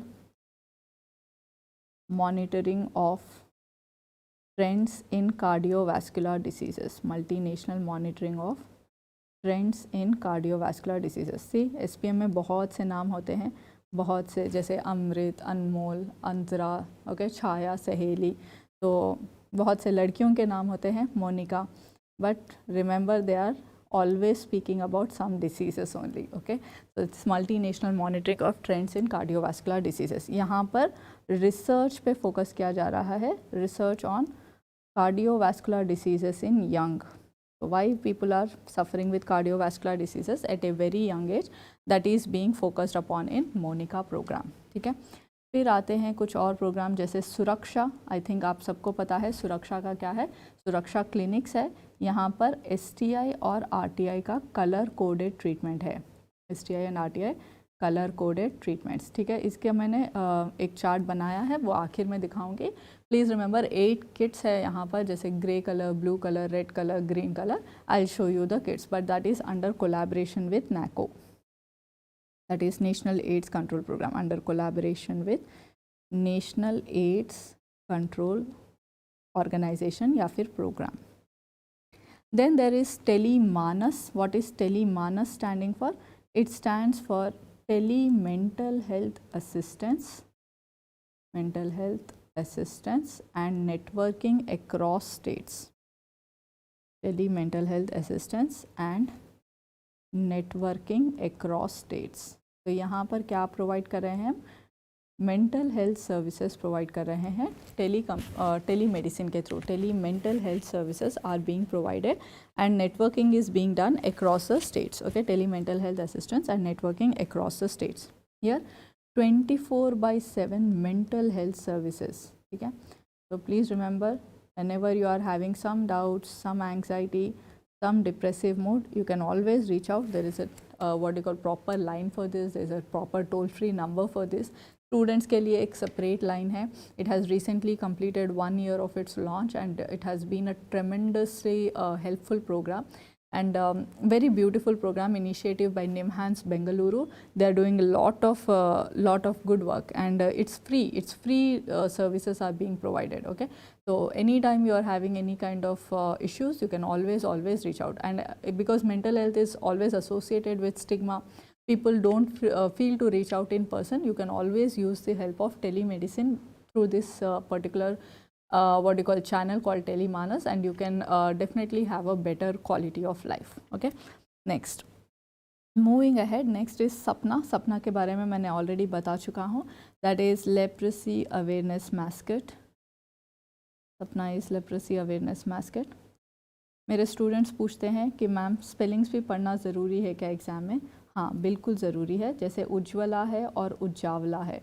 Ujjwala programme क्या है? It is provision of LPG cylinders, provision of LPG cylinders at subsidised rates to reduce indoor air pollution, at subsidized rates to reduce indoor air pollution. Whereas what is Ujjavala? Ujjavala is nothing but rescue of, या फिर prevention भी लिख सकते हैं आप, prevention of women and child trafficking, prevention of women and child trafficking. यहाँ पर we are focusing on RRR. तो RRR मूवी तो पता ही होगी सबको, राजामौली की. यहाँ का RRR क्या है? यहाँ का RRR है rescuing the victims, then rehabilitating the victims, जो भी उस ट्रैफिकिंग के शिकार हुए हैं, रिहैबिलिटेट करना और फिर उनको री इंटीग्रेट करना back into society. So rescue, rehabilitate and reintegrate, okay. Next what is PMJ, हमने ऑलरेडी बात कर चुका है, ये आयुष्मान भारती है, so we have already talked about this program. Okay. Next, what is MENA? MENA is awareness mascot of UNICEF. How will we differentiate between SAPNA and MENA? SAPNA is for leprosy, whereas MENA is for girl empowerment. Okay. Whenever we see a woman or sorry girl kind of thing who is having what do you call a parrot somewhere around her, उसके sir के ऊपर या उसके बगल में, तो वो मीना है. अगर एक स्कूल गर्ल है without any parrot around her but with a pink colour floral dress, please think that is your Sapna. ठीक है, तो Meena is having a parrot, Sapna is not having a parrot. That's visual way of differentiating between SAPNA and MENA. Apart from that, if we look at the work, MENA is more or less focusing on girl empowerment. She is focusing or educating the villagers on what you call child marriages, or what are the ill effects of teenage pregnancies, how to delay the marriage and all those components, whereas SAPNA is more or less focusing on leprosy awareness. Both of them are fictional characters, don't sway away, दोनों भी fictional characters है, but roles are little different. ठीक है. Next important we have got Saathiya. Saathiya is nothing but adolescent peer educator. Adolescent peer educator. ठीक है, तो हमने क्या किया, जो एडोलेसेंट ग्रुप में है उन्हीं में से एक को सिलेक्ट किया such that they can give education about what you call safe sex, what are the harmful effects of drug abuse, how to save oneself from substance misuse, what are the safe abortion services, treatment of RTIs, STIs, etc. That is being done under Satya, that is adolescent peer educator. Then एक और programme है called जय विज्ञान. ये एक project है which is working for rheumatic heart disease. Project for rheumatic heart disease. Then next we have got is Mission Indradhanush. I think everybody knows about Mission Indradhanush. What is the aim or goal of Mission Indradhanush? It is to reduce dropouts and left outs. It is to reduce dropouts and left outs. What is the meaning of dropout? Drop out का मतलब है कुछ vaccines ले चुका है बच्चा, फिर बाद में पूरा नहीं कंप्लीट किया, तो उसे हम ड्रॉप आउट कहेंगे. लेफ्ट आउट का मतलब क्या है, a child who has never ever taken any vaccine, that is called as left out. तो our aim in mission Indradhanush is to ensure that we reduce both drop outs and left outs. Okay, now please remember what are the diseases we are covering under mission Indradhanush. जब ये शुरू हुआ था तो 7 diseases cover कर रहे थे. This was started in 2014, but as it progressed further no we have added a lot more diseases to it because a lot more vaccines were added in national immunization schedule. So that is the reason now it's covering altogether 12 diseases. So what are those? It is working against tuberculosis by giving BCG vaccine. Then we are giving or we are preventing diphtheria, pertussis, tetanus. Diphtheria, pertussis, tetanus. Okay. Then hepatitis B, Haemophilus influenza B. Haemophilus influenza B. ठीक है, फिर निमोकॉकल pneumonia, फिर rotavirus disease, measles, rubella,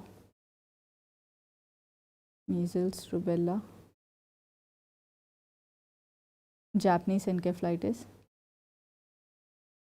One more is missing. What is the other disease which we have missed out? Diphtheria, pertussis, tetanus, measles, rubella, Japanese encephalitis, pneumonia, hepatitis B. What else is remaining? 1, 2, 3, 4, 5, 6, 7, 8, 9, 10, 11. Polio. Okay. So these are the diseases which are being covered under Mission Indradhanush. Okay. Next is Anemia Mukt Bharat Abhiyan. Very important star MCQ area, PYQ area. Please remember this very clearly. Okay. ठीक है, तो इसमें क्या कर रहे हैं हम, anaemia मुक्त भारत में first MCQ to remember, we are following this 6x6x6 strategy. What is 6x6x6 strategy? हमने 6 बेनिफिशरीज को आइडेंटिफाई किया है. 6 beneficiaries have been identified. For them we are doing 6 interventions. जैसे एक हो गया है आयरन फोलिक एसिड सप्लीमेंटेशन, एक हो गया है deworming, and then we are doing what you call creation of some portals. All these are various interventions focusing on non-nutritional causes of anemia, etc. And this we are doing through 6 institutional mechanisms. Okay, 6 institutional mechanisms, remember this. Now, what are the what do you call age group that is being covered under this program? See here, first we are covering 6 to 59-month-old children. For them, we are giving 20 milligrams of elemental iron, 100 micrograms of folic acid. We will give 2 times in a week iron syrup, and the color of the syrup not much important, leave it. Next is age group between 5 to 9 years of age. These people are given 45 milligrams of elemental iron, 400 micrograms of folic acid. Weekly 1 tablet is given, and the color of the tablet is pink color. Okay. Next, children or adolescent in the age group of 10 to 19 years, उनको हम 60 milligrams of elemental iron and 500 micrograms of folic acid दे रहे हैं. This is also given weekly 1 tablet. Blue color tablet is being provided to them. ठीक है. फिर याद रखना, women who are in the age group of 20 to 49 years, non-pregnant women. So, non-pregnant and non-lactating. Non-pregnant, non-lactating women. For these, we are giving 60 milligrams of elemental iron, 500 micrograms of folic acid. Weekly 1 tablet needs to be given, and the color of the tablet is red color tablet. Okay. फिर pregnant women. I hope you are able to recollect. Pregnant women को what did I say? We are giving 60 milligrams of elemental iron, 500 micrograms of folic acid. Daily 1 tablet will be given starting from 2nd trimester till delivery. Till delivery. Okay. So this contributes to how many tablets? 180 tablets. Remember. And the color of the tablet is red in color. Next, after pregnant women, the next group we are covering is lactating women. For lactating women also, we are giving 60 milligrams of elemental iron, 500 micrograms of folic acid. For them also, we will give daily 1 tablet starting from delivery to first 6 months of lactation. From delivery to 6 months of lactation. And ये भी कितने हो जाएंगे फिर? 180 tablets हो जाएंगे. So this also given for 180 days. And again, the color of the tablet is red in color. Okay. Next, please remember, apart from this, we have to remember very important about deworming. ठीक है, तो कहीं तो include कर लेना deworming के बारे में. In India, we are following biannual deworming. What is the meaning of biannual deworming? It is twice in a year. That is what is the meaning of it. We are doing on 10th of February once, and again 10th of August once. Okay, 2 days have been identified as National Deworming Days, 10th of February and 10th of August. Okay. Next, please remember, it's my very important point. What is the drug of the choice? The answer is albendazole. The dosage is 400 milligrams. If it is child, we will give a 200 milligram tablet. Okay. Very, very important. Deworming, biannual, 10th February and 10th August. These are National Deworming Days. Okay. Next, after talking about anemia मुक्त भारत अभियान, next important है ICDS का program. ICDS, sometimes, you know, very rarely this has come as a question where students didn't knew the full form of this program also, you know. So what is the full form of this program? The full form is Integrated Child Development Services. S stands for services, not scheme. ठीक है? The majority of the students in that particular paper, no, they have opted scheme and came back, but actually the right answer is Integrated Child Development Services. Remember this. Okay. So Anganwadi centers are being established under this program ICDS. We establish one Anganwadi center for every 400 to 800 population in rural areas or in urban areas. अगर tribal area है, hilly area है, तो 300 to 800 population के लिए भी we can adopt one और we can establish one anganwadi centre. ठीक है. आंगनवाड़ी सेंटर में कौन काम करेगा? आंगनवाड़ी वर्कर काम करेगी. आंगनवाड़ी वर्कर की मिनिमम क्वालिफिकेशन क्या है? It is 10th standard. Okay, so one anganwadi worker should be qualified at least till 10th standard to be eligible for that post. Now, what are the services we are providing under Anganwadi centers? Please remember, first important, health education. Second important, nutrition education, health and nutrition education they are going to give. Okay. Then supplementary nutrition they are going to provide. Supplementary nutrition to who all? They will provide it to pregnant women, lactating women, and for children in the age group of 6 months to 6 years. Okay, so this is their duty. Then third important thing, please remember, they are even providing services for whom? They are providing immunization services. MCQ. Can Anganwadi worker give vaccine? Answer is no. Okay, that Anganwadi center can be used as an outreach session, but Anganwadi worker cannot give vaccine. She has to notify the ANM. If there are so many beneficiaries, you can conduct an outreach session. So ANM will come and conduct an outreach session for that. Okay. Next, fourth important service that is being provided is non-formal preschool education. So playful kind of learning is being provided here. Non-formal preschool education. Okay. Then apart from that, they will even provide referral services. If any child is found to be having diarrhea, pneumonia, malnutrition, etc., they are going to even provide what is known as referral services. Okay. Next important, please remember, they are even going to provide what is known as nutrition education. एक important MCQ पूछा जाता है कि Village Health Nutrition Day is conducted how frequently? It is conducted once in a month. Village Health and Nutrition Day is conducted once in a month. Second question पूछा जाता है कि कौन कौन करता है ये Village Health and Nutrition Day once in a month. ठीक है, तो प्लीज़ रिमेंबर आंगनवाड़ी वर्कर और आशा वर्कर दोनों को मिलके करना है ये Village Health Nutrition Day. Anganwadi and Asha workers both have to collaboratively do this work. Okay. Next, another important point which I want you all to remember, मैंने already बता चुका है, growth monitoring किया जाता है ICDS centers में. Growth monitoring कितना frequently करना चाहिए? If the child's age is less than 3 years, do it once in every month. If the child's age is between 3 years to 6 years, you have to do it quarterly once. ठीक है, अगर age group नहीं mention किया जा रहा है, question is very blank saying that growth monitoring at Anganwadi center should be done how frequently, you will blindly go with the option once in every month. Okay, remember this. Next, apart from this, what are the other points which we have to talk about ICDS? Okay, again they have to also provide supplementary nutrition for 300 days in a year. Don't forget that. Yeah, very important. See here, there is something called Sabla scheme. Okay, what is Sabla scheme is? This is for provision of takeaway home ration. Provision of takeaway home ration for adolescent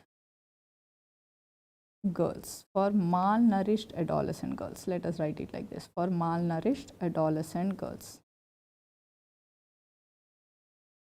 And apart from this, second important thing is vocational training for adolescent girls. Vocational training for adolescent girls. That is also being made available through Sabla scheme. इसका राजीव गांधी सबला scheme बोलकर कुछ programme है, ये भी being implemented through ICDS centers. Being implemented through ICDS centers. Now, keeping this in mind, there was a PYQ. What was the PYQ? A 13-year-old malnourished girl who is not going to school can avail the benefit of takeaway home ration from where? The answer is ICDS center. So actually she is eligible to avail the benefit from this program called Sabla scheme. ठीक है, तो Sabla scheme क्या कर रहे हैं हम, उसमें जो भी malnourished adolescents होते हैं ना, उनको extra ration दे रहे हैं. 3 to 5 kgs of per month of extra ration is being provided to them, and this we are giving through the anganwadi centres. Okay, but मतलब आंगनवाड़ी के न्यूट्रिशन से नहीं आएगा, कोई और सप्लाई करेगा वो, बट आंगनवाड़ी सेंटर्स के थ्रू दिया जाएगा. ठीक है, so remember this. Apart from that some vocational training like tailoring, fashion designing or embroidery work, such kind of training is also being provided such that those adolescent girls can have some stable income later on in their life. Okay, so this is another important point which I want you all to remember. Next, moving ahead, after talking about this, next very important buzz of the year is NTEP, that is National TB Elimination Program. एक question sure shot आएगा इसमें से. Please remember, अभी के लिए भी elimination year for TB is 2025 only. We may achieve, we may not achieve, that's secondary, but for now, for your exam, you will write it as 2025. Okay. Now they can ask you what is the elimination criteria India wants to achieve. The answer is less than 1 case per 1000 population. Okay. So we want to achieve less than 1 case TB per 1000 population. Okay. Next, please remember another important point with relation to National TB Elimination Program. So what are the strategies or what are the newer initiatives? Let us focus on that. Newer initiatives what we have started. First important is now we are employing CBNAT or NAT testing, CBNAT or TrueNAT testing for diagnosis of TB. We have developed a software called NIDDCP. NIDDCP is for what? NIDDCP is nothing but online software portal for TB patients where all the data of TB patients is digitalized such that any non-compliance can be easily traced out and nearest medical officer can be alerted about it. Okay? Then third very important point we have started in this program is NIDDCP POSHAN Yojana. Star MCQ can come in the exam tomorrow. In NIDDCP POSHAN Yojana, we are giving a financial incentive of 1000 rupees per month, rupees 1000 per month for TB patients for nutritional support. This is irrespective of their BPL or APL status. All the TB patients can avail this benefit, rupees 1000 per month for TB patients for nutritional support. And please remember, this is being provided until the patient is suffering with TB disease. Once he has completed his treatment and is cured, he will no longer provide that service. Okay. Next, fourth important point, please remember, we are giving 750 rupees per month for tribal TB patients. So apart from giving 1000 rupees, extra 750 rupees is being provided for tribal TB patients because this disease is again associated with lot of stigma. Na? So what happens is there might be social outcasts, there might be, they'll not allow them to enter into the houses of riches. Upper caste people may not allow them to drink water from a nearby sources. All that sort of issues will be there. They may not be asked to come to daily wage labor or something like that. So to address those issues also, what we are doing is we are giving them a 750 rupees of incentive per month for tribal TB patients. This is extra apart from NIDDCP POSHAN Yojana. Okay. फिर उसके अलावा what we are doing, we are even giving financial incentive for DOTS supporters or DOTS providers. Financial incentives for DOTS providers. So if anyone helps in completing of TB treatment, let us suppose for category 1, that is for new or recurrent TB, they are giving 1000 rupees. For MDR or XDR TB completion, we are giving 5000 rupees incentive. Okay. Then please remember, we have adopted the bedaquiline regimen now. Okay. Bedaquiline and delaminid containing regimens are being approved for usage. Okay. Now एक और update है जो बहुत लोग पूछ रहे हैं मुझे. The question is, madam, are we still using ethambutol or not? That is one question that's being asked many a times to me. Please remember, CDC guidelines are telling that no more to use ethambutol. Ethambutol is no more a first-line anti-TB drug. Instead, in place of ethambutol, we should start using moxifloxacin. It's a absolutely right update. It's there. But India has still not adopted that guideline. मतलब National TB Elimination Program में वो update अभी तक apply नहीं हुआ है. It may eventually get applied, but still it is not yet applied. So for now, if you go to PHC and find out what treatment they are giving, they are still giving ethambutol. Okay, it will take some time to change from one to another regimen. Why? Because see, we'll already have procured the supply, or we have already produced the supply needed, right? So it will take certain time to change from ethambutol to moxifloxacin. Eventually हम भी करेंगे, but right now नहीं कर रहे हैं. Right now ethambutol ही दे रहे हैं. Okay, remember this. So these are the initiatives. Apart from this, we are even giving importance for TB HIV patients. For them, we are shortly doing CBNAT. Pediatric TB cases के लिए weight bands बनाए गए हैं. फिर fixed drug combinations we are using. Fixed dose combinations, single drug therapies, all these are initiatives under NTEP. Okay. Apart from that, major regimen MDR TB के लिए we have started is 6 months of B-PAM regimen. What is B-PAM regimen? Bedaquiline, pretomanid and bedaquiline, pretomanid, linezolid and moxifloxacin. These are the drugs we are using. Okay, very important, do not forget this. So TB I think more or less we are done. Apart from this एक अभियान चला रहे हैं कि TB मुक्त भारत अभियान, वहाँ जहाँ पर हमने टैगलाइन दिया है कि TB हारेगा और देश जीतेगा. That's for this particular year we are more focusing on that particular thing. Okay. Next. Coming to new TB treatment guidelines, see here, any case of new or previously treated TB, we are giving 2 months of HRZE and 4 months of HRE. H stands for isoniazid, R for rifampicin, Z for pyrazinamide, E for ethambutol. Okay. Then any H mono or poly drug resistant TB. Poly drug means more than one first line anti-TB drug, but the combination cannot be isoniazid and rifampicin. Okay. तो उनको हम क्या दे रहे हैं? 6 months of levofloxacin, 6 months of levofloxacin, rifampicin, ethambutol and pyrazinamide. Okay. Next there is what is called as shorter MDR regimen, where we are giving 4 to 6 months of moxifloxacin, kanamycin or amikacin, ethionamide, clofazamine, pyrazinamide, high doses of isoniazid. Here H stands for high doses of isoniazid, and then we are even giving ethambutol. And then we are giving 5 months of continuation phase, that is moxifloxacin, clofazamine, pyrazinamide and ethambutol. Coming to new shorter MDR regimen, I already told you about it. 6 months of B-PAM regimen, that's bedaquiline, pretomanid, linezolid and moxifloxacin. This has been adopted all over India now from Jan 1st, 2025. Okay. What is MDR-TB? Resistance to isoniazid and what do you call rifampicin is called as MDR-TB. Remember that. So N is done, National Health Programs. I think we have given a brief summary about all the programs. We have touched almost every program now. Now let us move to the alphabet O. O for occupational health. Let us see what to remember in this. Factories Act was started in the year 1948. As per Factories Act, what is called as a factory? A place where 20 or more people are working without the use of power or without the electricity. And if a place there are 10 or more workers with the use of electricity or power is called as factory. As per Factories Act, minimum space required for a person to work in a factory is 500 cubic feet, very important MCQ. Maximum work hours allowed is 48 hours per week. Second MCQ, maximum work hours including overtime. The answer is 60 hours per week. Okay. Now, please remember maximum work hours 48 hours hai. It should not be more than 9 hours per day, not more than 9 hours per day.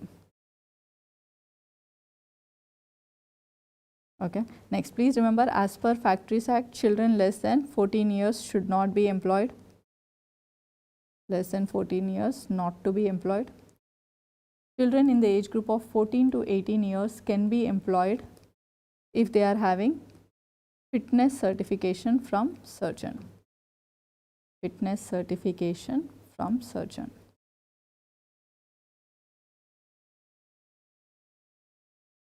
Okay, remember this, very important. Then please remember, one safety officer should be available for every 1000 employees, one welfare officer for every 500 employees, one canteen facility for every 250 employees, and one crèche or daycare facility if there are 30 women employees. Please remember, as per Factories Act, there is no update on this norm. It is one crèche for 30 women employees. No changes in this. Okay. Next, moving ahead, next important is Employee State Insurance Act 1940. It is coming under Ministry of Labour. The chairperson for this would be Labour Union Minister.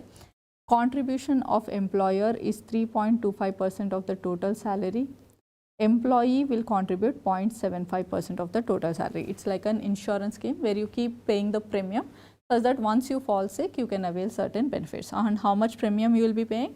Employer, your owner of that what you call factory or a restaurant or a theatre, will be paying around 3.25% of your salary, whereas you will be contributing from your salary 0.75%.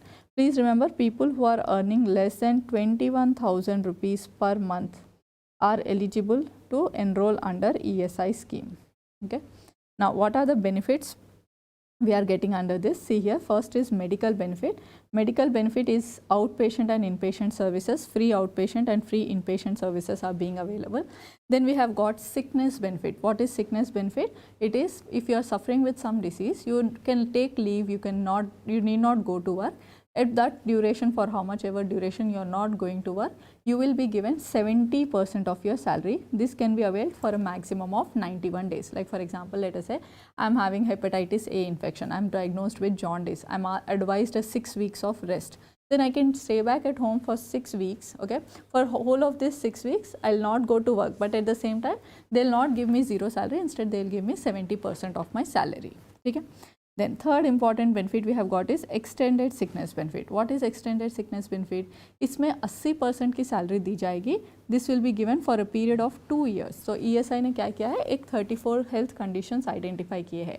अगर आपकी disease उस health condition से match होती है तो आपको 80% salary दिया जाएगा. आप 2 साल तक घर में बैठकर उस सैलरी को ले सकते हैं. लाइक फॉर एग्जांपल, आपको लेटर से CABG प्रोसीजर किया गया है, where you are advise later से rest for let us say some 5 to 6 months of duration, or let us suppose some major cancer has happened, you have done a surgery, or you have been into chemotherapy where they are asking you to take rest or something like that. At that time what you can do, you can claim 80% of your salary. ये benefit आप 2 साल तक उठा सकते हैं, provided if your condition matches with 34 identified diseases, okay. Next important is extended sickness benefit, very important. This is sorry, extended sickness benefit is done, no? Okay, this has been repeated. We will change this. Next is enhanced sickness benefit actually, okay. So we have to write it. What is this? This is nothing but enhanced sickness benefit. Enhanced sickness benefit कितना दिया जाएगा? This will be given full salary. Enhanced sickness benefit is 100% of the salary. This will be given for tubectomy. If a employee undergoes tubectomy, she can take rest for 14 days and take full salary. And if a male undergoes vasectomy, he can take rest for 7 days and claim full salary, okay. So that is your enhanced sickness benefit. Next is disablement benefit. Disablement benefit क्या है? यहाँ पर 90% salary दिया जाएगी. अगर temporary disability है तो until the disability lasts you will be given 90% of your salary. If it is a permanent disability then you will be given lifelong pension. Understand this. Like for example, आप factory में work कर रहे थे, okay? Unfortunately आपका हाथ machine में चले गया, या फिर let us say what happened, there was a burns incident, or let us say you fell down and you had a fracture. Now you are having a temporary disability. तो temporary disability के time पे आप घर पे rest लो, 90% salary avail करो. This will be given until you recover from the disability. Let us suppose your disability is permanent, where your arm was amputated or you are having deafness or something like that. At that time, every month they are going to give you 90% of salary. This will be given lifelong until you are alive. That is lifelong pension, okay. Next is dependence benefit. What is dependence benefit? 90% salary per month until the first child reaches 18 years of age, okay. 90% salary benefit will be given until the first child reaches 18 years of age. What is the meaning of this? Let us suppose there is a ESI, there is a worker who is working in some restaurant or in a factory or something like that, and let us suppose unfortunately he died off, okay. Now let us suppose he is survived by his 2 to 3 children who are less than 18 years of age. Now these children will be given, or their family will be given 90% salary every month until the first child reaches their 18 years of age. Okay. Next is very important, maternity benefit. 100% salary will be given for a period of 26 weeks after delivery, and 100% salaries will be given for 6 weeks duration in case a woman has a miscarriage. Please remember, ये benefit 8 weeks prior to EDD can also be started, but whatever time you start, the whole duration that will be given is 26 weeks. Okay. Next, funeral expenses on death of ESI beneficiary, 15,000 Indian national rupees will be given so as to conduct funeral processions. So O is done. Next, coming to pneumoconiosis within occupational health chapter. Size of dust particle leading to pneumoconiosis, answer is 0.5 to 3 microns.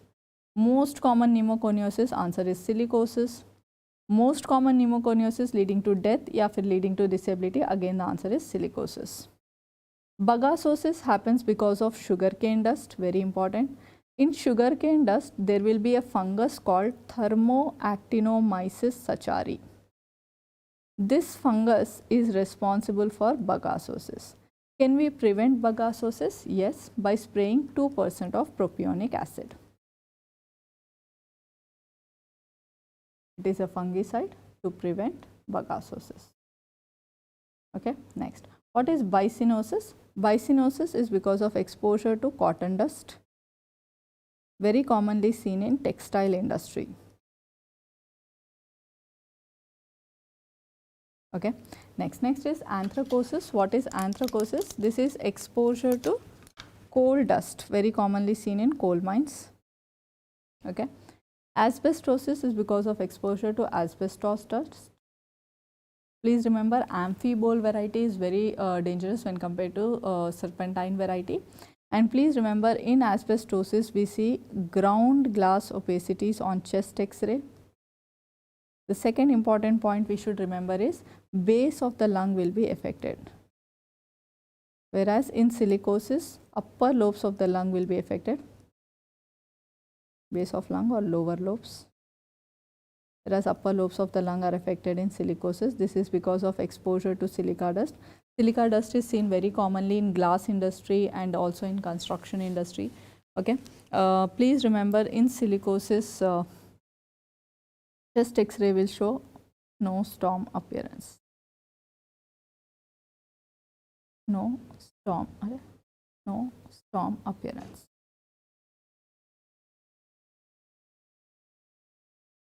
Okay, very important. Next.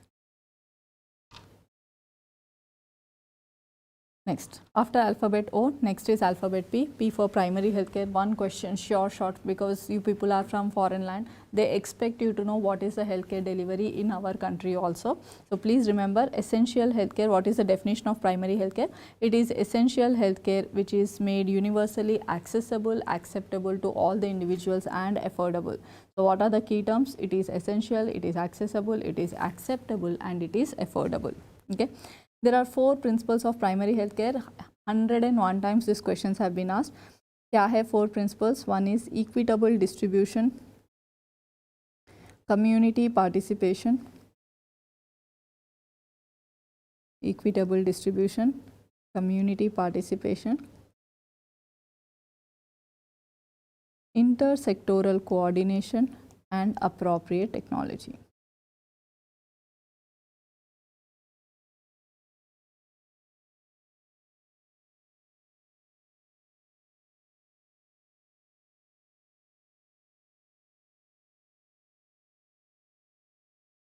Okay, very important, do not forget this.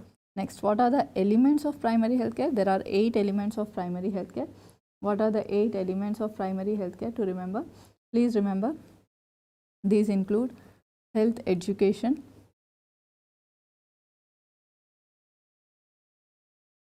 okay. Next, second important, treatment of locally endemic diseases, treatment and prevention of locally endemic diseases, immunization services, maternal and child health including family planning,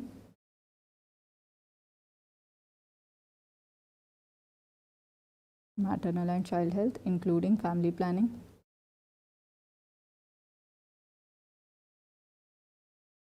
next, please remember, treatment of common diseases and injuries,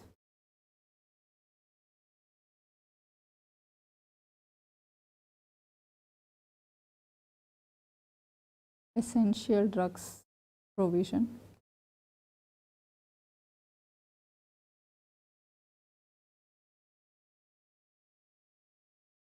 nutrition provision, and lastly, safe water and basic sanitation. Safe water and basic sanitation. These are the 8 elements of primary healthcare. There are 4 principles and 8 elements. Please remember them very clearly for your upcoming exam. Many a times they have asked this, which among the following is not a principle, which among the following is a principle, is an element. That combinations have been many and they have asked it many a times. Okay. Next, coming to few more topics in that same chapter, subcenter. Please remember, one subcenter will cover a population of 5,000 in rural areas or in plains, whereas it will cover a population of 3,000 in tribal and hilly areas. Do we have subcenters in urban areas? The answer is no. There are no subcenters in urban areas. Okay. One subcenter will have ANM, which is also called as multi-purpose health worker female, auxiliary nurse midwife, and the second person who is working here is multi-purpose health worker male. Okay. Next, please remember there are two types of subcenters, type A subcenters, type B subcenters. Type A do not have any delivery facilities, whereas type B subcenters, there are delivery facilities. Okay. Next, please remember subcenter, number of beds in a subcenter are 1 to 2. Number of beds in a subcenter are how many? 1 to 2. Please remember, I told you Ayushman Bharat program. So Ayushman Bharat program mein now there is a plan to establish health and wellness centers in urban areas, which will cover a population of 15 to 20,000. Okay. So until now we don't have, but in future we may have subcenters in urban areas also. At that time, how much population they are going to cover? The answer is 15 to 20,000. Okay. So these are the basic level of healthcare. These are the primary units, and they are the first point of delivery care in India. And please remember, they provide primary level of healthcare. They provide primary level of healthcare. Anything which cannot be managed at subcenter will be referred to a primary health center. A primary health center will cover a population of 30,000 in rural areas. It will cover a population of 20,000 in tribal and hilly areas. It will cover a population of 50,000 in urban areas. Okay, very important. Next, please remember, यहाँ पर MBBS qualified medical officer की facility है. Mandatory person is MBBS qualified medical officer.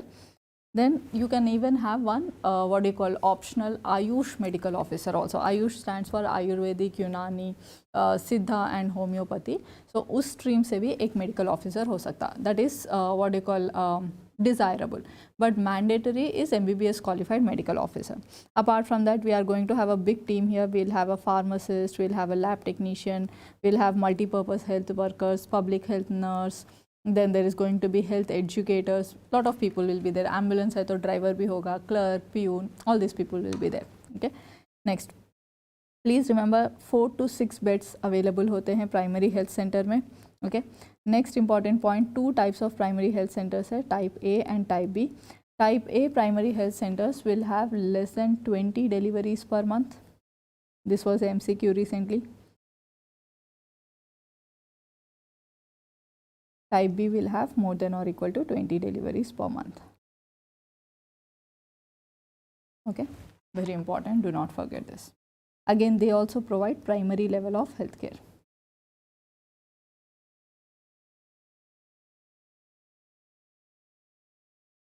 Okay, next is community health center. Anything which cannot be managed at a primary health center will be referred to a community health center. It will cover a population of 80,000 in tribal areas, 1.2 lakh in rural areas, 2.5 lakh in non-metro cities, and 5 lakh in metro cities.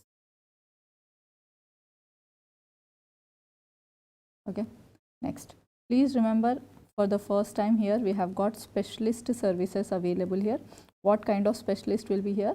Pediatrician, obstetrician, anesthetist, okay, and then we have got ophthalmologist, general medicine, general surgery, and a public health specialist. These are mandatory services. Okay, whenever, apart from specialist services, if there is a blood bank facility also, then it is called as a FRU. FRU stand for first referral unit.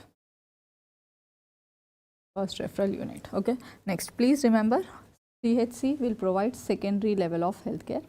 If anything cannot be managed at community health center, they will be referred to district hospitals or state medical colleges. Please remember, district hospital and state medical colleges will have super specialist services, like for example cardiologist, cardiothoracic surgeon, a nephrologist, neurologist, all these kind of services will be available.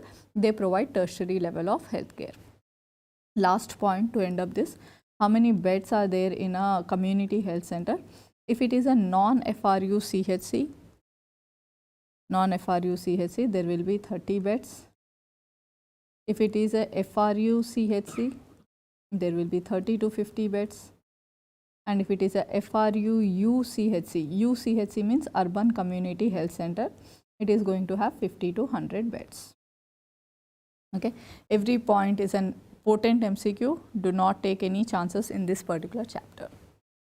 Next, moving ahead, health personnel कितने population के लिए क्या होना चाहिए? एक doctor should be available for at least 1000 population.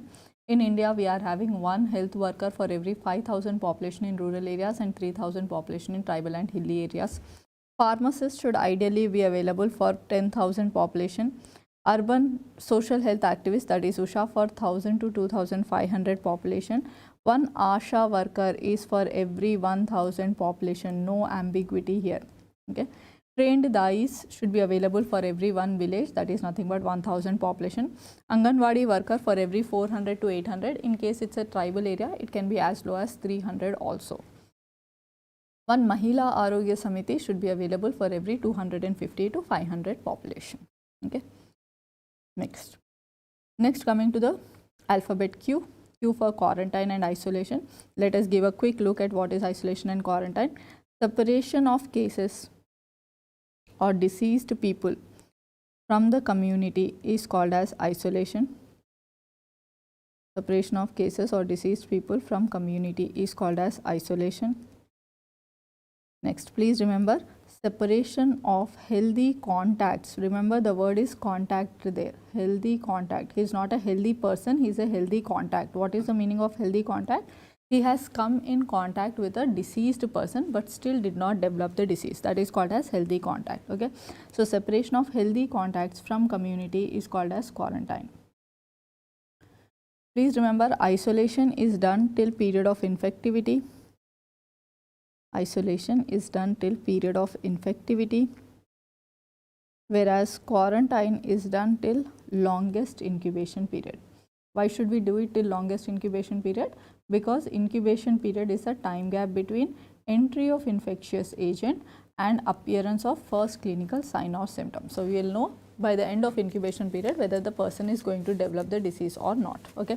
Please remember, quarantine in the history was first practiced for disease plague. First disease for which we did quarantine. At that time, we didn't knew the concept of incubation period, etc. So, at that time, we used to do quarantine for 40 days. Okay.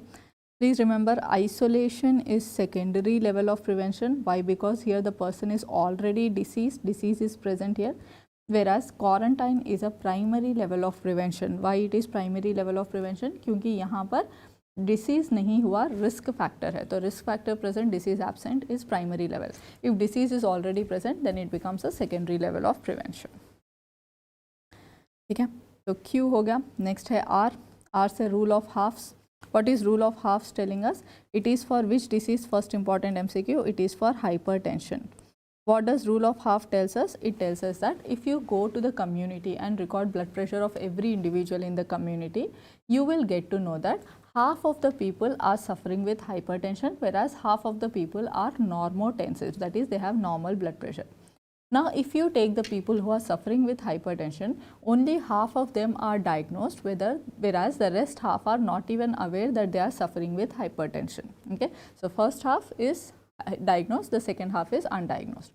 If I look at the people who are suffering or with hypertension and they are aware, that is they are diagnosed hypertensive, only half of them are taking the treatment, the rest half are not even taking the treatment.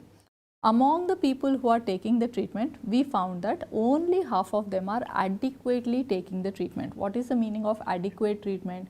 It means that they are taking the BP tablet and their blood pressure is under control. Okay. What is the blood pressure under control means? Less than 140 by 90 mm of Hg. It should be less than that. Then only we call it as controlled blood pressure or adequately treated blood pressure. Okay.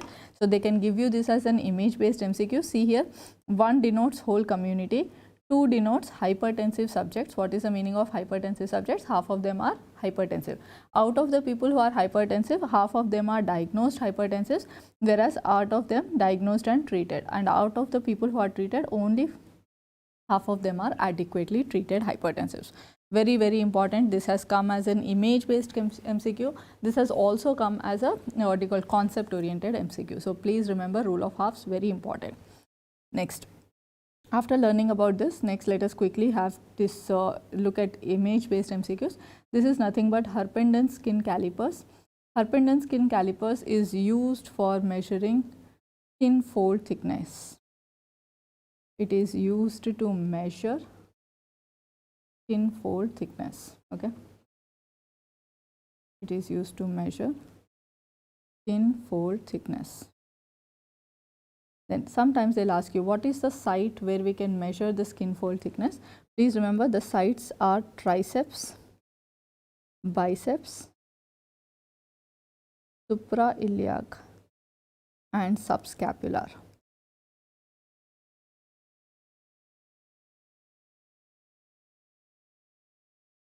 Okay. Next, if they ask you which is the most common site, answer is triceps. Okay. Next, sometimes they'll give you this image based question and they'll ask you what is this suggesting. It is suggesting tracking of blood pressure. What is the meaning of tracking of blood pressure?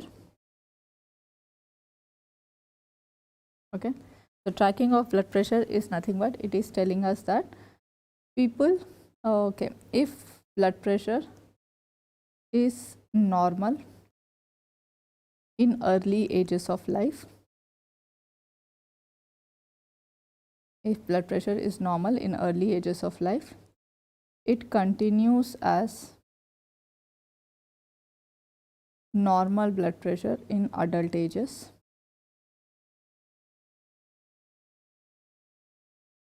Okay, it continues as normal blood pressure in adult ages. Next, if blood pressure is raised in early ages, if blood pressure is raised in early ages of life, it continues as raised blood pressure in adult ages. If blood pressure is raised in early ages of life, it continues as raised blood pressure in early age, adult ages.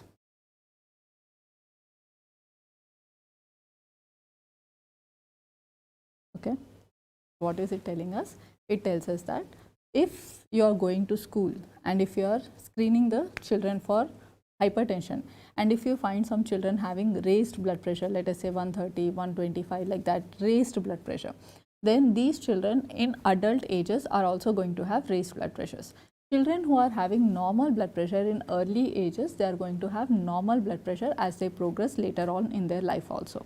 Okay, please remember, because this is like a way of early diagnosis or a screening, hence it is considered as secondary level of prevention. So tracking of blood pressure is what level of prevention? Answer is it's a secondary level of prevention. Second important point, it is a example of screening or it's a type of screening. It is a type of screening. Okay. Next, after talking about alphabet R, next is alphabet S. S for sustainable development goals, S for screening chapter also we'll look into. So we know that goal number 3. Okay, sustainable development goal number 3 is associated with health, that is healthy living and well-being at all ages. Healthy living and well-being at all ages of life. Please remember, in this we have got some 9 sub-goals. They can ask you about goal number 3.1. Goal number 3.1 stands for reduction of MMR to less than 70 per 1 lakh live births. This I have already told you. Then second one, goal number 3.2. What is goal number 3.2? Reduce under 5 mortality rate and neonatal mortality rate. I think I have already mentioned under 5 mortality rate less than 25 and neonatal mortality rate to less than 12. This is per 1000 live births. Okay. Next, goal number 3.3 is focusing on ending the epidemics of TB, HIV and AIDS. 3.4 is focusing on reducing premature mortality due to non-communicable diseases. Okay, very important. 3.6 focusing on reducing deaths due to road traffic accidents.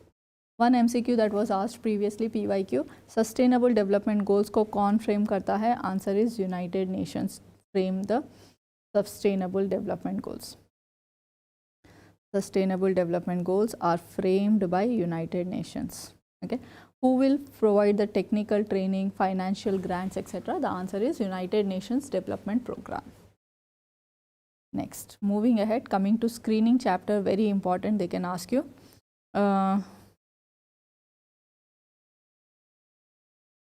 Next, see here, concept of lead time.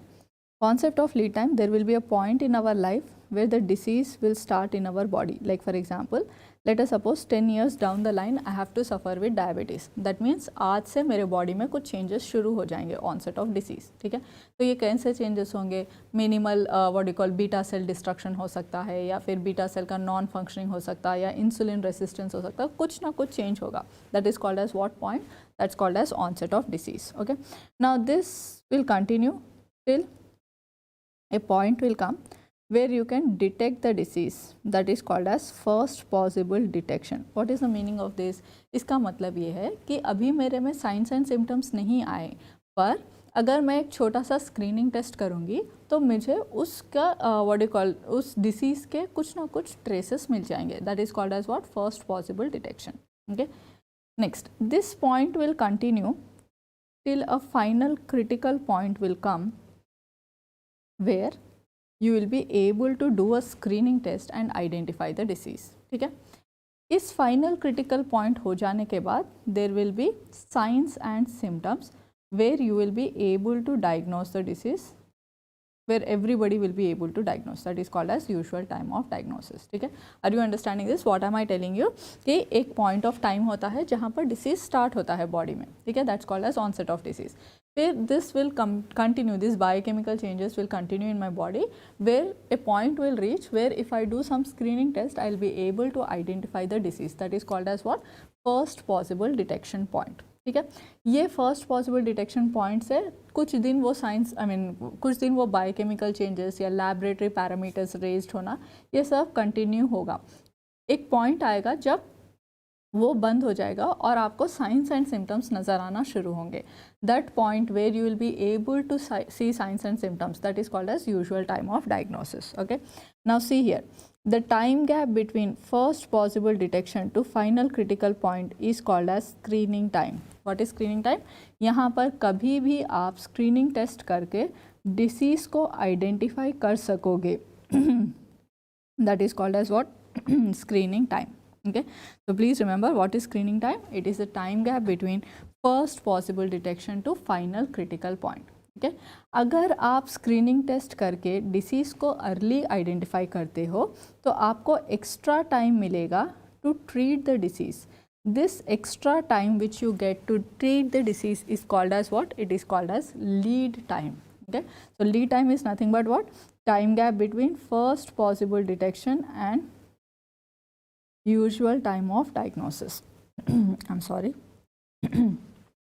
time gap between first possible detection and usual time of diagnosis. Okay, so this is called as what? This is called as lead time. Screening time है, lead time है. Screening time क्या है?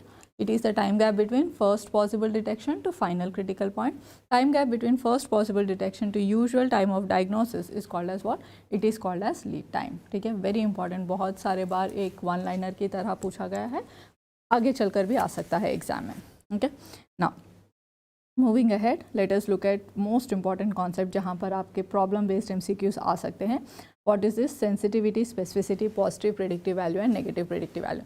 यहाँ पर आपको problem based MCQ भी पूछा जा सकता है या फिर डायरेक्टली आपको न्यूमरेटर डिनोमिनेटर भी पूछा जा सकता है. Okay, so what is sensitivity? It is ability of a test to detect true positives from disease positives. Ability of a test to detect true positives from disease positives.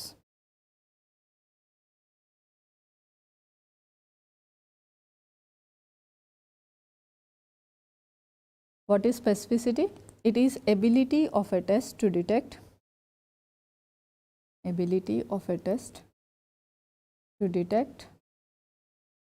true negatives from disease negatives.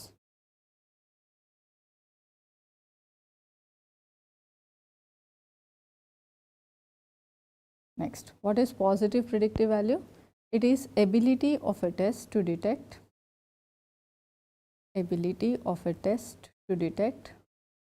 true positives from test positives.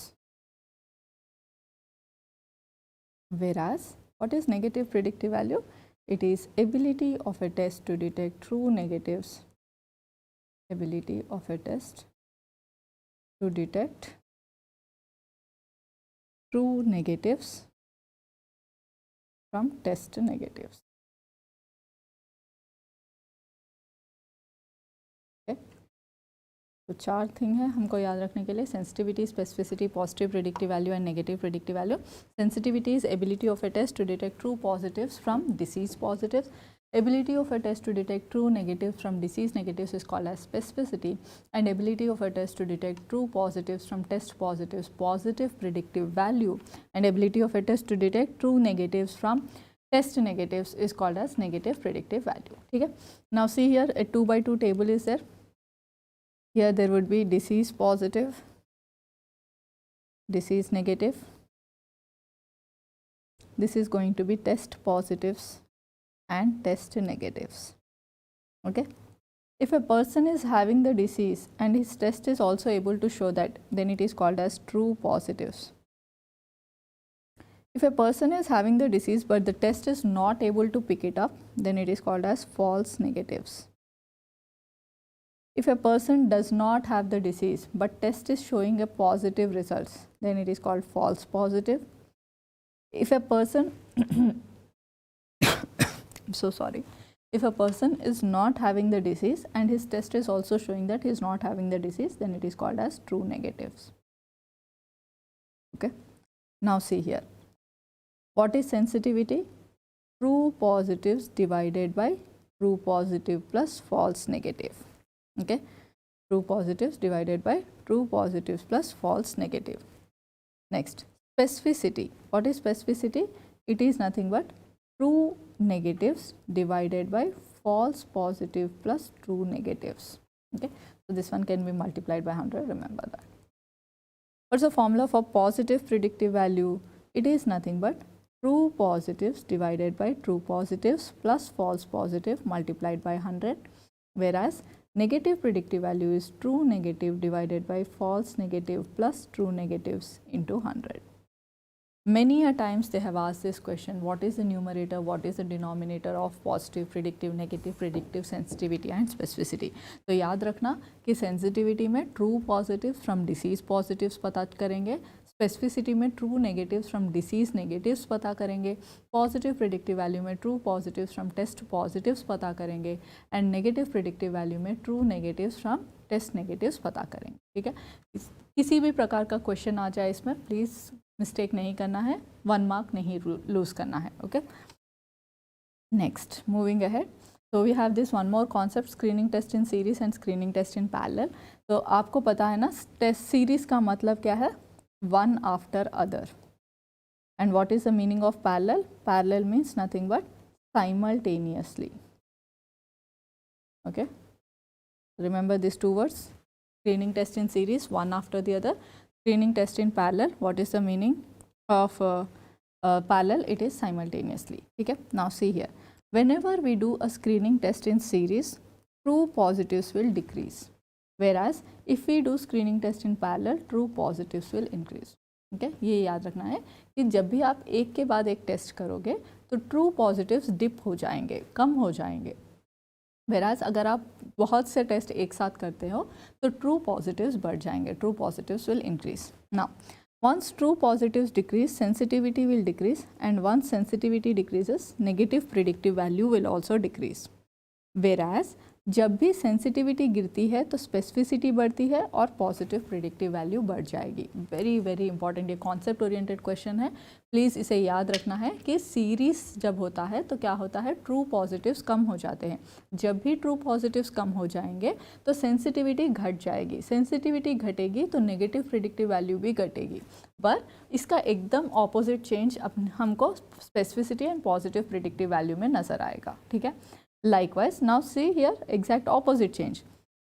whenever we do screening test in parallel, true positives are increasing. तो जब true positives बढ़ेंगे तो sensitivity बढ़ेगी, जब sensitivity बढ़ेगी तो negative predictive value बढ़ेगी, पर क्या कम हो जाएंगे, specificity and positive predictive value will decrease. Okay, तो ये क्वेश्चन ना बहुत से बार एक वन लाइनर की तरह दिया गया है कि which among the following is a true statement or a false statement when screening test is applied in series and parallel. Okay, so when screening test is applied in series, please remember true positives will decrease. When screening test is applied in parallel, true positives will increase. Okay, next, moving ahead.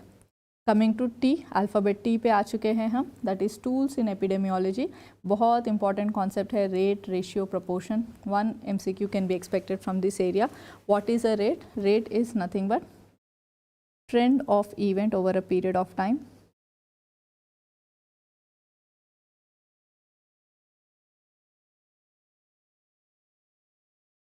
What is ratio? It is relationship between two variables.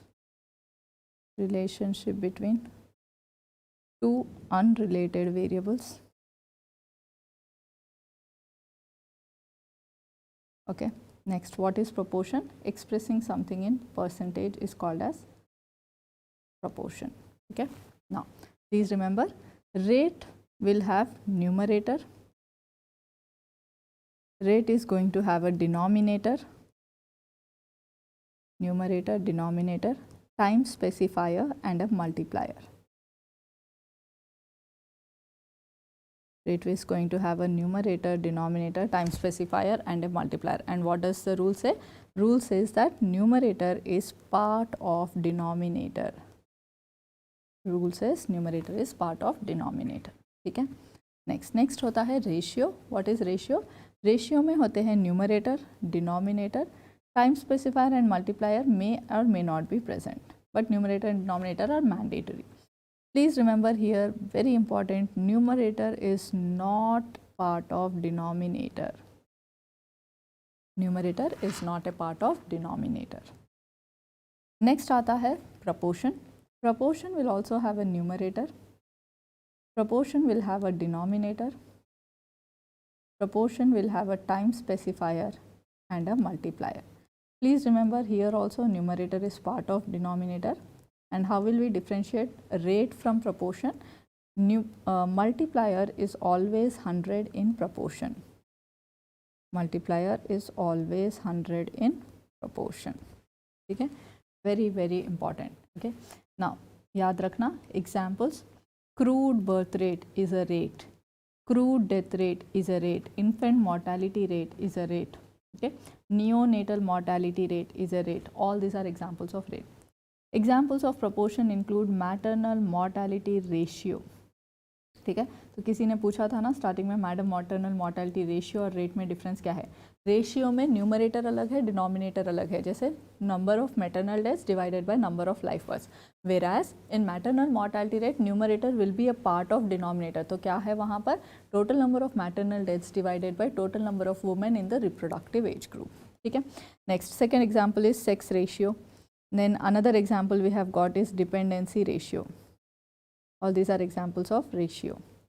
Then if you look at the examples of proportion, these includes your case fatality rate. Please याद रखो, case fatality rate name बता रहा है कि rate है, but in reality it is what? It is a proportion. So case fatality rate is not a rate, it is a proportion. Okay. Next is proportional mortality rate. Proportional mortality rate is also a proportion. Proportional mortality rate is also a proportion. Okay. Next, please यहीं पर याद रखना, incidence of a disease is a rate, whereas prevalence of the disease is a proportion. Important MCQ.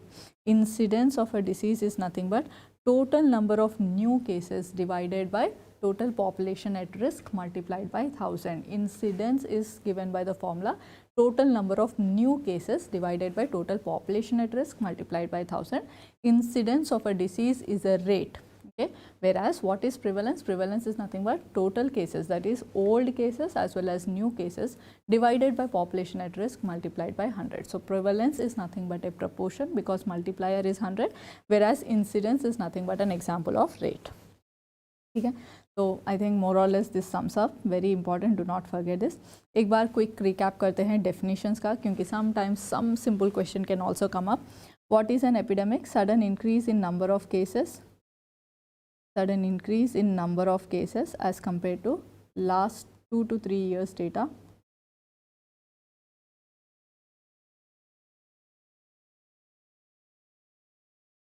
Last 2 to 3 years data. Please remember how much more it should be. It should be at least more than 80% of expected frequency, या फिर more than mean plus 2 standard deviations.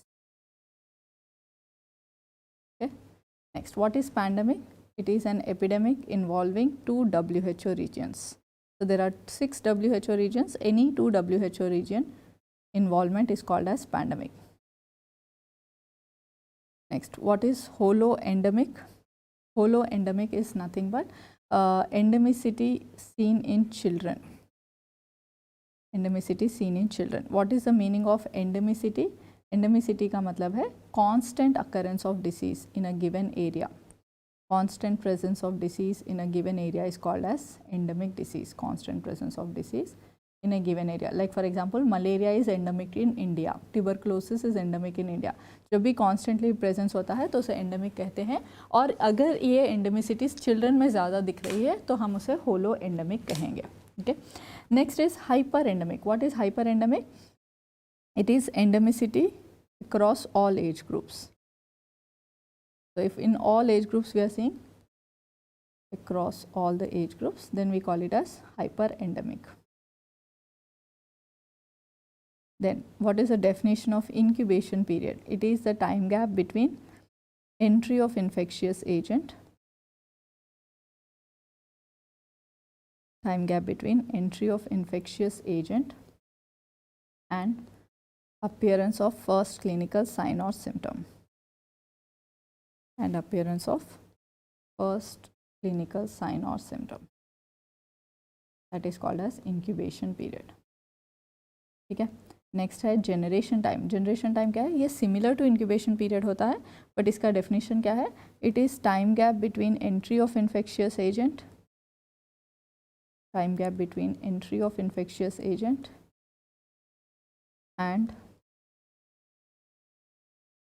Maximal infectivity of the host. जब host maximum infection point पे होता है, then it is called as generation time.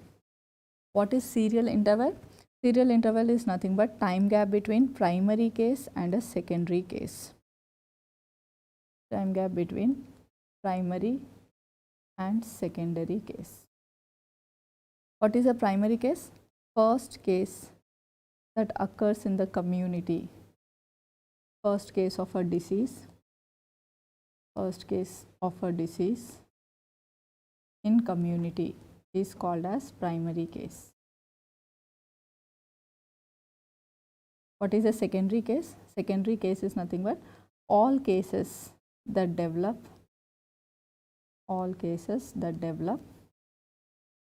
after exposure to primary case is called as secondary cases. Okay. What is an index case? First case that comes to the notice of investigator या फिर researcher या फिर medical officer या फिर healthcare system. First case that comes to the notice of healthcare system is called as index case. An index case can be a primary case, can be a secondary case. Okay. Next, what's the last definition? Latent period. It is time gap between onset of disease and appearance of sign and symptom. Please remember, latent period is equal to incubation period. Only difference is latent period term is used for non-communicable diseases like diabetes, hypertension, cardiovascular diseases, etc. Whereas incubation period is used for communicable diseases like for example tuberculosis, malaria, leprosy, chikungunya, etc. ठीक है. तो दोनों का मतलब same है, लेकिन हम कहाँ यूज़ करते हैं उस पर डिपेंड करता है कि वो लेटेंट पीरियड बनेगा या इंक्यूबेशन पीरियड बनेगा. Okay. Next, moving ahead. So next, coming to alphabet U updates. As I told you, Nikshay Poshan Yojana 1000 INR per month for nutritional support. National health mission का नया नाम है PM Samagra Swasthya mission. ये नाम बहुत पहले दिया गया बट पिकअप नहीं हुआ, इसीलिए हम उसे फिर भी नेशनल हेल्थ मिशन ही बोलते हैं, ठीक है। तो though the name was started with a good intention, it did not click well with the public still are not using PM Samagra Swasthya mission, instead हम लोग ना नेशनल हेल्थ मिशन ही बोल रहे हैं उसे, ठीक है। नेक्स्ट है अमृत। अगेन एग्जाम में क्या मैम स्पेलिंग्स भी पढ़ना ज़रूरी है? जी हाँ, क्योंकि वो आपको 1 मार्क कॉस्ट कर सकता है। सो 149 और 150 में बहुत सा डिफरेंस है, 6 मंथ्स का डिफरेंस है टू बी ऑनेस्ट। तो please be very attentive when you are giving the exam. Amrit H, if it is present, then it is nothing but antimicrobial resistance intervention for total health, okay. Whereas Amrit, what did I told you? It is affordable medicines and reliable implants for treatment, okay. Now here what are we doing? We are having a ban on the sale of over-the-counter antibiotics, okay. So ban on the sale of over-the-counter antibiotics, meaning to say antimicrobial resistance कम करने के लिए, super bugs की what do you call control में रखने के लिए, we have started this newer initiative where without the prescription of a medical officer or a MBBS qualified medical officer, you are not, the pharmacist is not supposed to give any kind of antibiotics, okay. Next, we are focusing on fixed monthly incentive of 2,000 rupees for Asha along with performance based incentives. So when Asha cadre was started in the year 2005, at that time we were just giving her a honorarium based pay. Honorarium based pay ka matlab whenever she does some work, to that work only we were giving some incentive. Like for example, if she accompanies a woman to a hospital and has a safe delivery, she'll be given a 600 rupees incentive. So aisa we were doing, but now we have moved towards a concept of giving her a monthly pay, that is 2,000 rupees of fixed pay. Along with it, we are even giving her performance based incentives, okay. Some quick points about Asha worker, let us quickly tell me about that. Asha worker should be a woman only, she should be local of the village, she should be in the age group of 25 to 45 years, she should be having a minimum qualification of 10th standard, she can be a married woman or a divorced or a widow woman, she should have at least 2 to 3 living child. She should have this good communication skill and leadership qualities such that she can motivate the women in the area or the people in the area. She is a part of village health sanitation committee. It is her duty to ensure there is no open air defecation in her village. Okay? Now, one Asha will cover 1,000 population. Please remember this very important point.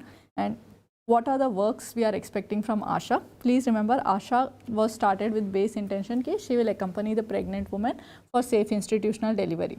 Second important thing, she can be used for nutrition education. She will be conducting this village health nutrition days in collaboration with Anganwadi workers. Then apart from that, what are the other works? She can be a what do you call motivation, encouraged for vaccination or motivator for vaccination. She can be what do you call, identify the children who are having some high risk diseases, like for example, she can classify a child having diarrhea, or if she spots anyone having diarrhea or pneumonia in under 5, she can refer them to a primary health center or sub-center, or even escort them to a primary health center or sub-center. She can be a depot holder for 3 important things. One is ORS, another is IFA tablets, iron folic acid tablets, and another important thing is she can be a depot holder for this contraceptive, that is Mala N and Easy Pill. Okay. Next, apart from that, please remember she can do home delivery of contraceptives, male condoms, oral contraceptive pills and Easy Pill. And apart from that, what are the other works we are making her do? We are using her in active surveillance of leprosy. We are using her in active surveillance of tuberculosis. Apart from that, COVID-19 ke time pe bhi we have used her for active surveillance for COVID-19. Okay. So these are the other works of ASHA worker. ASHA stands for Accredited Social Health Activist. आशा की बहन है उषा. अगर आशा urban area में work कर रही है तो हम उसे उषा कहेंगे. Usha will cover a population of 1,000 to 2,500. Okay. So I'm hoping all good in this area. Next, coming to other updates, as I told you, Ayushman Bharat PMJ में एक और अपडेट है. What is that? Ayushman Vay Vandana योजना. इसमें हमने क्या कहा, जो भी 70 ईयर्स के अबव सीनियर सिटीजन्स है उनको 5 lakh insurance coverage per senior citizen दिया जाएगा. ठीक है. So what is that we are telling, 5 lakh insurance coverage पर family is Ayushman Bharat program, that is our Pradhan Mantri Jan Arogya Yojana. इस प्रोग्राम में एक सब कॉम्पोनेंट लाया गया है जहां पर सीनियर सिटीजन्स को बेनिफिट दिया जा रहा है. That is nothing but your Ayushman Vay Vandana Yojana, where senior citizens more than 70 years of age can avail free services in hospitals having a claim of almost 5 lakh coverage per person, it is not per family, it is per senior citizen. Okay, so and it is one more important part about this is it has no capping on what do you call poverty line. तो ये APL families को भी applicable है, BPL families को भी applicable है, whereas the original program where it was giving coverage only to BPL families. Okay, so remember this Ayushman Vevandana Yojana. Then WHO certified India as trachoma free in 2024. NTEP में हमने 4 drugs का ये भी मैंने बता दिया है, that's bedaquiline, pretomanid, linezolid and moxifloxacin. Okay, next important is tools. So I think tools is done, no? Okay, you may update ही है I think one more, that is sub centers will be renamed as Ayushman Mandirs. I already told you this, that is health and wellness centers. Then urban areas, I told you, no, there is one concept, we want to bring sub centers in urban areas also where they will cover 15,000 to 20,000 population. Okay, next another important POSHAN tracker we are trying to install. This is a mobile app for identification of wasting, stunting and underweight. This is going to act as job aid for Anganwadi workers. Okay, so this is going to act as what? It's going to act as job aid for Anganwadi workers. Next, U is done, very important pediatric point of view, SPM point of view. As such, whenever you have child in your own life later on, you should know this very accurately क्योंकि आपके बच्चों को भी टीका लगवाना है. ठीक है, तो क्या है टीका and what is this national immunisation schedule? Let us quickly have a look. Please remember ये एक शेड्यूल ऐसा है जो यूनिफॉर्म है throughout the country, Jammu and Kashmir से केरला, गुजरात से मेघालय, जहाँ भी जाओ it's uniform. What are we doing this? At birth we are giving BCG vaccine, OPV vaccine and hepatitis B vaccine. Please remember these are called as birth doses or 0 doses of vaccine. Birth or 0 doses of vaccine. ठीक है. Next, at 6 weeks of age pentavalent का first dose लगेगा. Pentavalent के components क्या है?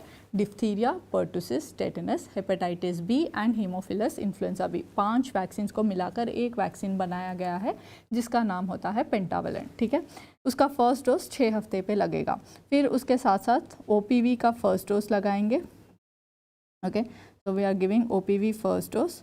Then we are giving rotavirus first dose.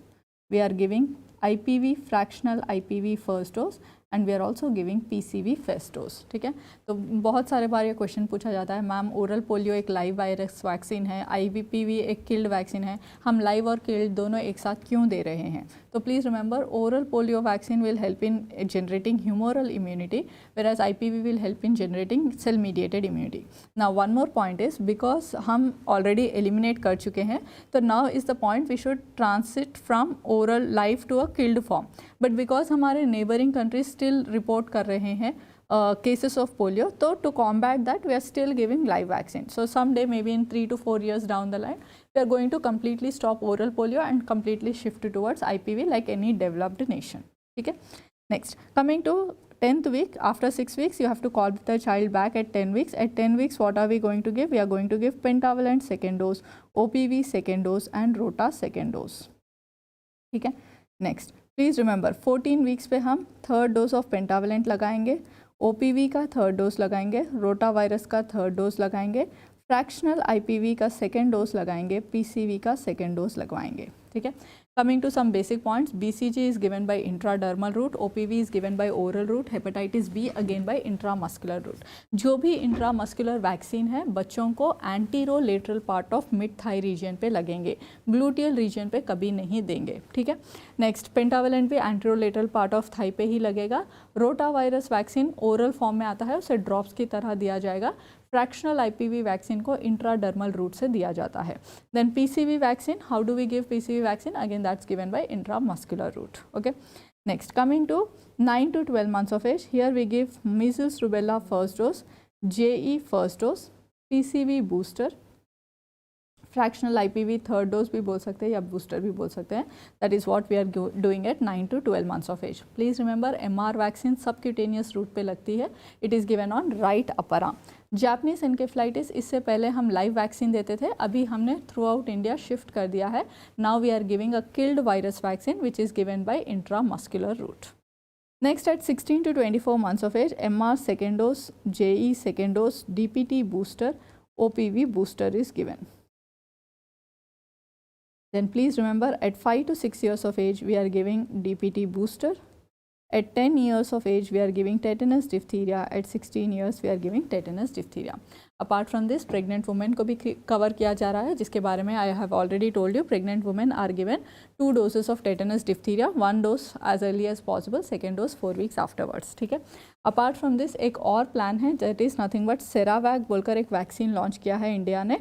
ये एक vaccine है to prevent cervical cancer. It's a quadrivalent vaccine which has what you call effective against HPV 6, 11, 16 and 18.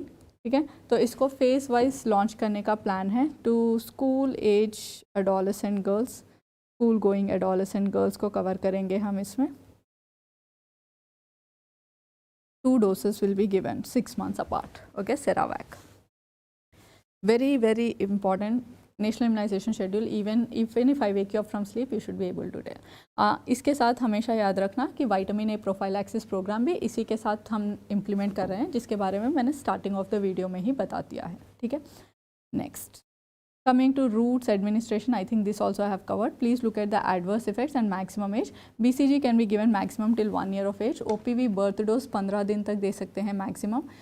Hepatitis B का maximum as, वो भी birth dose के बारे में बोल रही हूँ, it is still 24 hours. Pentavalent maximum age is 1 year, rotavirus 1 year, PCV can be given even after 1 year. Then please remember fractional IPV का मैक्सिमम एज भी 1 ईयर है. OPV वैक्सीन मैक्सिमम 5 साल तक लगा सकते हैं. DPT की वैक्सीन मैक्सिमम 7 साल तक लगा सकते हैं. And please remember Japanese encephalitis की वैक्सीन 15 ईयर्स तक लगा सकते हैं. MR also can be given maximum till 5 years of age. Please remember, intussusception is an adverse effect of rotavirus vaccine. Toxic shock syndrome is a side effect of measles rubella or adverse event of measles rubella vaccine. Then lymphadenitis, osteitis are side effects or adverse events of BCG vaccine. Hypotensive hyporesponse episode, inconsolable cry, these are the side effects of pentavalent vaccines. Okay. Next, moving ahead. थोड़े strains देख लेते हैं. JE live is made up of SA 1414 2 strain. Yellow fever is made up of 17D strain. Measles vaccine is prepared by using Edmonston-Zagreb strain. Edmonston-Zagreb strain.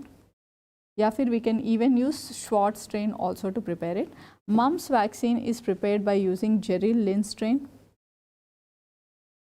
Mumps vaccine is prepared by using Gerry-Lynn strain. Rubella vaccine is prepared by using RA27/3 strain. BCG vaccine is prepared by using Danish 1331 strain. OPV vaccine P1 and P3, very important MCQ. IPV P1, P2, P3.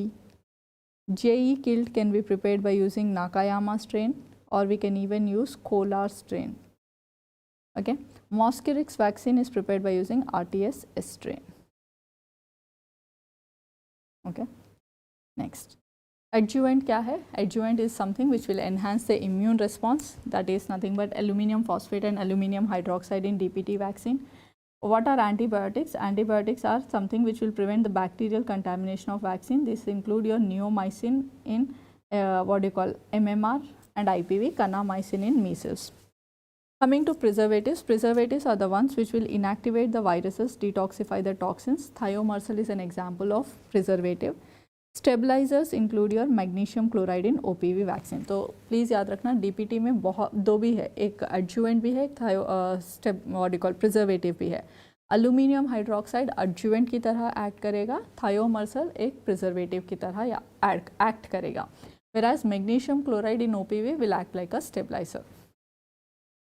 Next, moving ahead, फिर you will be asked about arrangement of vaccines in the ILR, that is ice-lined refrigerator. पहले याद रखना कि ice-lined refrigerator का temperature +2 to +8 degree Celsius है. ये एक important हिस्सा है cold chain का. Please remember, ILR is present at the last level of primary health center. That's the reason maximum cold chain failure हमको sub center level या फिर village level पर नज़र आएगा.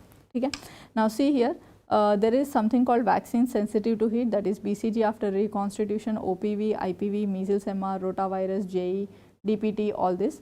Vaccines which are sensitive to freezing, these include your hepatitis B, PCV, okay, and pentavalent IPV, DPT and TT. Okay. Next, very important, there is something called open vial policy. Okay. What is this open vial policy?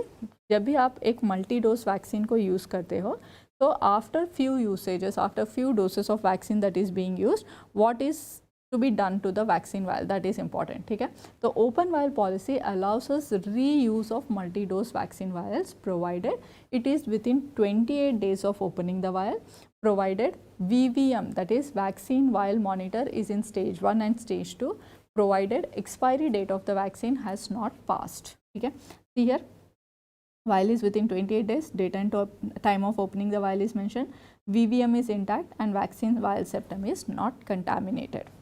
Next, it should not be used, कहाँ पर इसको apply नहीं करेंगे हम, BCG, measles, MR, JE and rota virus vaccine, but now rota virus vaccine is no more there in the list, and JE live को ही ये applicable नहीं है, JE किल्ड को it's very much applicable.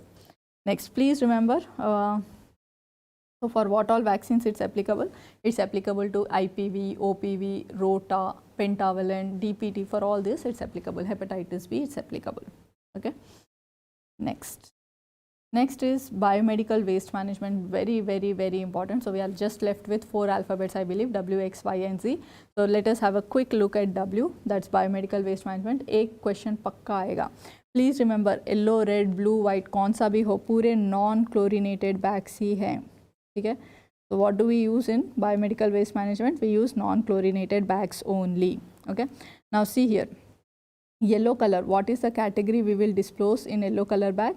Human anatomical waste, animal anatomical waste,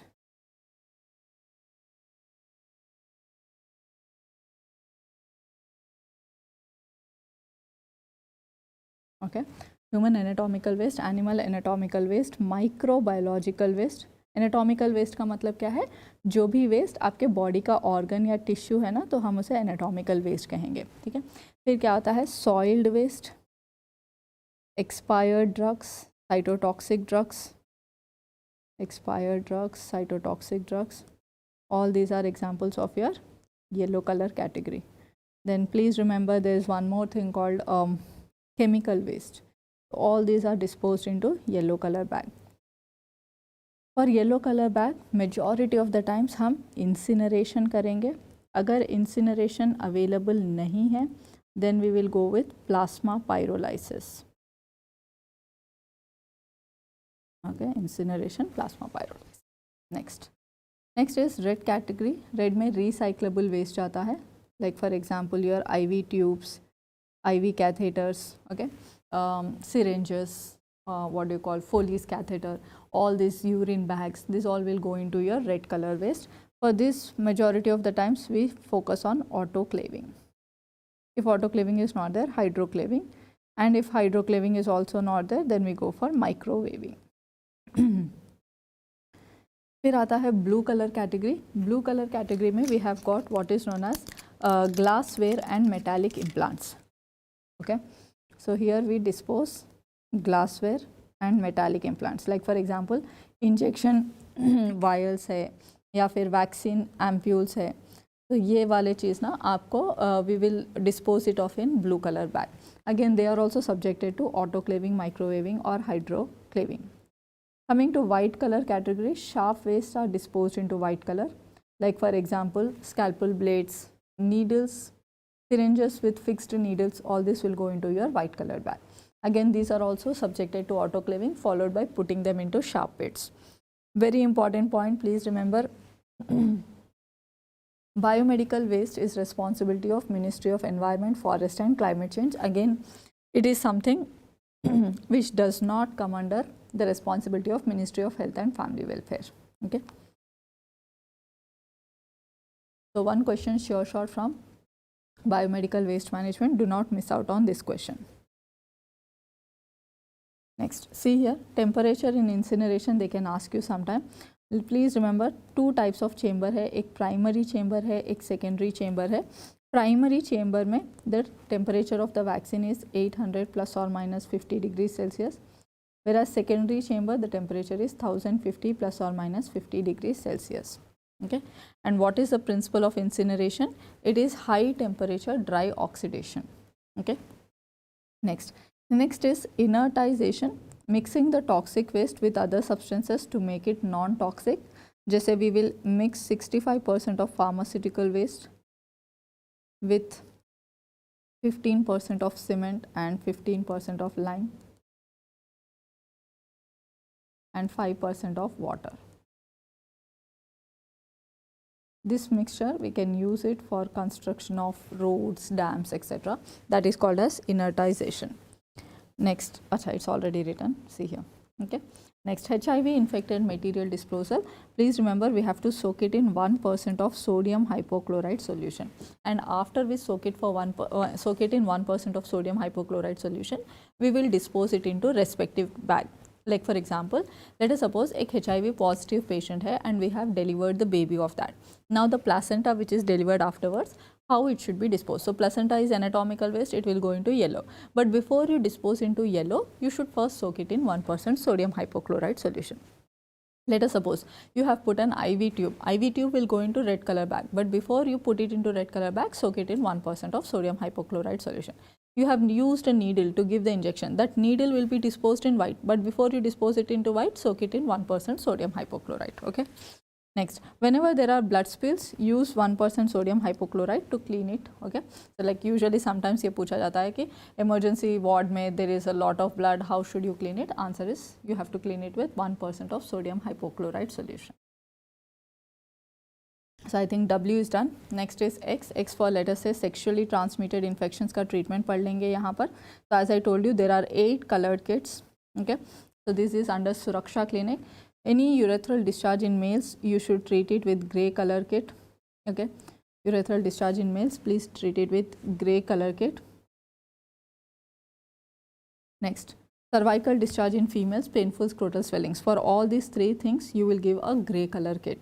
Kit number 2, that is vaginal discharge in females, you will give a green color kit. Any syphilitic genital ulcer, you will give a white color kit. Chancroid also, you will give white color kit. In white color kit, the content is benzathine penicillin. If a person is found to be allergic to penicillin but suffering with syphilis, then you have to give a blue color kit. In blue color kit, you will have doxycycline and azithromycin. Okay? Then उसके बाद आता है kit number 5, which is given for herpetic genital ulcer, that is red color kit is given. Okay? The drug of choice to treat herpetic genital ulcer is acyclovir. Okay. Next, after that, please remember, after that, next important, what do we have got? Kit number 6, that is for lower abdominal pain, especially given for pelvic inflammatory disease. Okay. Here we have got what is known as cefixime, metronidazole and doxycycline. Kit number 7 is inguinal bubo under genital ulcer syndrome and LGV proctitis under anorectal discharge syndrome. Lastly, now that this buzz of homosexuality has increased so much, now we have separated this anorectal discharge syndrome as a separate entity, and now we are giving them a brown color kit. Earlier anorectal discharge is to be a part of grey color kit, but now we have separated it and brought it as a brown color kit. Okay.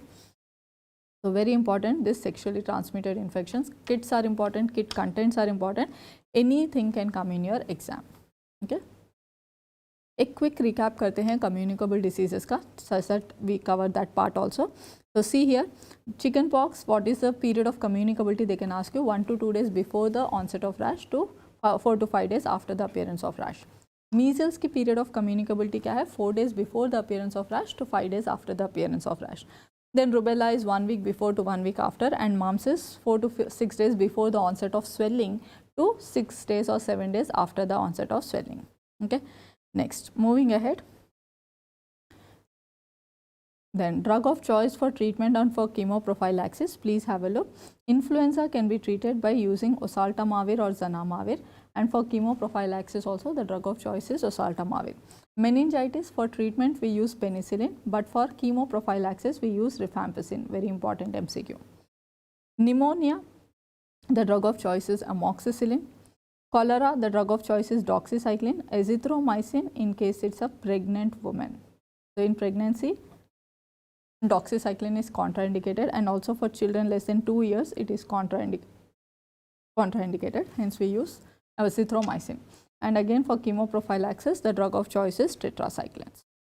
Coming to typhoid fever, third generation cephalosporins like ceftriaxones can be given. Even simple quinines like quinolones like ciprofloxacin can also be given, or ofloxacin can also be given. Next, coming to malaria, we all know the drug of choice for malaria is chloroquine and primaquine, provided it is Plasmodium vivax. If it is falciparum, you should look from which state it is coming. If it is northeastern states, we will give artemether plus lumefantrine. If it is other than northeastern states, then we have to give artesunate plus sulfadoxine plus pyrimethamine combination. Okay, and please remember, primaquine is given only on day 2 single dose.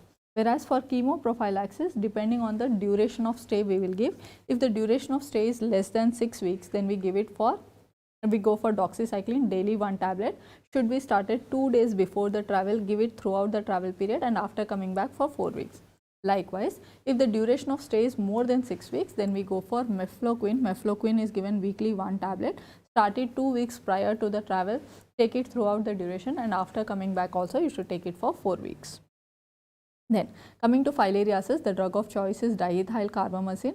To prevent filariasis or to eliminate filariasis in India, we are following mass drug administration, which is done annually once, where we are giving triple drug regimen, ivermectin, albendazole and DEC. DEC is nothing but diethyl carbamazine. Here Kala Azar ka treatment is very important. The drug of choice is liposomal amphotericin B. If that's not available, you can go for miltefosine. Okay. Next, HIV, the post-exposure prophylaxis consists of tenofovir, lamivudine and dolutegravir, same combination even for treatment also. Then ORS composition पूछा जाएगा कभी कभी. Sodium chloride 2.6 grams, potassium chloride 1.5 gram, trisodium citrate 2.9, glucose 13.5. Please remember, the whole sachet of ORS should be dissolved in 1 liter of water, and once we dissolve it in 1 liter of water, it will release 75 millimoles of sodium, 75 millimoles of glucose, 65 millimoles of chloride, 10 millimoles of citrate and 20 millimoles of potassium. The total osmolarity of ORS is 245 milliosmol per liter. Ma'am, should we remember all the numbers? The answer is yes, you have to remember, because examiner wants to trick you with the numbers and make sure that you lose the mark, but you should not lose the marks. Okay. Next, coming to treatment of leprosy, we all know what are the 3 drugs we are giving: dapsone, rifampicin and clofazimine. Dapsone, rifampicin and clofazimine. It is given for 6 months in case of paucibacillary. In case of multibacillary, the same drugs, that is dapsone, rifampicin and clofazimine, is given for 12 months. Please remember, very important point. How will you identify whether it's a paucibacillary or multibacillary leprosy? If there are 1 to 5 skin lesions, then it is paucibacillary. If there are more than 6 or more than or equal to 6 skin lesions, then it is multibacillary leprosy. No nerve involvement is feature of paucibacillary.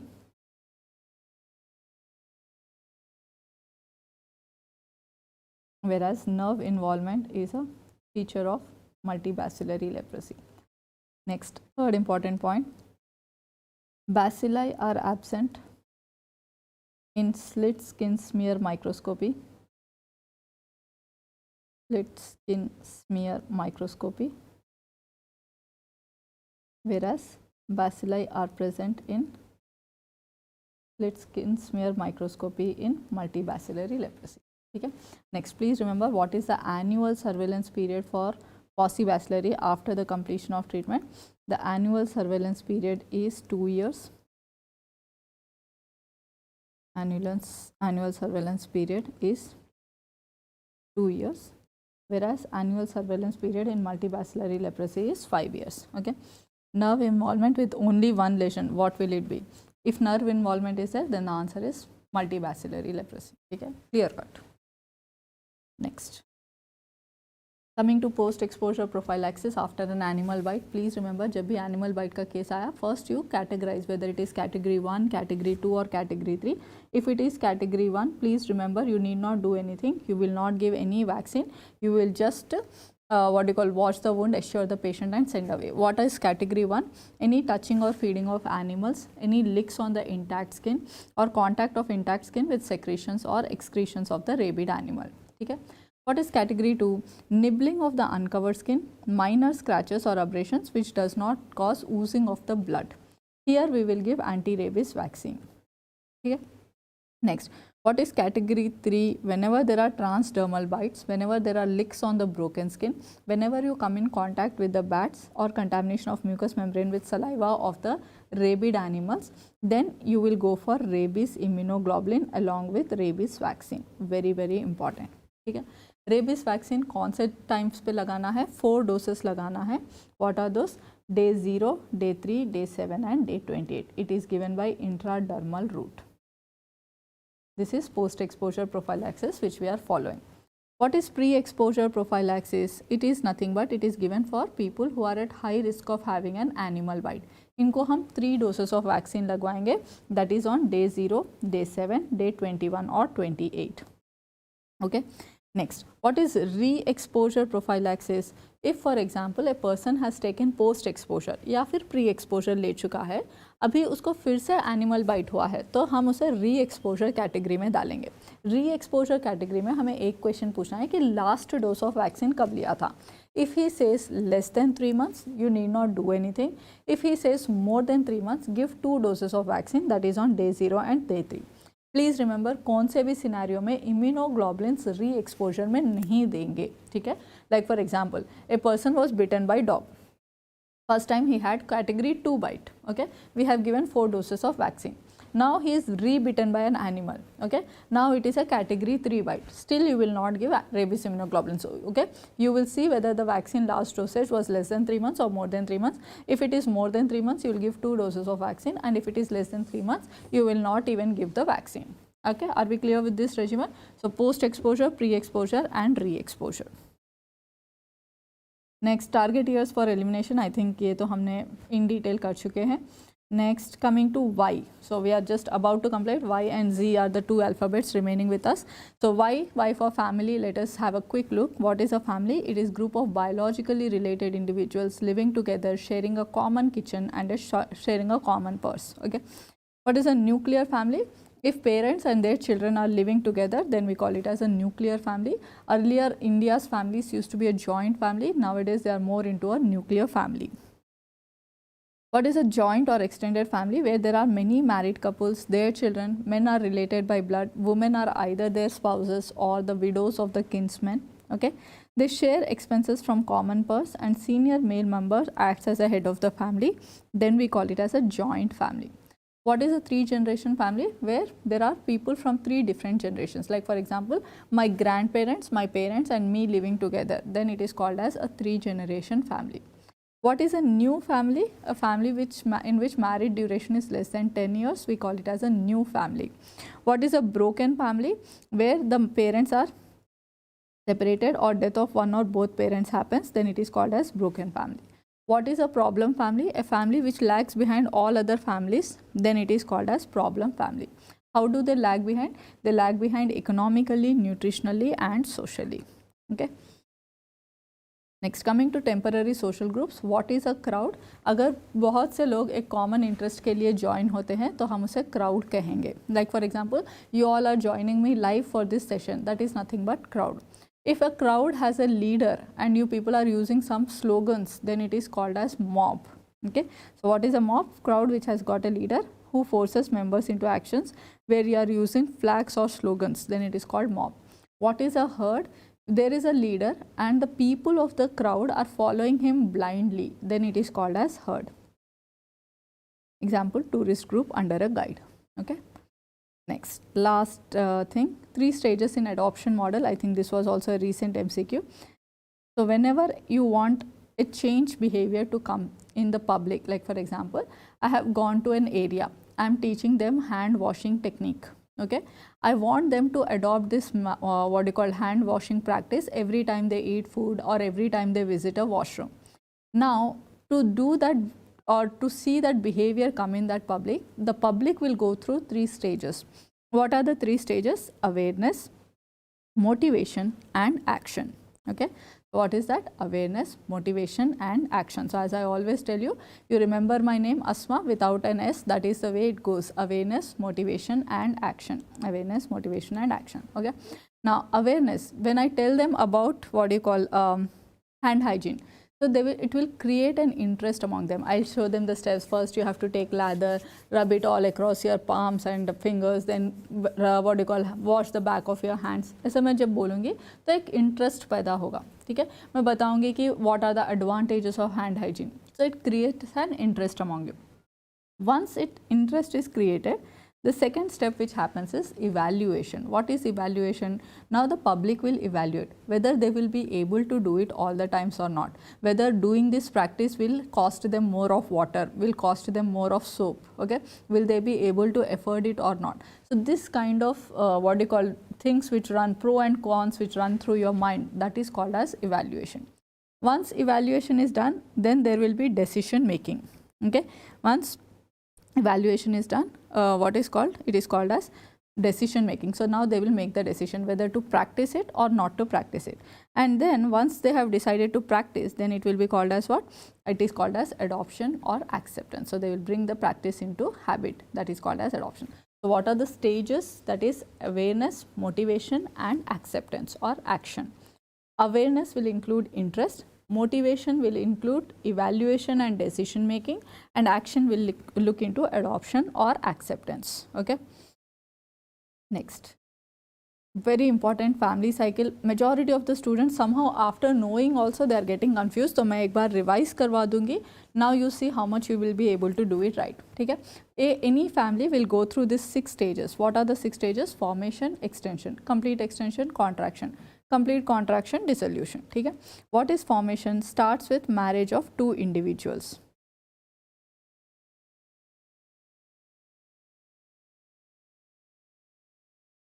Ends with birth of first child. Ends with birth of first child. Next we have got what is known as extension. What is extension? Extension starts with birth of first child and it ends with birth of last child.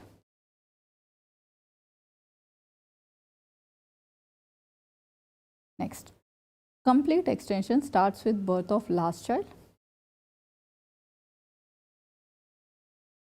and it ends with first child leaving the home.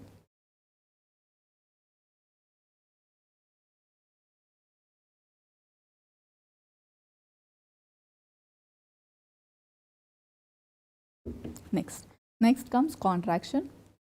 Contraction starts with first child leaving the home, first child leaving the home to last child leaving the home.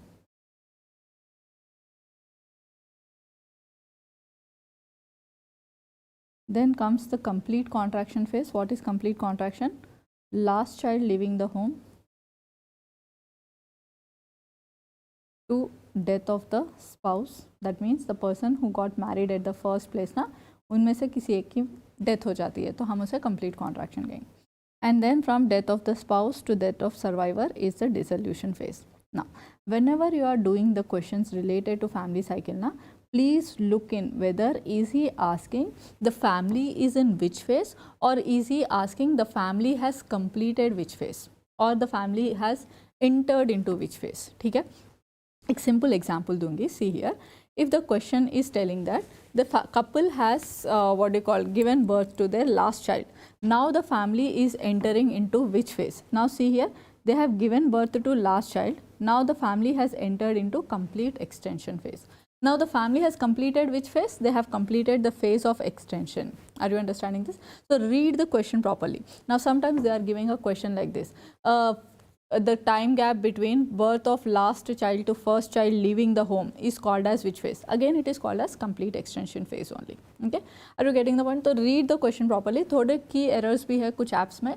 Do not go blindly by that. Please read the question. Either the question will be asking the family has completed which phase or the question will be asking the family is entering into which phase. So you have to get clarity which phase they are asking. Whether they are asking completed which phase or they are asking entering into which phase. Okay, so like for example, death of spouse has happened. Now the family is entering into which phase? Now the answer is dissolution phase. Death of spouse has happened. The family has completed which phase? The answer is complete contraction phase. Okay, so read the question properly. That's very essential.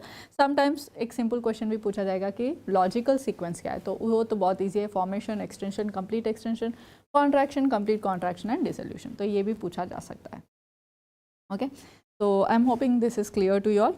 Now let us move towards the last alphabet of the day, that is Z. Z for mosquitoes, they make the sound Z sound. So we'll remember it like that. Now see here, image based MCQs आ सकते हैं exam में, where you may have to identify the mosquito based on the image itself. Whenever you find a mosquito which makes a 45-degree angle to the surface while resting, then it is a Anopheles mosquito, where it is making an inclined angle to the surface. Okay. Next important, whenever you find a mosquito resting with hunchback appearance, black and white stripes on the legs, then it is a Aedes mosquito. Okay.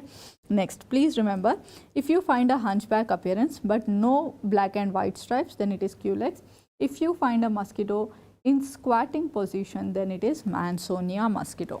Every point about mosquito is important. Uske eggs ka shape, larvae ka resting position, everything has been a tried and tested MCQ. It can come tomorrow in your exam. Okay, so let us quickly have a look about that. See here, Anopheles mosquito spreads which disease? Answer is malaria. Please see here, it lays down boat shaped eggs with lateral floats. Okay, it lays down the single eggs. Larvae does not have a respiratory tube called siphon tube, because this is not there. They will lie parallel to water surface. ठीक है, तो water surface अगर ऐसा है तो mosquito का larvae भी यही होगा. It will lie parallel to water surface. Okay, and they are surface feeders. Remember that. Adults will have a spotted wings. They will breed in natural waters, जैसे के lakes, ponds, etc. They will rest at an inclined angle. The flight range is 2 to 3 kilometers. They are also known as sophisticated mosquito. Next we have got Aedes mosquito. Aedes mosquito transmits which diseases? It will transmit yellow fever, it will transmit dengue, it will transmit chikungunya and also Zika virus disease. If you look at the egg shapes, they are cigar shaped eggs, single eggs. Siphon tube is present. Because ये tube है तो वो लोग deep रह सकते हैं water में, so they will rest perpendicular to water surface. Okay, they will have black and white stripes on the legs. They breed in artificial collections of water. Okay. And because they are having black and white stripes on the legs, they are called as tiger mosquitoes, and their flight range is around 100 meters. Okay. What are artificial collections of waters? Overhead tanks, coolers, flower pots, all this will comprise your artificial collections of water. Next is Culex mosquito, that is filariasis. It spreads diseases like filariasis, Japanese encephalitis, West Nile fever. Here they will lay down groups of eggs. They will appear like raft, hence we say raft shaped eggs. इनमें भी siphon tube होता है, इसीलिए ये लोग deep feeders होते हैं. ये लोग भी perpendicular to water surface rest करेंगे. Okay. Next, please remember, Culex mosquito breeds in dirty brackish waters. They are predominantly night biters, whereas Anopheles is a predominant daytime biter. Aedes mosquito can bite anytime during day as well as night. Please remember, the flight range is very high in a Culex mosquito. It can fly up to 11 to 13 kilometers. It is also known as nuisance mosquito. Okay. Next is what is known as Mansonia mosquito. Mansonia mosquito is transmitting a very important disease called Brugian filariasis and chikungunya. They lay down star-shaped eggs. The roots of this, the larvae of this mosquito are attached to the roots of aquatic plants, especially the pistia and the water hyacinth. Okay, and if you look at the adult forms, they rest with squatting position. They have got very long legs. They have got a very hairy body to it. Okay, they are most common in rural areas. Next, a quick recap for mosquito control measures. We have got anti-larval measures. We have got anti-adult measures. I'm so sorry. The last one is personal protection measures. Okay. Now, in anti-larval measures, please remember, again we have got biological measures, or before biological, environmental measures. What are environmental measures? If you clean up the clear up the ditches, or if you fill up the ditches, if you change the salinity of the water, then it comes under environmental measures. Then we have got chemical measures. What are chemical measures? These include using some chemicals which can kill the mosquito larvae, like for example mineral oils, kerosene, petrol, etc. Then we can even use a Paris green, that is nothing but copper acetoarsenite, that can also be used. Please remember, Paris green is a stomach poison. Okay, that's another important MCQ.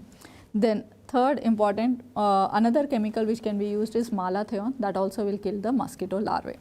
Then third important method is biological measures. These include use of certain fishes like Lebister, Poicilia, Gambusia, which can kill or eat the mosquito larvae. Okay. Next, coming to anti-adult measures, these include residual spraying. So wherever annual parasite incidence is high, at that time we focus on spraying DDT and malathion. Next is space spraying. This is nothing but fogging which happens in urban areas where a machine will come and fog the whole area. We use the insecticide pyrethrum here very commonly. Then research is being carried out on genetic control where we are trying to develop sterile male mosquitoes such that their population comes down. Next is personal protection measures. These include using mosquito nets. These mosquito nets are made up of what? They are made up of insecticides treated mosquito nets, that is deltamethrin and C-fluthrine. Those are the two insecticides we use, deltamethrin and C-fluthrine. Okay. Where apart from that, you can even use mosquito repellents like diethyl toluamide, DEET it is called as. And lastly, we can wear long sleeves also to protect us from mosquito bites. Okay. Very important, do not forget this anti-larval, anti-adult and personal protection measures. Next, some other insects. It can come as image-based MCQ. This is an image of soft tick. This is the image of flea. Flea can be identified, a bilaterally compressed body. This is the image of hard tick. Hard tick transmits tick typhus and tularemia. This is the image of sandfly, that is Phlebotomus argentypus. It transmits Kala Azar. Okay. Next. So these are the list of diseases transmitted by various other vectors. Sandfly transmits Kala Azar, Oriental sore, sandfly fever, Oraya fever. CC fly transmits African sleeping sickness. Redwood bug transmits American sleeping sickness. Rat flea transmits plague and endemic typhus. Soft tick transmits lapsing fever, Q fever and KFD. Hard tick, tularemia, tick typhus, Rocky Mountain spotted fever. Next, louse transmits epidemic typhus, trench fever, pediculosis and relapsing fever. Black fly transmits onchocerciasis. Onchocerciasis is also known as river blindness. Very, very important. Mite is transmitting scrub typhus. Nowadays, we are seeing a huge outbreak of scrub typhus in both the Telugu speaking states. So, might possible that you may get one question. Please remember the drug of choice for all the rickettsial infections is doxycycline. They can ask you in that terms. They can ask you what is the telltale sign of scrub typhus. There is a blackened out scar that is called as eschar. That's very commonly seen in scrub typhus. They can even ask you the causative organism. There is a very funny name for scrub typhus causative organism, that is Rickettsia susugamushi.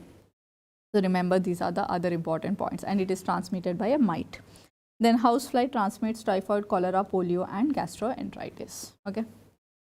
Next, last 2-3 points before I end. So, there are I think 2 slides to end this whole discussion of remarkable rapid revision 2.0. One question, because again there is a burning topic of air pollution in India. They can ask you about is air quality index. What they can focus upon is they can ask you what are the components of air quality index. So, there are 8 components totally involved in air quality index. One is ozone, sulfur dioxide, nitrogen dioxide, carbon monoxide, particulate matter 2.5, particulate matter 10, ammonia and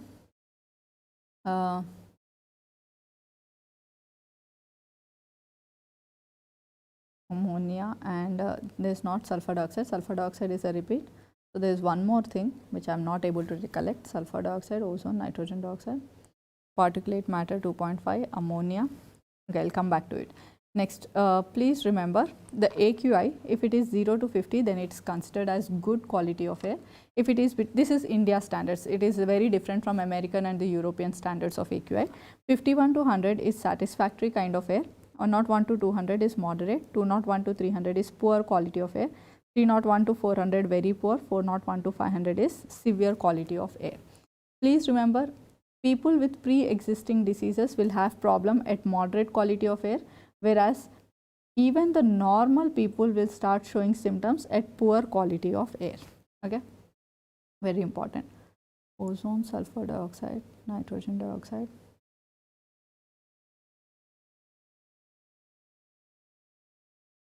I'll get back to it. Next, What is chlorine demand? Chlorine demand is nothing but it is the amount of chlorine needed for chlorination. Okay, yeah, my chat section people have helped. Answer is lead. Another important answer is component is lead. Thank you, Royal Khan. Yes. The amount of chlorine needed for chlorination is known as chlorine demand. What are the tests to look for chlorination of water? We can look for orthotolidine test, and another one is orthotolidine arsenide test. Please remember, if they ask you in the exam which is the better test, answer is orthotolidine arsenide test. Why is it a better test? Because it can give you the values of residual chlorine and free chlorine separately. What is the residual level of chlorine in drinking water? I already told you it is 0.5 milligram per deciliter or per liter. Recommended contact period for chlorination, answer is 1 hour. Main disinfecting action is by hypochlorous acid. Main disinfecting action is by hypochlorous acid. Which is the primary biological indicator of water contamination? So when can I say that this drinking water is contaminated? Whenever there is E. coli in the water. So no sample of drinking water should have E. coli. If you find E. coli in the drinking water, that means the water is contaminated. What is the marker for recent contamination? It is fecal streptococci. And what is the marker for remote contamination? Answer is Clostridium perfringens. Then one question, what is kata thermometer? They'll ask. Kata thermometer is used to measure low air velocities and also cooling power of air. If both options are given, please prefer low air velocities. Okay, I think that marks the whole end for your remarkable rapid revision. We have touched, I think, almost all the aspects of PSM in this short duration of time. I hope it fetches you at least 15 to 30 marks in your upcoming exam. Many students have been asking me, ma'am, is this sufficient or not? Definitely it is sufficient, provided if you have already read the subject once or twice. So this rapid revision will give you a quick glance on what are all the important things to revise before going for exam. Okay. So with that, I will end. Thank you all for being so patient with me all throughout. And I have just 2 messages for you people and 2 wishes. That is, like, I want your brain to be like Google in the exam, full of answers and no buffering. Okay, so don't get confused, don't change the answers, rechange the answers in the exam, because majority of the students know they lose the marks. They have marked the right answer, फिर से सोचेंगे अरे ये नहीं सी सही लग रहा है, ये गलती मत करना है, ठीक है। तो मोस्ट लाइकली जो आपने पहले लगाया वही सही होता है answer, most likely 95% of the time. तो ज़ीरो बफरिंग होना चाहिए, your answer should be very confident. And another important message which I want to give to all of you is, I want you to have less panic and more logic. All the very, very best for your upcoming exam. Do really well, and let us have a good what you call society where all the doctors are very, very knowledgeable. Okay, so with that message I would like to end this session. Thank you once again everyone, and I would like to thank even Dr. G. Banu Prakash sir for providing me this opportunity and this platform, and all the technical team for their support. Thank you. All the best.